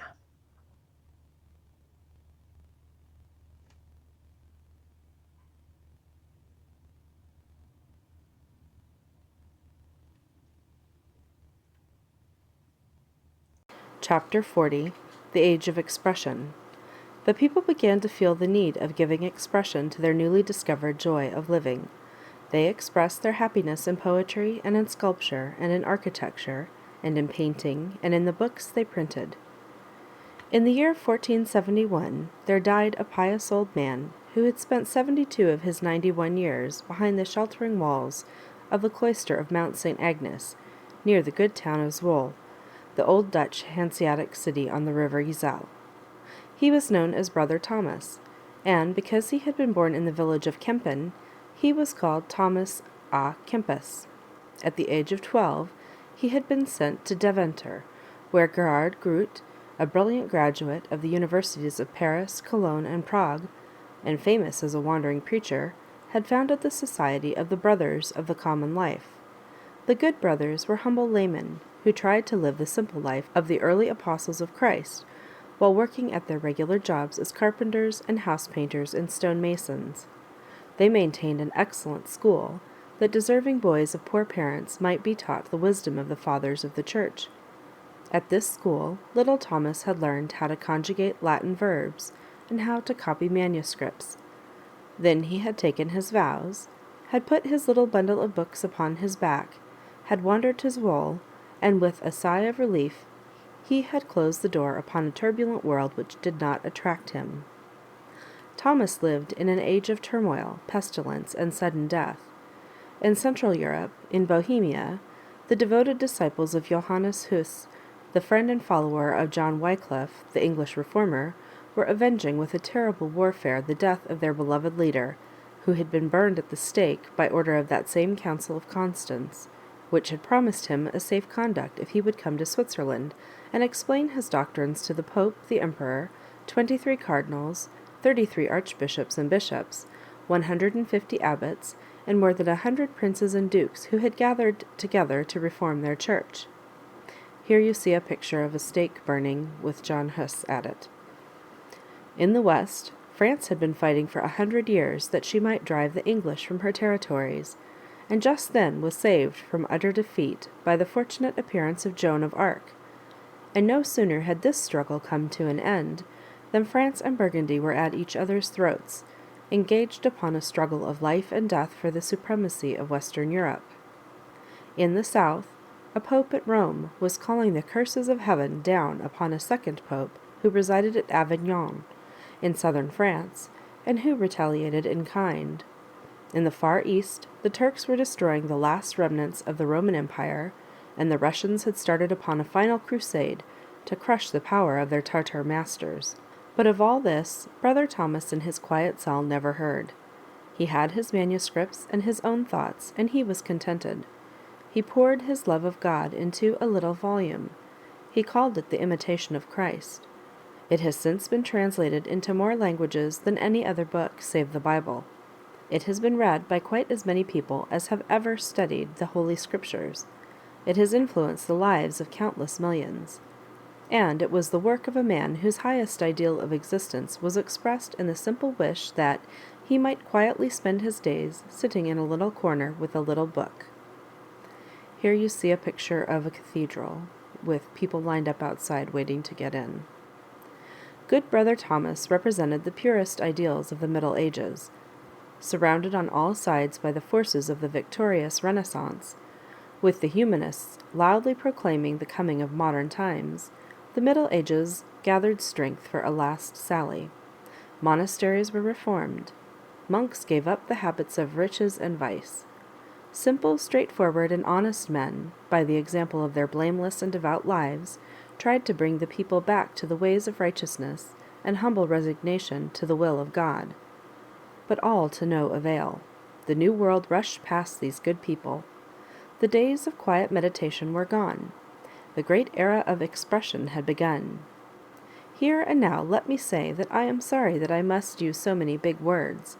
I wish that I could write this history in words of one syllable, but it cannot be done. You cannot write a textbook of geometry without reference to a hypotenuse, and triangles, and a rectangular parallelepiped. You simply have to learn what those words mean, or do without mathematics. In history, and in all life, you will eventually be obliged to learn the meaning of many strange words of Latin and Greek origin. Why not do it now? When I say that the Renaissance was an era of expression, I mean this. People were no longer contented to be the audience and sit still while the emperor and the pope told them what to do and what to think. They wanted to be actors upon the stage of life. They insisted upon giving expression to their own individual ideas.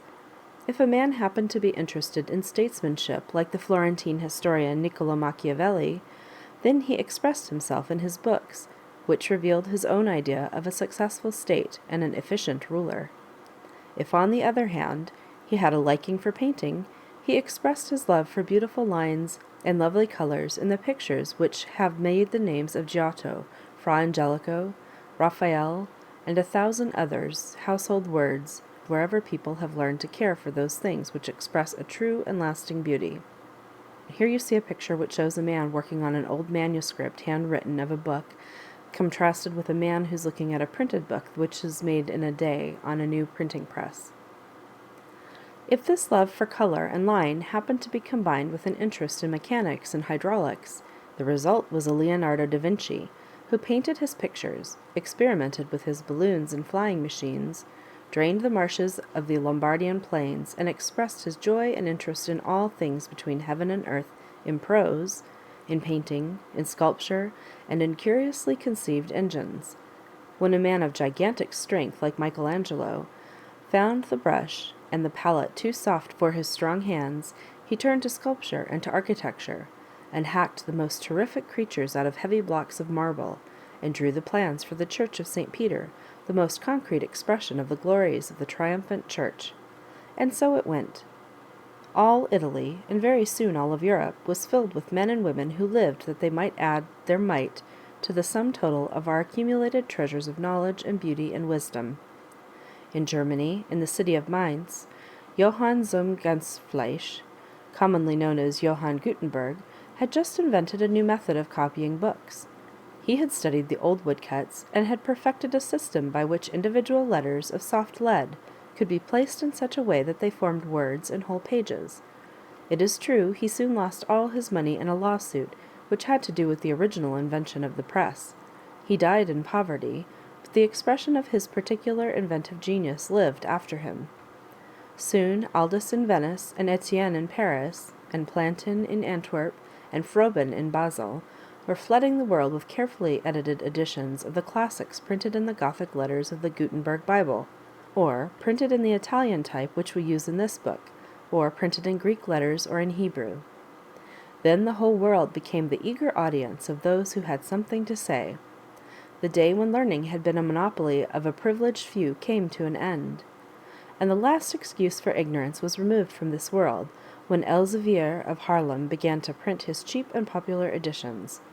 Then Aristotle and Plato, Virgil and Horace and Pliny, all the goodly company of the ancient authors and philosophers and scientists, offered to become man's faithful friend in exchange for a few paltry pennies.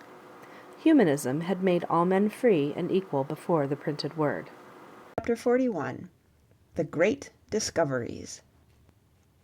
But now that people had broken through the bonds of their narrow medieval limitations, they had to have more room for their wanderings. The European world had grown too small for their ambitions. It was the time of the great voyages of discovery. The Crusades had been a lesson in the liberal art of traveling, but very few people had ever ventured beyond the well-known beaten track which led from Venice to Jaffa. In the 13th century the Polo brothers, merchants of Venice, had wandered across the great Mongolian desert, and after climbing mountains as high as the moon, they had found their way to the court of the great Khan of Cathay, the mighty emperor of China. The son of one of the Polos, by the name of Marco, had written a book about their adventures, which covered a period of more than 20 years. The astonished world had gaped at his descriptions of the golden towers of the strange island of Zipangu, which was his Italian way of spelling Japan. Many people had wanted to go east, that they might find this gold land and grow rich, but the trip was too far and too dangerous, and so they stayed at home. Of course, there was always the possibility of making the voyage by sea, but the sea was very unpopular in the Middle Ages, and for many very good reasons. In the first place, ships were very small. The vessels on which Magellan made his famous trip around the world, which lasted many years, were not as large as a modern ferry boat. They carried from 20 to 50 men, who lived in dingy quarters, too low to allow any of them to stand up straight, and the sailors were obliged to eat poorly cooked food, as the kitchen arrangements were very bad, and no fire could be made whenever the weather was the least bit rough. The medieval world knew how to pickle herring and how to dry fish, but there were no canned goods, and fresh vegetables were never seen on the bill of fare as soon as the coast had been left behind. Water was carried in small barrels. It soon became stale, and then tasted of rotten wood and iron rust, and was full of slimy growing things. As the people of the Middle Ages knew nothing about microbes, Roger Bacon, the learned monk of the 13th century, seems to have suspected their existence, but he wisely kept his discovery to himself. They often drank unclean water, and sometimes the whole crew died of typhoid fever. Indeed, the mortality on board the ships of the earliest navigators was terrible. Of the 200 sailors who in the year 1519 left Seville to accompany Magellan on his famous voyage around the world, only 18 returned. As late as the 17th century, when there was a brisk trade between Western Europe and the Indies, a mortality of 40% was nothing unusual for a trip from Amsterdam to Batavia and back. The greater part of these victims died of scurvy, a disease which is caused by lack of fresh vegetables, and which affects the gums and poisons the blood, until the patient dies of sheer exhaustion. Under those circumstances you will understand that the sea did not attract the best elements of the population.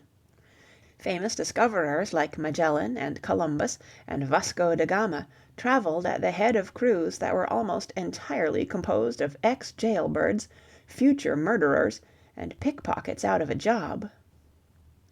These navigators certainly deserve our admiration for the courage and the pluck with which they accomplished their hopeless tasks in the face of difficulties of which the people of our own comfortable world can have no conception. Their ships were leaky, the rigging was clumsy. Since the middle of the 13th century they had possessed some sort of a compass, which had come to Europe from China by way of Arabia and the Crusades, but they had very bad and incorrect maps. They set their course by God and by guess. If luck was with them, they returned after 1 or 2 or 3 years. In the other case, their bleached bones remained behind on some lonely beach. But they were true pioneers. They gambled with luck. Life to them was a glorious adventure. And all the suffering, the thirst and the hunger and the pain were forgotten when their eyes beheld the dim outlines of a new coast, or the placid waters of an ocean that had lain forgotten since the beginning of time. Again, I wish that I could make this book 1,000 pages long. The subject of the early discoveries is so fascinating, but history, to give you a true idea of past times, should be like those etchings which Rembrandt used to make. It should cast a vivid light on certain important causes, on those which are best and greatest. All the rest should be left in the shadow, or should be indicated by a few lines. And in this chapter I can only give you a short list of the most important discoveries. Keep in mind that all during the 14th and 15th centuries the navigators were trying to accomplish just one thing. They wanted to find a comfortable and safe road to the Empire of Cathay, China, to the island of Zipangu, Japan, and to those mysterious islands where grew the spices which the medieval world had come to like since the days of the Crusades, and which people needed in those days before the introduction of cold storage, when meat and fish spoiled very quickly, and could only be eaten after a liberal sprinkling of pepper or nutmeg. The Venetians and the Genoese had been the great navigators of the Mediterranean, but the honor for exploring the coast of the Atlantic goes to the Portuguese. Spain and Portugal were full of that patriotic energy which their age-old struggle against the Moorish invaders had developed. Such energy, once it exists, can easily be forced into new channels. In the 13th century, King Alfonso III had conquered the kingdom of Algarve in the southwestern corner of the Spanish peninsula, and had added it to his dominions. In the next century the Portuguese had turned the tables on the Mohammedans, had crossed the Straits of Gibraltar, and had taken possession of Ceuta, opposite the Arabic city of Tarifa, a word which in Arabic means inventory, and which by way of the Spanish language has come down to us as tariff, and Tangiers, which became the capital of an African addition to Algarve. They were ready to begin their career as explorers. In the year 1415, Prince Henry, known as Henry the Navigator, the son of John I of Portugal and Philippa, the daughter of John of Gaunt, about whom you can read in Richard II, a play by William Shakespeare, began to make preparations for the systematic exploration of northwestern Africa. Before this, that hot and sandy coast had been visited by the Phoenicians and by the Norsemen, who remembered it as the home of the hairy wild man, whom we have come to know as the gorilla. One after another, Prince Henry and his captains discovered the Canary Islands, rediscovered the island of Madeira, which a century before had been visited by a Genoese ship, carefully charted the Azores, which had been vaguely known to both the Portuguese and the Spaniards, and caught a glimpse of the mouth of the Senegal River on the west coast of Africa, which they supposed to be the western mouth of the Nile. At last, by the middle of the 15th century, they saw Cape Verde, or the Green Cape, and the Cape Verde Islands, which lie almost halfway between the coast of Africa and Brazil. But Henry did not restrict himself, in his investigations, to the waters of the ocean. He was Grand Master of the Order of Christ. This was a Portuguese continuation of the crusading order of the Templars, which had been abolished by Pope Clement V in the year 1312 at the request of King Philip the Fair of France, who had improved the occasion by burning his own Templars at the stake and stealing all their possessions. Prince Henry used the revenues of the domains of his religious order to equip several expeditions which explored the hinterland of the Sahara and of the coast of Guinea. But he was still very much a son of the Middle Ages, and spent a great deal of time and wasted a lot of money upon a search for the mysterious Prester John, the mythical Christian priest who was said to be the emperor of a vast empire situated somewhere in the East. The story of this strange potentate had first been told in Europe in the middle of the 12th century. For 300 years people had tried to find Prester John and his descendants. Henry took part in the search. 30 years after his death, the riddle was solved. In the year 1486 Bartholomew Diaz, trying to find the land of Prester John by sea, had reached the southernmost point of Africa.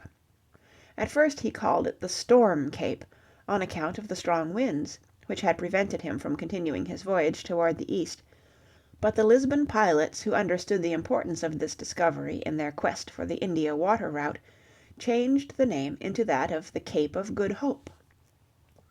1 year later, Pedro de Covilham, provided with letters of credit on the House of Medici, started upon a similar mission by land. He crossed the Mediterranean, and after leaving Egypt he traveled southward. He reached Aden, and from there, traveling through the waters of the Persian Gulf, which few white men had seen since the days of Alexander the Great, 18 centuries before, he visited Goa and Calicut on the coast of India, where he got a great deal of news about the Island of the Moon, Madagascar, which was supposed to lie halfway between Africa and India. Then he returned, paid a secret visit to Mecca and to Medina, crossed the Red Sea once more, and in the year 1490 he discovered the realm of Prester John, who was no one less than the Black Negus, or king, of Abyssinia, whose ancestors had adopted Christianity in the 4th century, 700 years before the Christian missionaries had found their way to Scandinavia. These many voyages had convinced the Portuguese geographers and cartographers that while the voyage to the Indies by an eastern sea route was possible, it was by no means easy. Then there arose a great debate. Some people wanted to continue the explorations east of the Cape of Good Hope.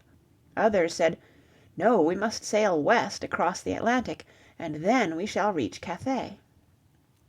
Let us state right here that most intelligent people of that day were firmly convinced that the earth was not as flat as a pancake, but was round. The Ptolemean system of the universe, invented and duly described by Claudius Ptolemy, the great Egyptian geographer who had lived in the 2nd century of our era, which had served the simple needs of the men of the Middle Ages, had long been discarded by the scientists of the Rennaissance. They had accepted the doctrine of the Polish mathematician, Nicolaus Copernicus, whose studies had convinced him that the earth was one of a number of round planets which turned around the sun, a discovery which he did not venture to publish for 36 years.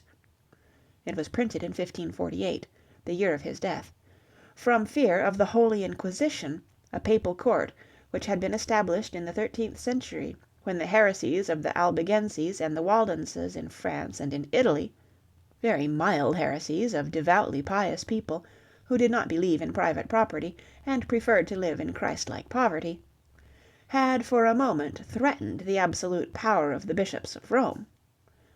But the belief in the roundness of the earth was common among the nautical experts, and, as I said, they were now debating the respective advantages of the eastern and the western routes. Among the advocates of the western route was a Genoese mariner by the name of Cristoforo Colombo. He was the son of a wool merchant. He seems to have been a student at the University of Pavia, where he specialized in mathematics and geometry.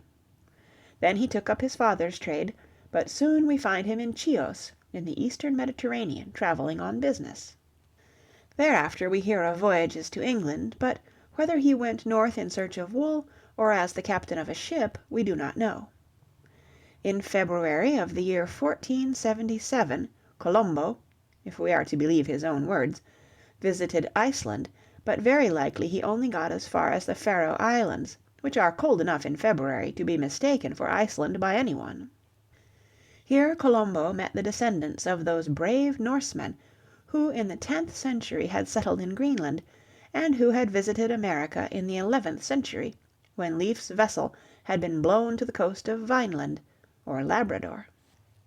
What had become of those far western colonies no one knew. The American colony of Thorfinn Karlsefni, the husband of the widow of Leif's brother Thornstein, founded in the year 1003, had been discontinued 3 years later on account of the hostility of the Eskimos. As for Greenland, not a word had been heard from the settlers since the year 1440. Very likely the Greenlanders had all died of the Black Death, which had just killed half the people of Norway. However that might be, the tradition of a vast land in the distant west still survived among the people of the Faroe and Iceland, and Colombo must have heard of it. He gathered further information among the fishermen of the northern Scottish islands, and then went to Portugal, where he married the daughter of one of the captains who had served under Prince Henry the Navigator.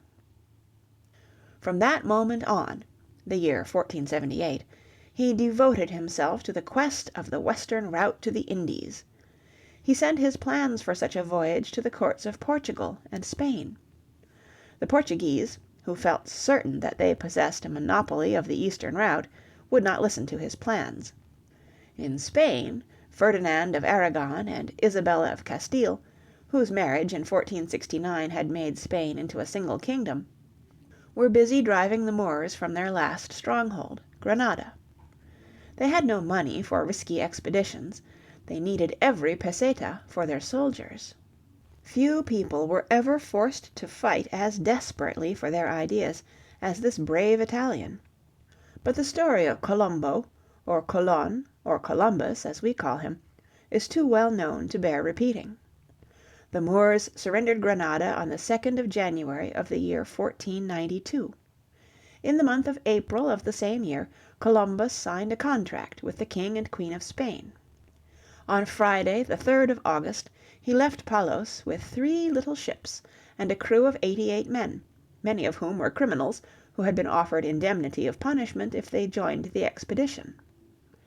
At 2 o'clock in the morning of Friday, the 12th of October, Columbus discovered land. On the 4th of January of the year 1493, Columbus waved farewell to the 44 men of the little fortress of La Navidad, none of whom was ever again seen alive, and returned homeward. By the middle of February he reached the Azores, where the Portuguese threatened to throw him into jail. On the 15th of March, 1493, the admiral reached Palos, and together with his Indians, for he was convinced that he had discovered some outlying islands of the Indies and called the natives Red Indians, he hastened to Barcelona to tell his faithful patrons that he had been successful, and that the road to the gold and the silver of Cathay and Zipangu was at the disposal of their most Catholic majesties. Alas, Columbus never knew the truth. Towards the end of his life, on his fourth voyage, when he had touched the mainland of South America, he may have suspected that all was not well with his discovery. But he died in the firm belief that there was no solid continent between Europe and Asia, and that he had found the direct route to China. Meanwhile, the Portuguese, sticking to their eastern route, had been more fortunate. In the year 1498, Vasco da Gama had been able to reach the coast of Malabar and return safely to Lisbon with a cargo of spice. In the year 1502 he had repeated the visit. But along the western route the work of exploration had been most disappointing. In 1497 and 1498 John and Sebastian Cabot had tried to find a passage to Japan, but they had seen nothing but the snow-bound coasts and the rocks of Newfoundland, which had first been sighted by the Northmen 5 centuries before. Amerigo Vespucci, a Florentine who became the pilot major of Spain, and who gave his name to our continent, had explored the coast of Brazil, but had found not a trace of the Indies. In the year 1513, 7 years after the death of Columbus, the truth at last began to dawn upon the geographers of Europe. Vasco Núñez de Balboa had crossed the Isthmus of Panama, had climbed the famous peak in Darien, and had looked down upon a vast expanse of water which seemed to suggest the existence of another ocean.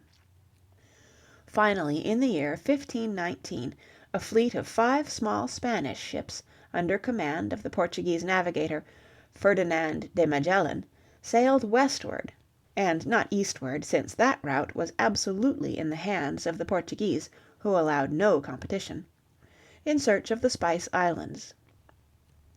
Magellan crossed the Atlantic between Africa and Brazil and sailed southward.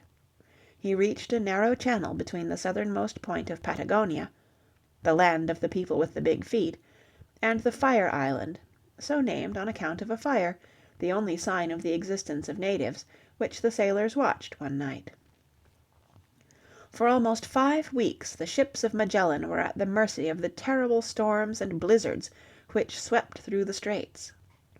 A mutiny broke out among the sailors. Magellan suppressed it with terrible severity, and sent 2 of his men on shore, where they were left to repent of their sins at leisure. At last the storms quieted down, the channel broadened, and Magellan entered a new ocean. Its waves were quiet and placid. He called it the Peaceful Sea, the Mare Pacifico. Then he continued in a western direction. He sailed for 98 days without seeing land. His people almost perished from hunger and thirst, and ate the rats that infested the ships, and when these were all gone they chewed pieces of sail to still their gnawing hunger. In March of the year 1521 they saw land. Magellan called it the land of the Ladrones, which means robbers, because the natives stole everything they could lay hands on. Then further westward to the Spice Islands. Again land was sighted, a group of lonely islands. Magellan called them the Philippines, after Philip, the son of his master Charles V, the Philip II of unpleasant historical memory. At first Magellan was well received, but when he used the guns of his ships to make Christian converts, he was killed by the aborigines, together with a number of his captains and sailors. The survivors burned one of the 3 remaining ships and continued their voyage.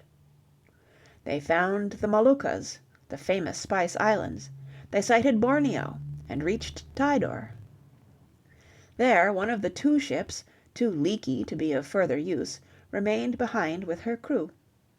The Vittoria, under Sebastian del Cano, crossed the Indian Ocean, missed seeing the northern coast of Australia, which was not discovered until the first half of the 17th century, when ships of the Dutch East India Company explored this flat and inhospitable land, and after great hardships reached Spain. This was the most notable of all voyages. It had taken 3 years. It had been accomplished at a great cost, both of men and money, but it had established the fact that the earth was round, and that the new lands discovered by Columbus were not a part of the Indies, but a separate continent. From that time on Spain and Portugal devoted all their energies to the development of their Indian and American trade. To prevent an armed conflict between the rivals, Pope Alexander VI, the only avowed heathen who was ever elected to this most holy office, had obligingly divided the world into two equal parts by a line of demarcation which followed the 50th degree of longitude west of Greenwich, the so-called Division of Tordesillas of 1494. The Portuguese were to establish their colonies to the east of this line, the Spaniards were to have theirs to the west. This accounts for the fact that the entire American continent, with the exception of Brazil, became Spanish, and that all of the Indies and most of Africa became Portuguese, until the English and the Dutch colonists, who had no respect for papal decisions, took these possessions away in the 17th and 18th centuries. When news of the discovery of Columbus reached the Rialto of Venice, the Wall Street of the Middle Ages, there was a terrible panic. Stocks and bonds went down 40 and 50%. After a short while, when it appeared that Columbus had failed to find the road to Cathay, the Venetian merchants recovered from their fright. But the voyages of Da Gama and Magellan proved the practical possibilities of an eastern water route to the Indies. Then the rulers of Genoa and Venice, the two great commercial centers of the Middle Ages and the Renaissance, began to be sorry that they had refused to listen to Columbus. But it was too late. Their Mediterranean became an inland sea. The overland trade to the Indies and China dwindled to insignificant proportions. The old days of Italian glory were gone. The Atlantic became the new center of commerce, and therefore the center of civilization. It has remained so ever since.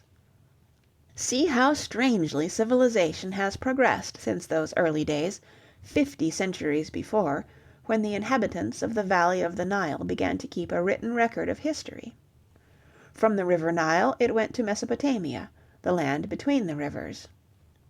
Then came the turn of Crete and Greece and Rome. An inland sea became the center of trade, and the cities along the Mediterranean were the home of art and science and philosophy and learning. In the 16th century it moved westward once more, and made the countries that border upon the Atlantic become the masters of the earth.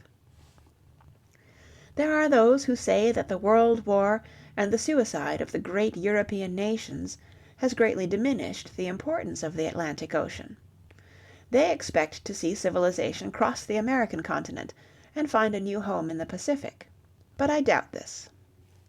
The westward trip was accompanied by a steady increase in the size of ships and a broadening of the knowledge of the navigators.